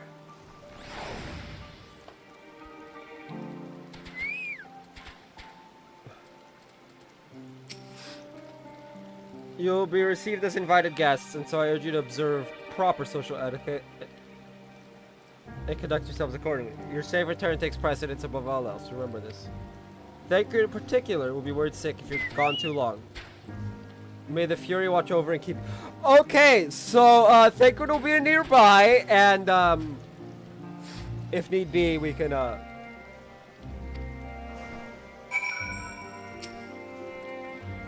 you and the children ready? I'll explain the route once we are outside your camp. If anyone attempts to follow us, we will judge it an act of hostility. We will not hesitate to take appropriate measures. I would expect nothing less. You have our full cooperation.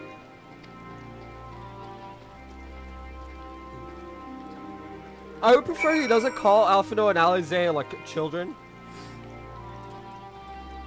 And if he doesn't stop soon, I'm gonna beat him out of existence. Or at least I'm gonna want to. The game won't let me yeet him. See? No yeeting the NPC that's not an enemy.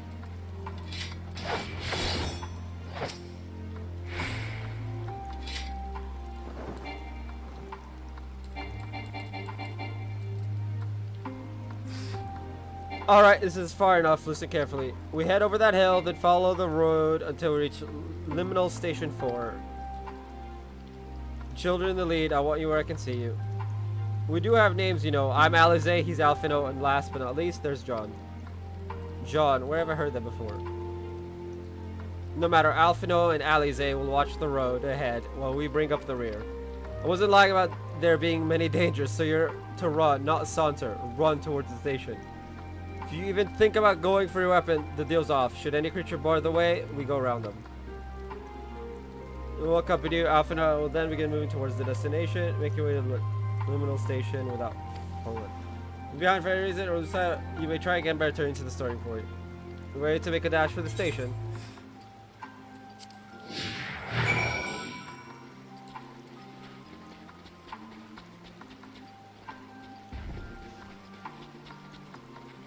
I kind of want to take out my weapon and see how he reacts. But,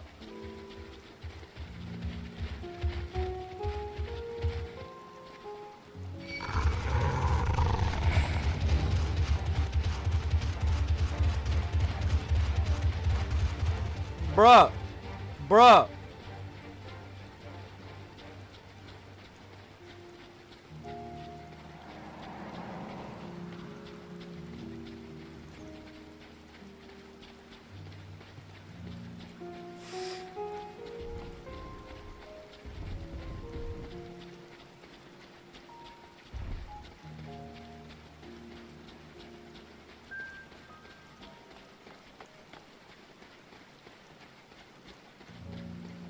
I'm barely keeping pace with them. That's hilarious.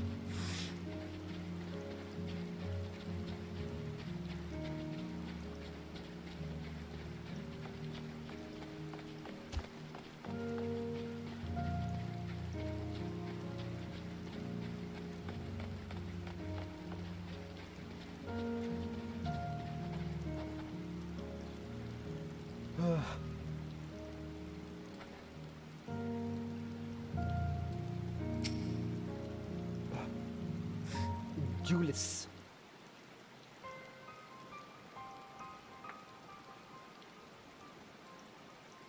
This is it, the first stop, that is.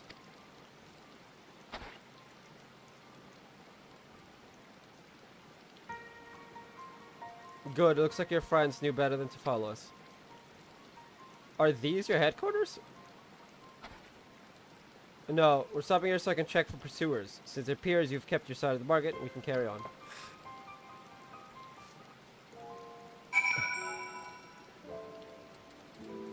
Bro. North of the station is Regio Domorum, one of the main residential areas, or at least it was. The afflicted roam the streets in packs. They'll tear us to shreds if given the chance. Keep close, no wandering off, understood?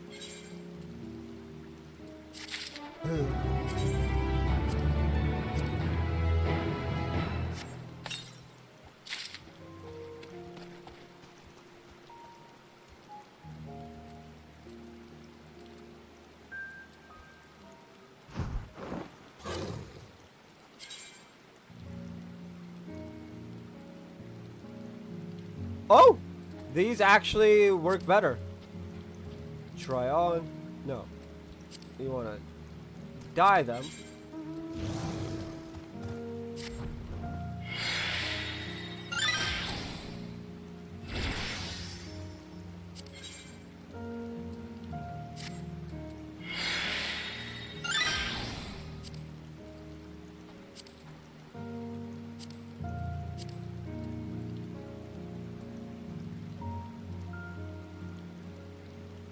Yeah, this works better.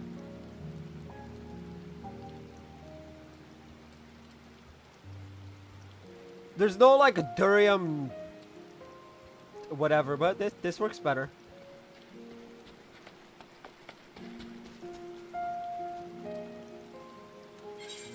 Though I do want to check something, gunbreaker.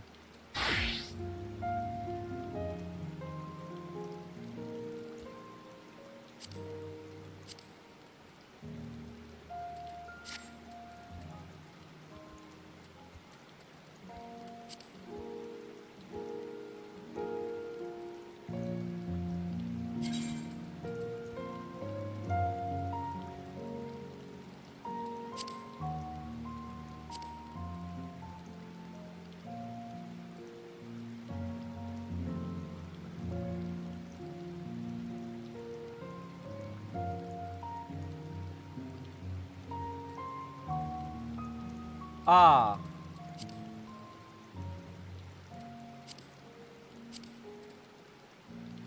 So yeah, even okay, so it's just meant to be blocking it. Okay, that's fine. We got it. That's the outfit. Well. That's it.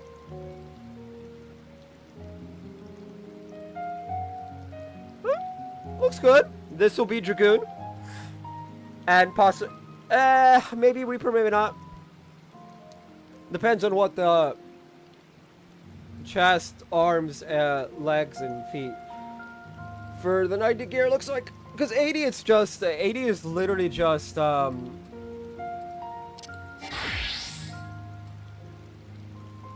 okay, so we want to move this here.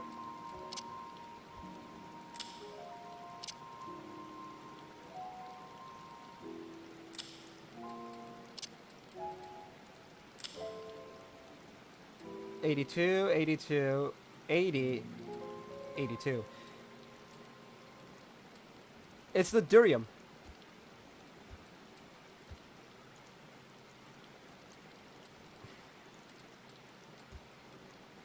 And then you also have the... Oh, these are gadget skins. Okay, yeah. So it's durium for everything except the pants, which is weird. But whatever, it works. From here, we'll be heading northeast, keeping to the left of the railway. While the route itself is straightforward, getting past the hordes unseen is anything but. Keep your weapons at the ready. They would attack their own countrymen. Aye, they spared their own, but slaughtered the rest without hesitation. They will try to avoid detection. Chance of sneaking by completely unnoticed or slim at best. I'll lead the way, but in the event we are seen, you're to fight them off. Those two will follow us, provided they can refrain from drawing their weapons, so I doubt they would be foolish enough to stab their guy in the back. I will not take that chance. With that said, let us proceed.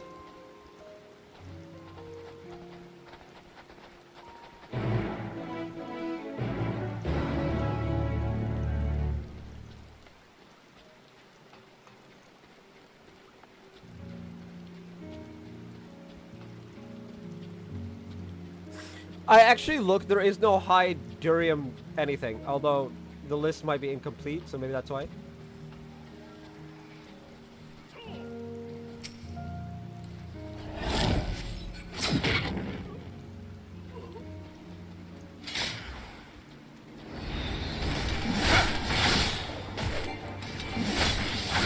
Whether that person helps me or not, I don't care.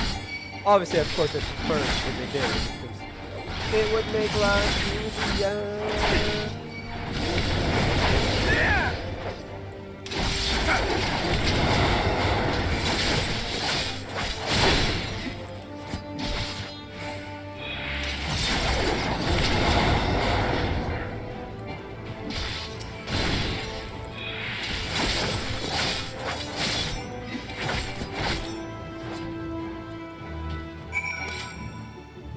Let's go. I'll move this stuff into the glamour dresser once I get to an inn. I see why your comrades chose you. Julius, our contingent has a cure for the afflicted, or tempered as we call them. Your people would need to be taken into custody that we may administer the treatment, but they would eventually regain their sanity. Is that so? For all I know, your treatment would simply force them to forsake one master for another.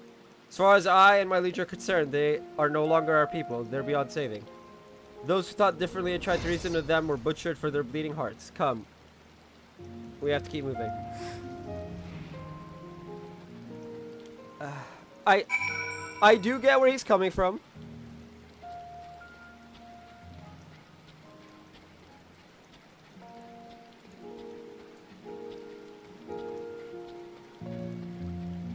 But no.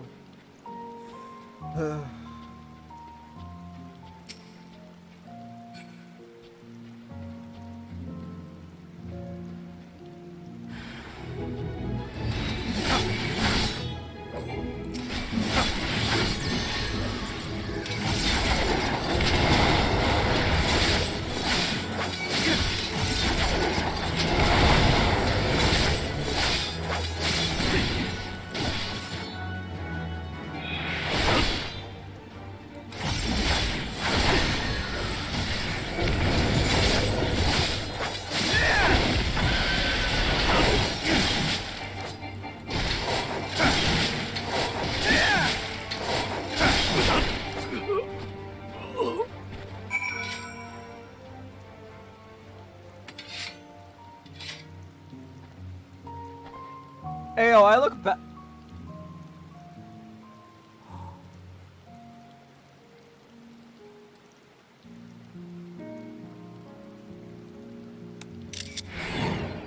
Hold on, I had to get a screenshot of that. Holy! Oh, y'all see that? Y'all see that? Y'all see the cool? I actually need to send that screenshot off to one of my server admins.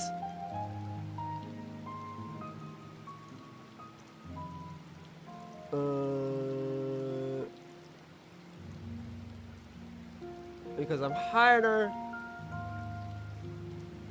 to do my emotes later this month.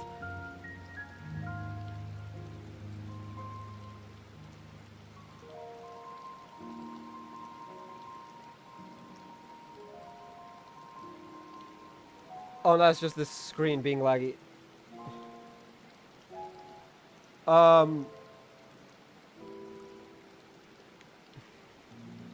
My mouse lagged and I was like, I look at my CPU usage, it's like 70%, and I'm like, oh, so that's just the screen being laggy.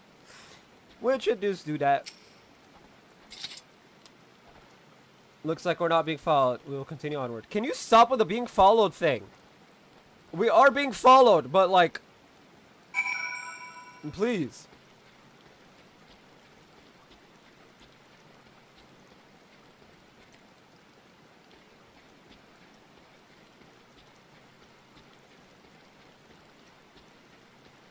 Julius, can you stop running? This man kill his own? Traitor. I mean what I said, these people deserve only death. I stayed my hand before only out of desire to remain undiscovered, and that is still the higher priority. We should continue to avoid any unnecessary confrontations. Keep following the railway. Can you not be an asshole? Like, just... 5 minutes, bro. 5 minutes. I just want you to not be an asshole for 5 minutes. I also really want to go to an inn.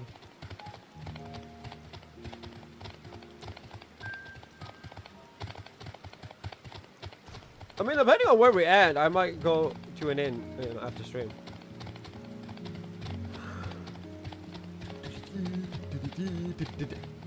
Or apparently, we're headed for an ether right now.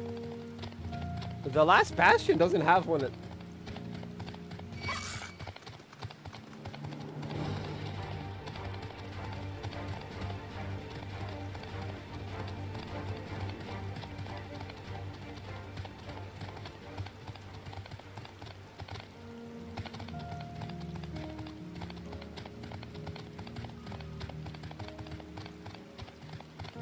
It's underneath. Oh my goodness, it's underneath.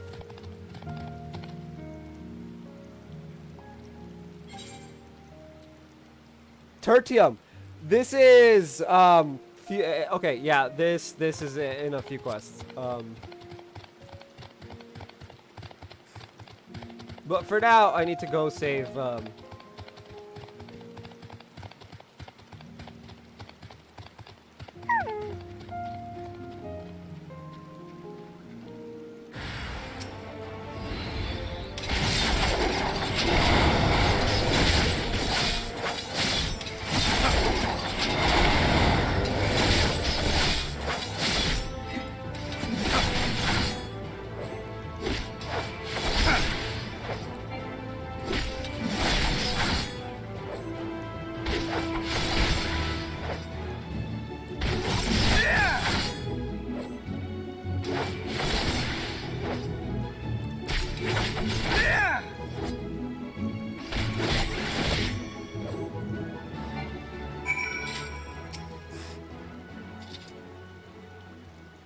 Look what they have become. Would you still stand there and claim that they can be cured? Yes! Those exposed to a vast quantity of a primal's ether may suffer severe corruption. Even with treatment, such victims are beyond salvation. Apparently not! I was thinking, yeah, man! Easy does it. Alice has got it. Nope, apparently not. I was wrong. My bad. Then you admit it. Now that you have seen these monstrosities for yourself, perhaps you will think twice before speaking of a cure.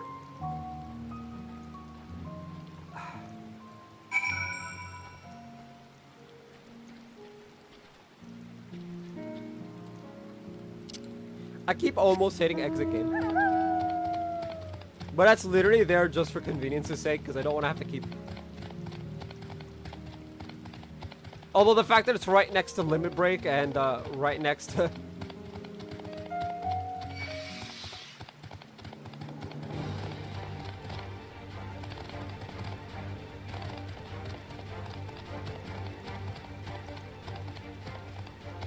Alright, bring it! Never mind. I literally turned around and was like, alright, bring it. We're almost there. You have kept your side of the agreement, so I'll keep mine this way. Bro. I'm actually annoyed with you right now. Like, enough with your games. I'm also pretty sure my, the gauges just hit 0 if I log out. Is that a Rathalos? This is Tertium, one of Garlemald's largest stations. It now serves as our headquarters. I've already sent the twins ahead. I will be with you soon, so wait for me at the bottom of the stairs.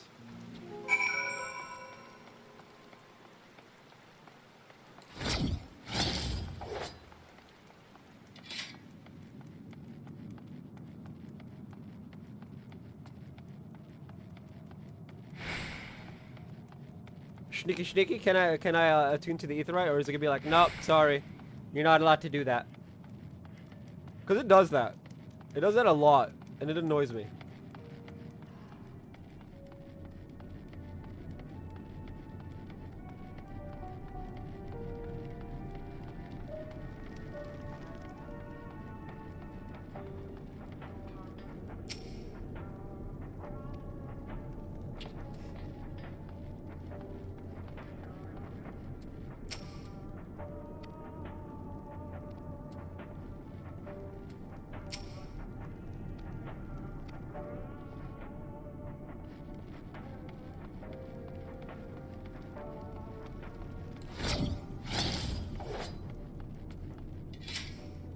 I don't know how you get a carbuncle to show up once you've...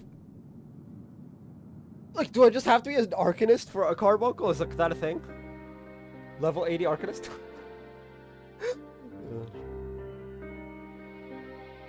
It's plain to see why they chose this as their base of operations. They could have done a lot worse. Even so, I imagine it's not the easiest place to live.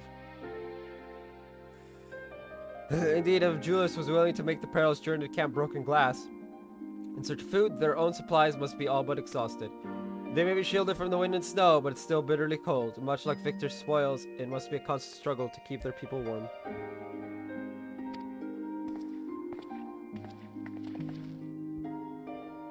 Lower your voices. Did my internet just die, or did Twitch just derp? No, I'm still at 319 drop frames. So it's just Twitch. Lower voices. While you may be here as my guests, the others will not take kindly to your presence. My commander is in the locomotive over there.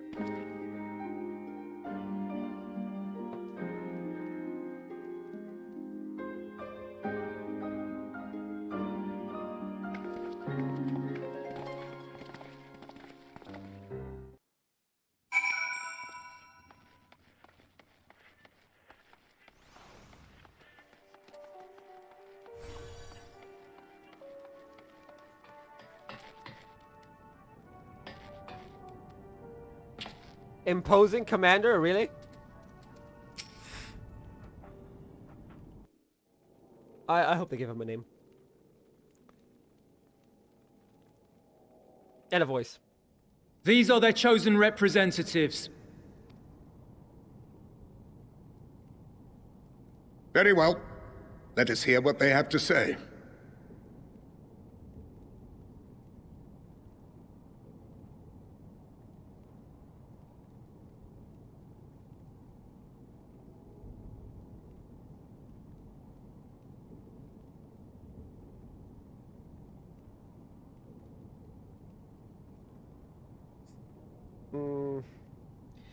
Apparently, this is the day I made my Reddit account.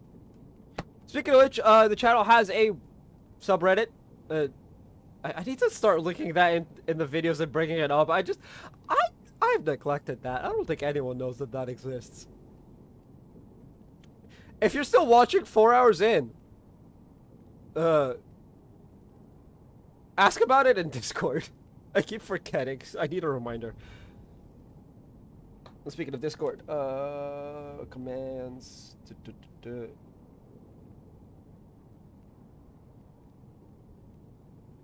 There it is in the chat for those watching the Twitch VOD.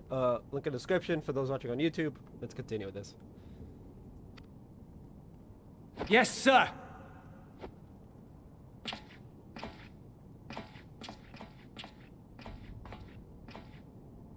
I present to you our commander, Lord Quintus Vankina, Legatus of the First Legion. Quintus? The first? I had no idea you had survived.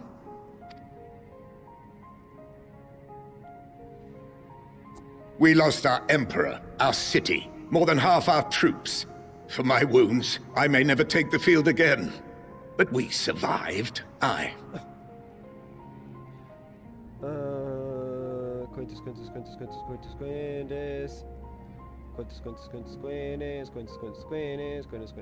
I mean, I could have just done it before. Yeah. In a manner much to your liking, I dare say. We have no intention of adding to your misfortunes, nor do we bear you any ill will. It's like, bro, I don't even know you. Spare me. Though you children may speak in earnest, overtures of peace ever ring hollow in my ears. So long as man stands to profit from his neighbor's suffering, war is inevitable. Yeah. Driven from our ancestral homeland into this blasted waste. Yet still you yearned to rob us of our paltry scraps. 'Twas only with Magitech that you learned to keep your distance. Though we knew it was only a matter of time before you regrouped and returned. Conquest and empire were our only defenses. Emperors Solus and Varys understood this, and through their campaigns saw us grow and prosper. Much blood has been spilled in Garlemald's name, aye. But if it is a choice between yours and mine, then it is hardly a choice at all. I do not deny that a great many conflicts throughout history were driven by the desire or necessity to gain by another's loss. That is not why we are here. Nor have we come to petition your aid in the war with the Telophoroi, grave though that threat may be. Our purpose is simply this. We wish to help you. Let us help you. If there is aught that can be done to ease your plight, we would be glad to do it. Perhaps you would.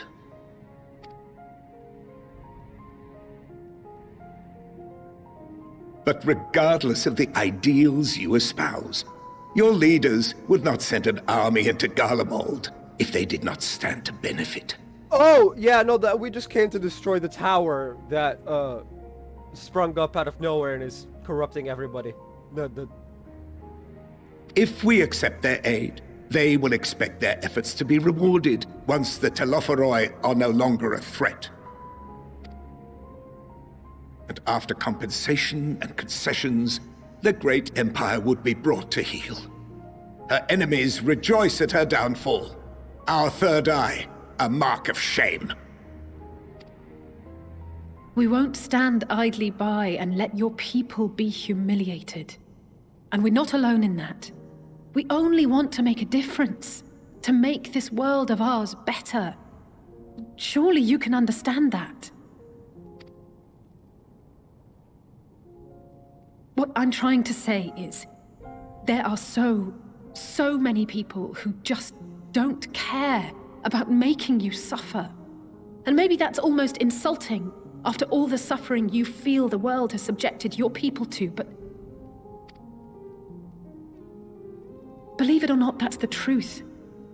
And now we're here, and all we're asking is for you to tell us what you want, what you hope for. So much blood has been shed, so much lost. All because of this endless war. Who wouldn't want to end it? Honestly, I'm tired of it. I only joined in a little while ago, and I'm already tired of it. Can we not work together to face our problems as one?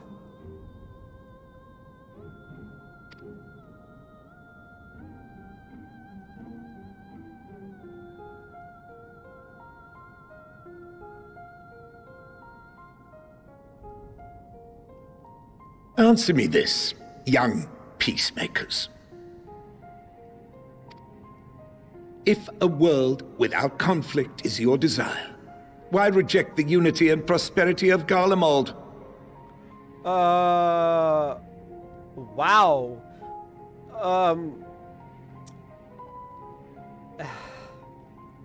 That's a loaded question and a half, and one we've already answered. Is it because we do not share your faith?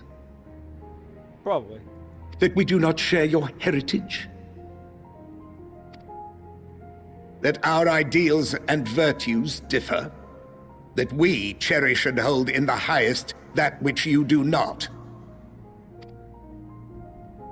Disparity is the root of discord, and peace built on compromise is flawed and fleeting. Happiness for one and all is a dream, and the reality is that to the victor go the spoils. That is why we Garleans will never submit nor surrender. For freedom and for pride, we will remain true to ourselves until the bitter end. That is my hope.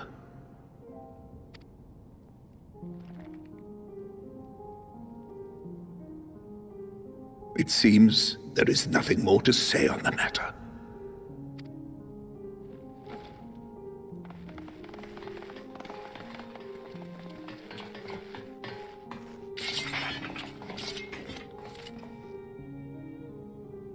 You will remain here while I decide what is to be done with you. Do not be alarmed. No harm will come to you, if you cooperate.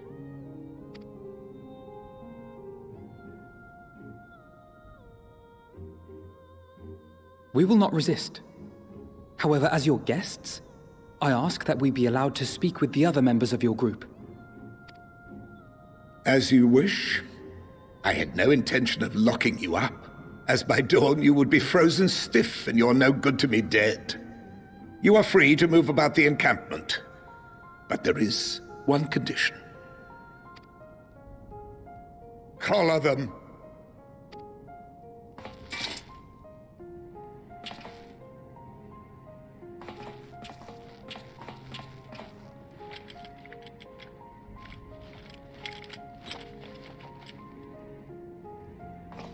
What are these?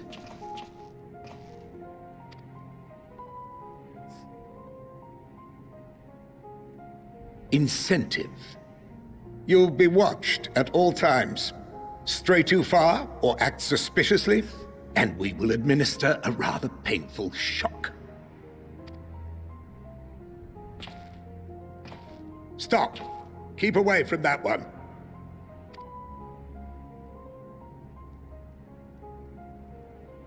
The champion of Eorzea is not so easily cowed.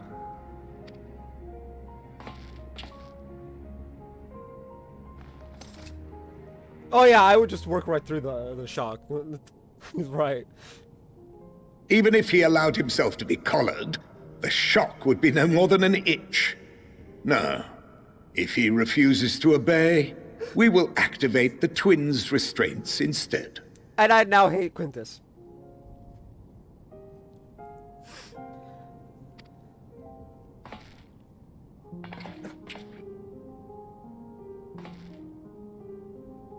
You needn't worry about us. We'll forget we're even wearing them soon enough. Even now, you still... Why go to such lengths? What is it all for? Peace.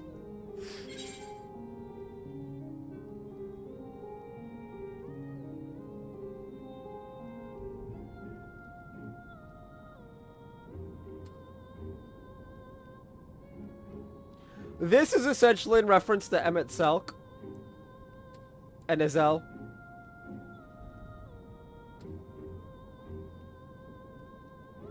This is in reference to Azel and Estinians staying by the fire together.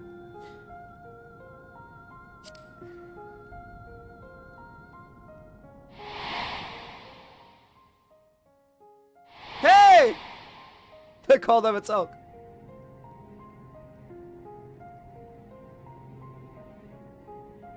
Oh yeah, he was just like, yeah, do whatever. It's not gonna stop. You are a curious one. A far cry from the merciless barbarian others paint you to be. I ain't a merciless barbarian. Rude. I'm not even merciless. You will be their warden. Take them away.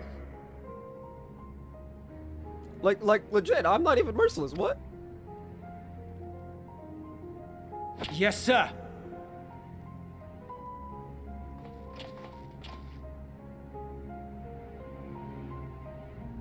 I mean, I don't know about the barbarian part. That's subjective, but merciless? I'm not merciless. The Sag. The big Sag. I am 83, right? 83, yeah. If I could attune to the Etherite, I would dip out and go back. This is annoying. Persona non grata. Alright, let's do it.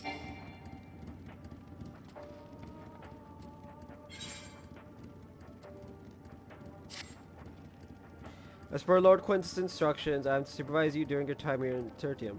Before you ask, no, I don't have a key or any other means to remove your collars, nor would I tell you if I did, and if you try anything, you'll soon wish you hadn't. So you truly intend to speak with the others, or was that merely a ruse? We're in order to disobey Lord Quintus, if that's what you mean.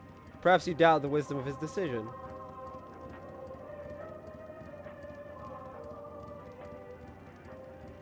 You do as you will, but remember, I'll be watching. If you catch wind of you doing anything untoward, try and trick our people into turning their coats and the like. Those collars will be the least of your worries, understood? Though we're somewhat compromised, to put it lightly, let's not waste this opportunity. Suggest splitting up and learning what we can of their situation. Above all else, don't use magics of any sort. You and the other may go wheresoever you wish, even outside the camp. I know full well I couldn't stop you if I tried. But do not forget, if you do anything to endanger us or our interests, Alphino and Alize will pay the price. Man's just following orders, but I don't like that. Anyway. You came with Julius, didn't you? Well, whatever business brought you here, you'd best keep your hands off that Etherite. It's deactivated, but rather you didn't mess about with it. There are others throughout the city, built by Guardians. 4 Guardians. Could teleport all over in the blink of an eye, provided there was a terminal nearby. These days, however, we use the Etherite's power to keep this place lit. Though that comes at the cost of its normal function. Oh!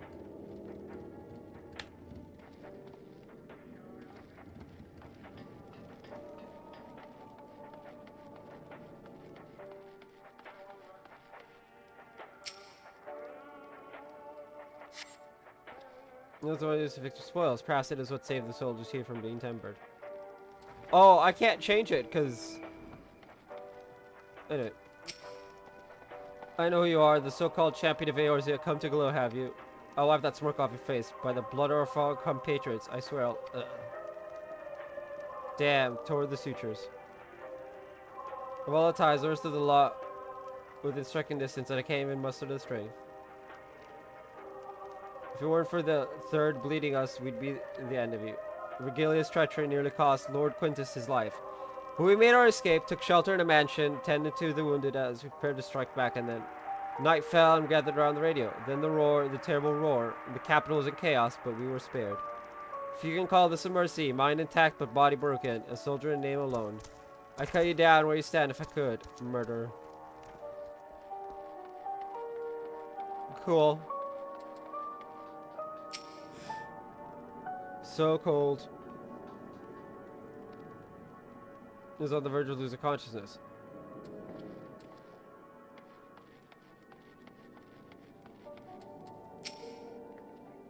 It's you, John Phoenix Soul. I served under Lord Gaius in the 14th Legion. I was there on the night the Praetorium fell. You and your adventurers, you killed them, my comrades, my friends, swept them aside in their dozens, as though they were nothing to you. And maybe I am too, just another faceless enemy to be cut down. But it won't be long until our countrymen return, until you get what you deserve, mark my words.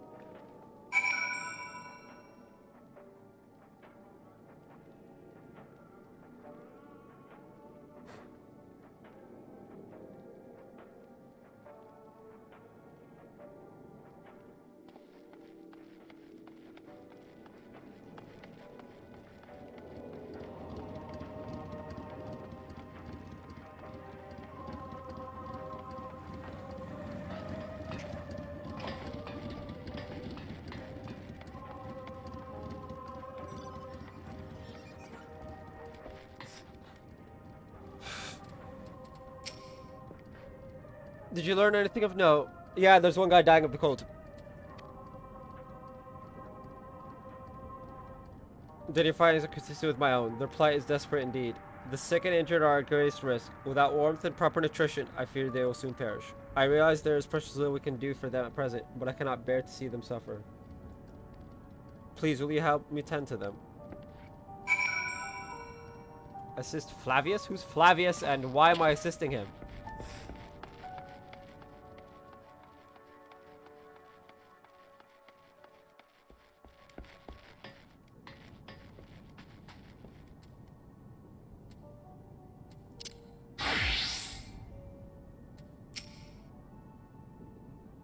You know. Who's there? My eyes, I can't see all that well. Thank you. The numbness has subsided a little. But I know I won't last much longer. You should look to the others who can still fight. Give them my ration. If me going hungry means someone else lives to see another day, so be it. At least I can still serve in that way.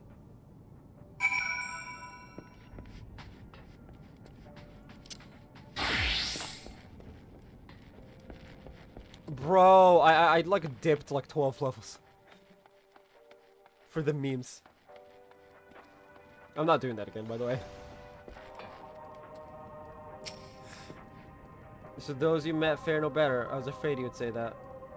I know we were warned against meddling in their affairs, but we can't leave them like this. Perhaps we might gain permission to have the contingent deliver supplies. Quintus may have made his feelings on the matter quite clear, but even he must recognize they are not in a position to refuse help. Maybe Julius could persuade him. Though we'd need to persuade Julius first.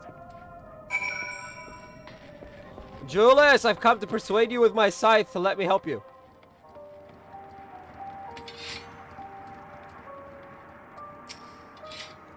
If it actually sends me off to a thing, I'm gonna dip in the back. Well, seen enough.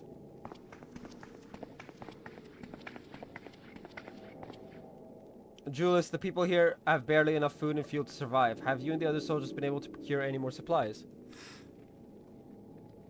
We've been scavenging provisions from the nearby houses, as most families kept some stored away in the event they were snowed in.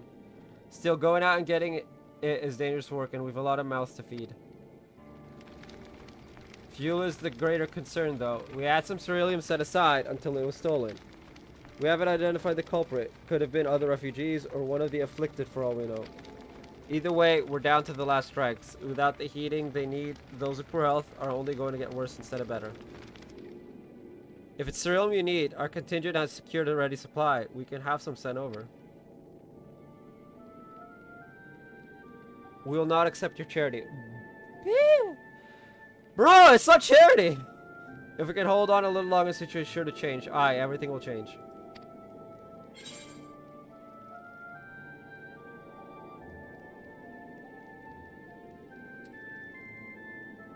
One of your comrades mentioned something along those lines.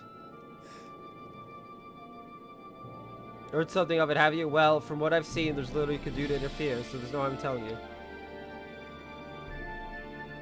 One of our scouts spotted a hooded man issuing instructions to the afflicted, or in the bastard's words, loyal servants of Telophoroi. Then he made his way inside the Imperial Palace, or what stands in its place. We'd identified the seat of the enemy's power, we realized. Lord Quintus dispatched a messenger to the 10th Legion saying as much, and instructing them to join forces with the provincial legions to prepare for a combined assault on the Telophoroi. Once our allies arrive, our contingent will be sent running for the hills. Then we shall reclaim the capital by our own hand. So he's just gonna... And how do you intend to survive in the meantime? At this rate, many of your countrymen will perish long before reinforcements reach Garlemald. If they need help now, say the word and we'll bring you ceruleum.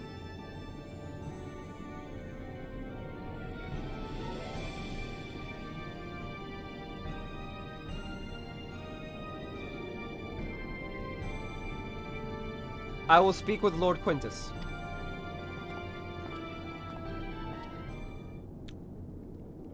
Peace! So, did he agree to it? Nope. No, he will not place Garlemald in the debt of our enemies. I have, however, been ordered to search for ceruleum outside. As you are under my watch, you will come with me. So, we're getting it from the contingent, but not getting it from the... Okay. That works too. Very well. After all, many hands make light work. You lot are more trouble than you're worth. Hey! That is patently very true. We are way more trouble than we're worth.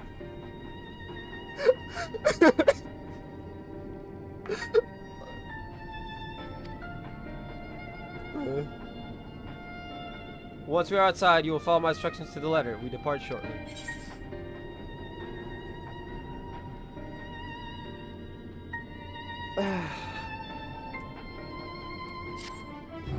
I might manage to make it if I can push. If I can push. I might manage to make it to the quest for the dungeon, but I have it open here. But, you know.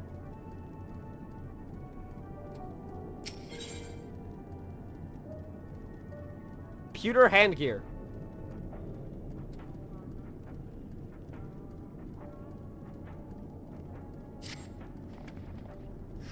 We'll begin our search for Ceruleum in Regio Urbanissima. Why don't we just go to where we're to Camp Broken Glass and get some? Or wherever it is that we're getting them from. First location is Forum Soleus, a park to the northwest of the station. You are to remain close at all times and act only as ordered. Follow me.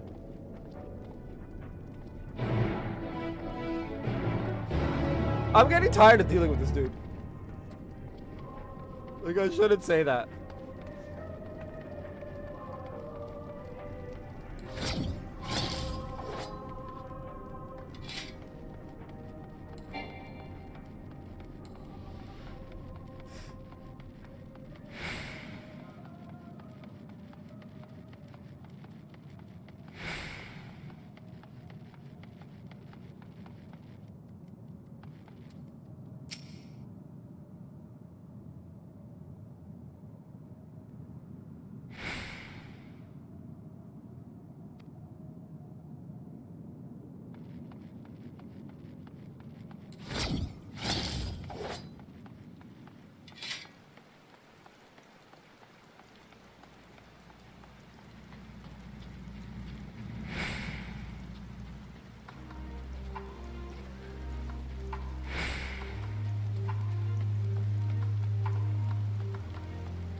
I think Twitch is trying to tell me to stop stream. Because my chat keeps disconnecting and reconnecting.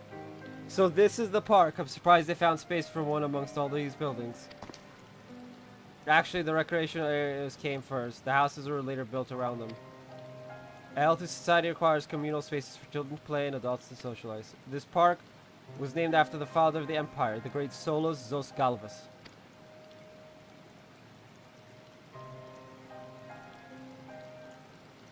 Did we come to extract ceruleum from the wrecked Magitech armor? No, we've already drained it dry. Same goes for the rest of the machina in the vicinity. But as the ceruleum has been stolen, we must scour the city for every last drop. And while I don't expect to find anything here, I've decided to try one more time in case something has been overlooked. I see. Then with your permission, we will commence the search.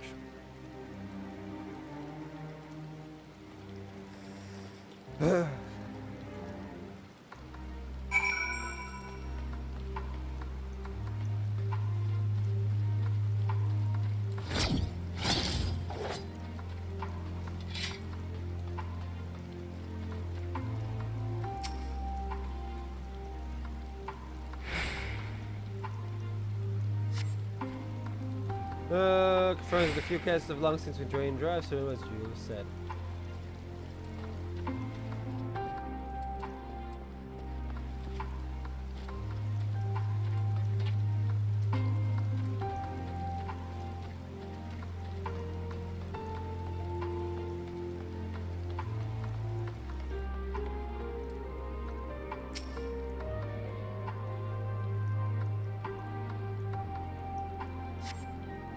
Oh, I understand. The structures are instead of a merchant's stall. Perhaps it was built for children to play at shopkeeper. There's nothing inside resembling magic or any other device that would be feeling surely.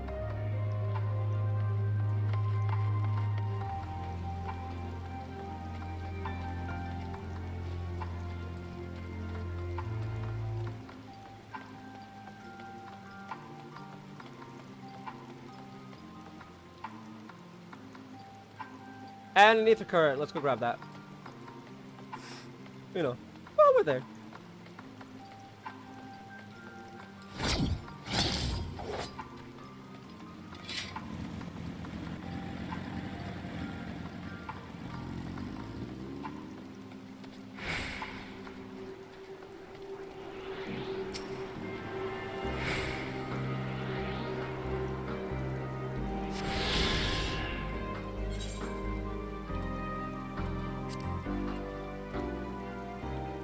There's 10 here. Really? Really now? 4, 4, 4, 10. Now I see why they deleted the rest. And moved some of them around.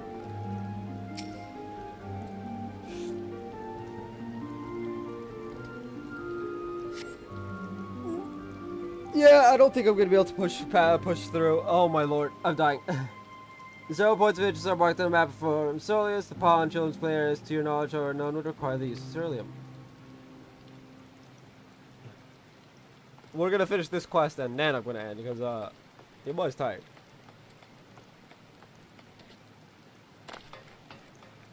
He's not as young as he once was last year.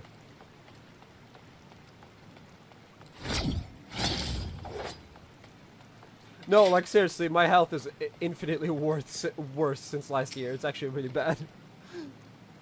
Like I know I meme and joke a lot, but no, my health is crap now. The contraption is built in the style of Imperial War Machina, armed with a battery of weapons, but on close it appears to be no more than a children's slide.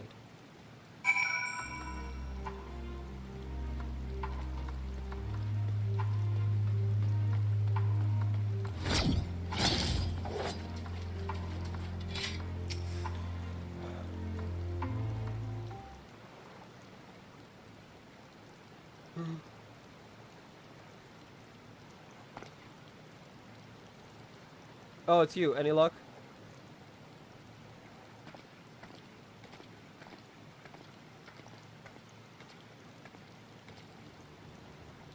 There's no sign of any ceruleum.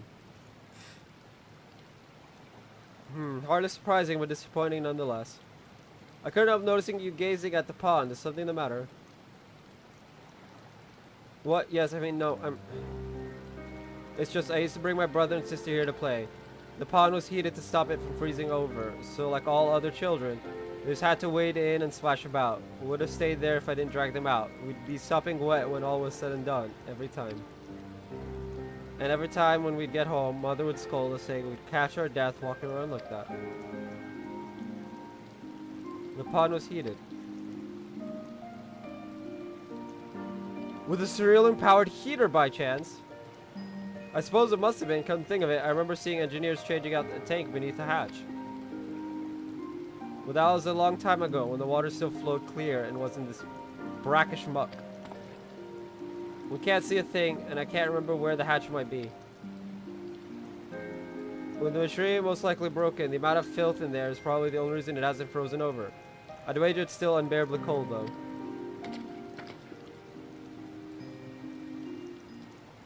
Julius, what are your thoughts on magic? The average guardian would jump out of their skin if they saw it, but the first has a few foreign signiferi and medici, so it doesn't scare me. Then I take it you won't mind if I employ a little now. Alfino, as you have a knack for finding dry wood, why don't you bring me some? Once that's done, a blast of their fire should do the trick. Leave it to me. I don't know if a knack for finding dry wood is... You're not planning to go in there, are you? Of course I am. That tank isn't going to fetch itself. It's nothing so involved as extracting unprocessed ceruleum from a frozen lake, like how the tappers do it. We're talking about a shallow pond in a park, and we have a way of warming ourselves up after.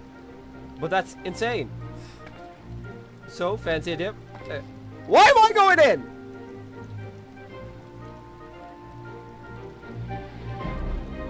Step aside while I drink the pond dry.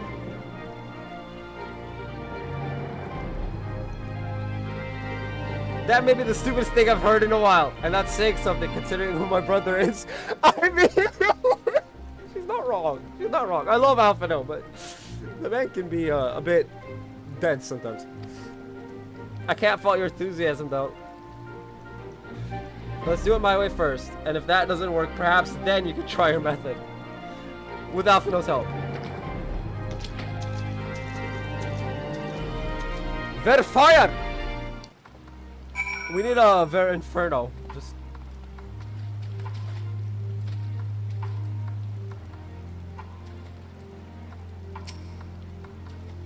Arbert!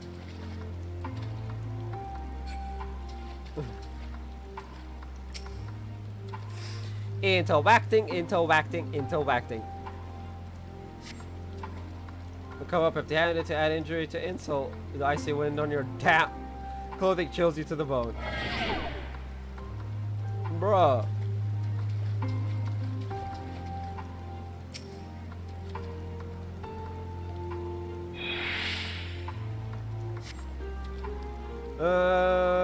Just come empty-handed.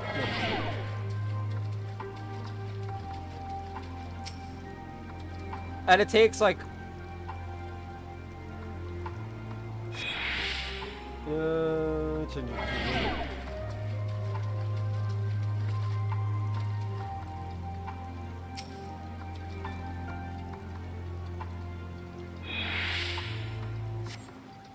if you just catch on what you think might be a handle.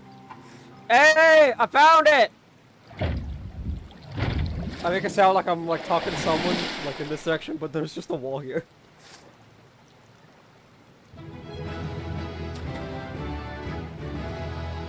You open the hatch and retrieve a ceruleum tank.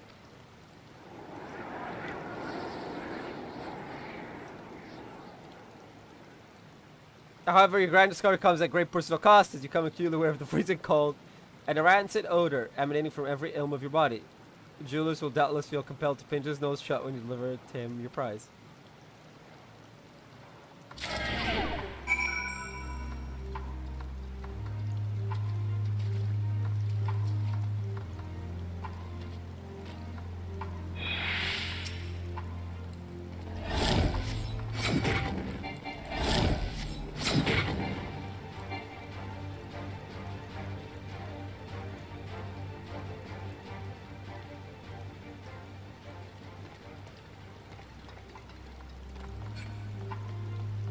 Okay, let's do it. Did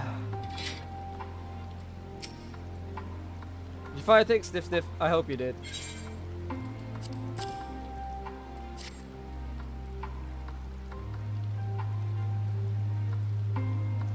That's it. And there's still some ceruleum left. Ah, the fire is still not ready. Hold on, I'll give Alphino a hand.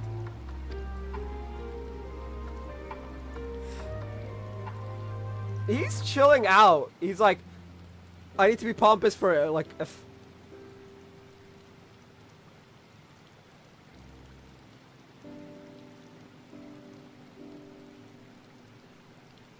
Call me in Ul'Dan, because by fire I am reborn and my clothes are mostly dry now too. Appreciate you recovering the ceruleum, but I wish you'd taken the time to discuss the plan with me beforehand. Despite the way you've been treated, in Lord Quintus's eyes, you're still envoys deserving of protection. If you were to die on my watch, he would be most displeased. Your concern is duly noted, but all is well that ends well. Hey, I like to say that a lot. And along with no harm, no foul, you know. Julius, you mentioned coming here with your younger siblings. Did you grow up in Garlemald? I did, not far from here. My father was an accomplished researcher in his youth, and for his contributions to the Empire, awarded an estate. We lived well, better than many. What was Garlemald like in those days? Everything. It was everything you could imagine and so much more. Even during the coldest winters, we always found warmth and comfort at home. Coming in from the snow, taking off your coat, and sitting down for a hot meal with family. Visiting friends and relatives, receiving that same welcome, knowing they had everything they needed. Walking down the street, seeing the lights in all the houses, hearing the faint sounds of laughter and song of happiness. And although the summers came and went all too quickly, in that brief respite, the ice would melt and the forgotten grass make its triumphant return. Gray clouds gave way to blue skies. Some mornings we'd climb to the top of the tallest building we could find to watch the sunrise. Never again. Those rooftops are rubble, those friends dead, and those memories. But if I could reclaim even a fraction of what we once had. Soon our chance will come. We just need to hold on a little longer.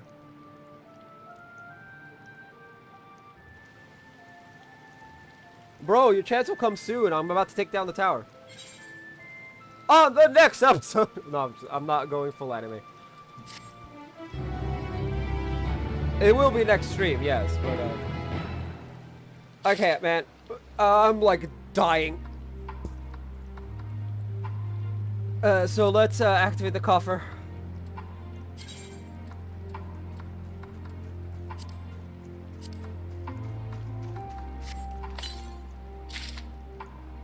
Hi, Durian. Gauntlets of Maiming. What's this one? Arm guards.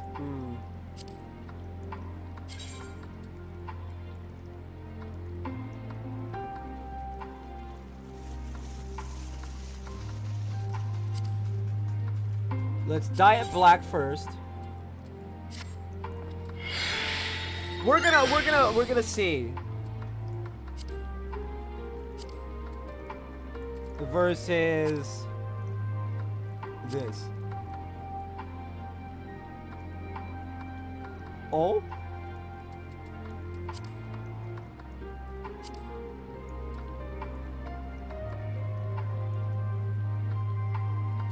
No, this one fits better.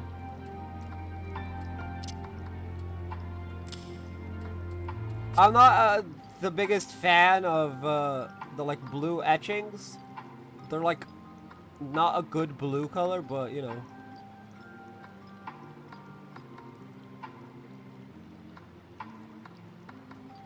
But then I realized the shoes have it too, so.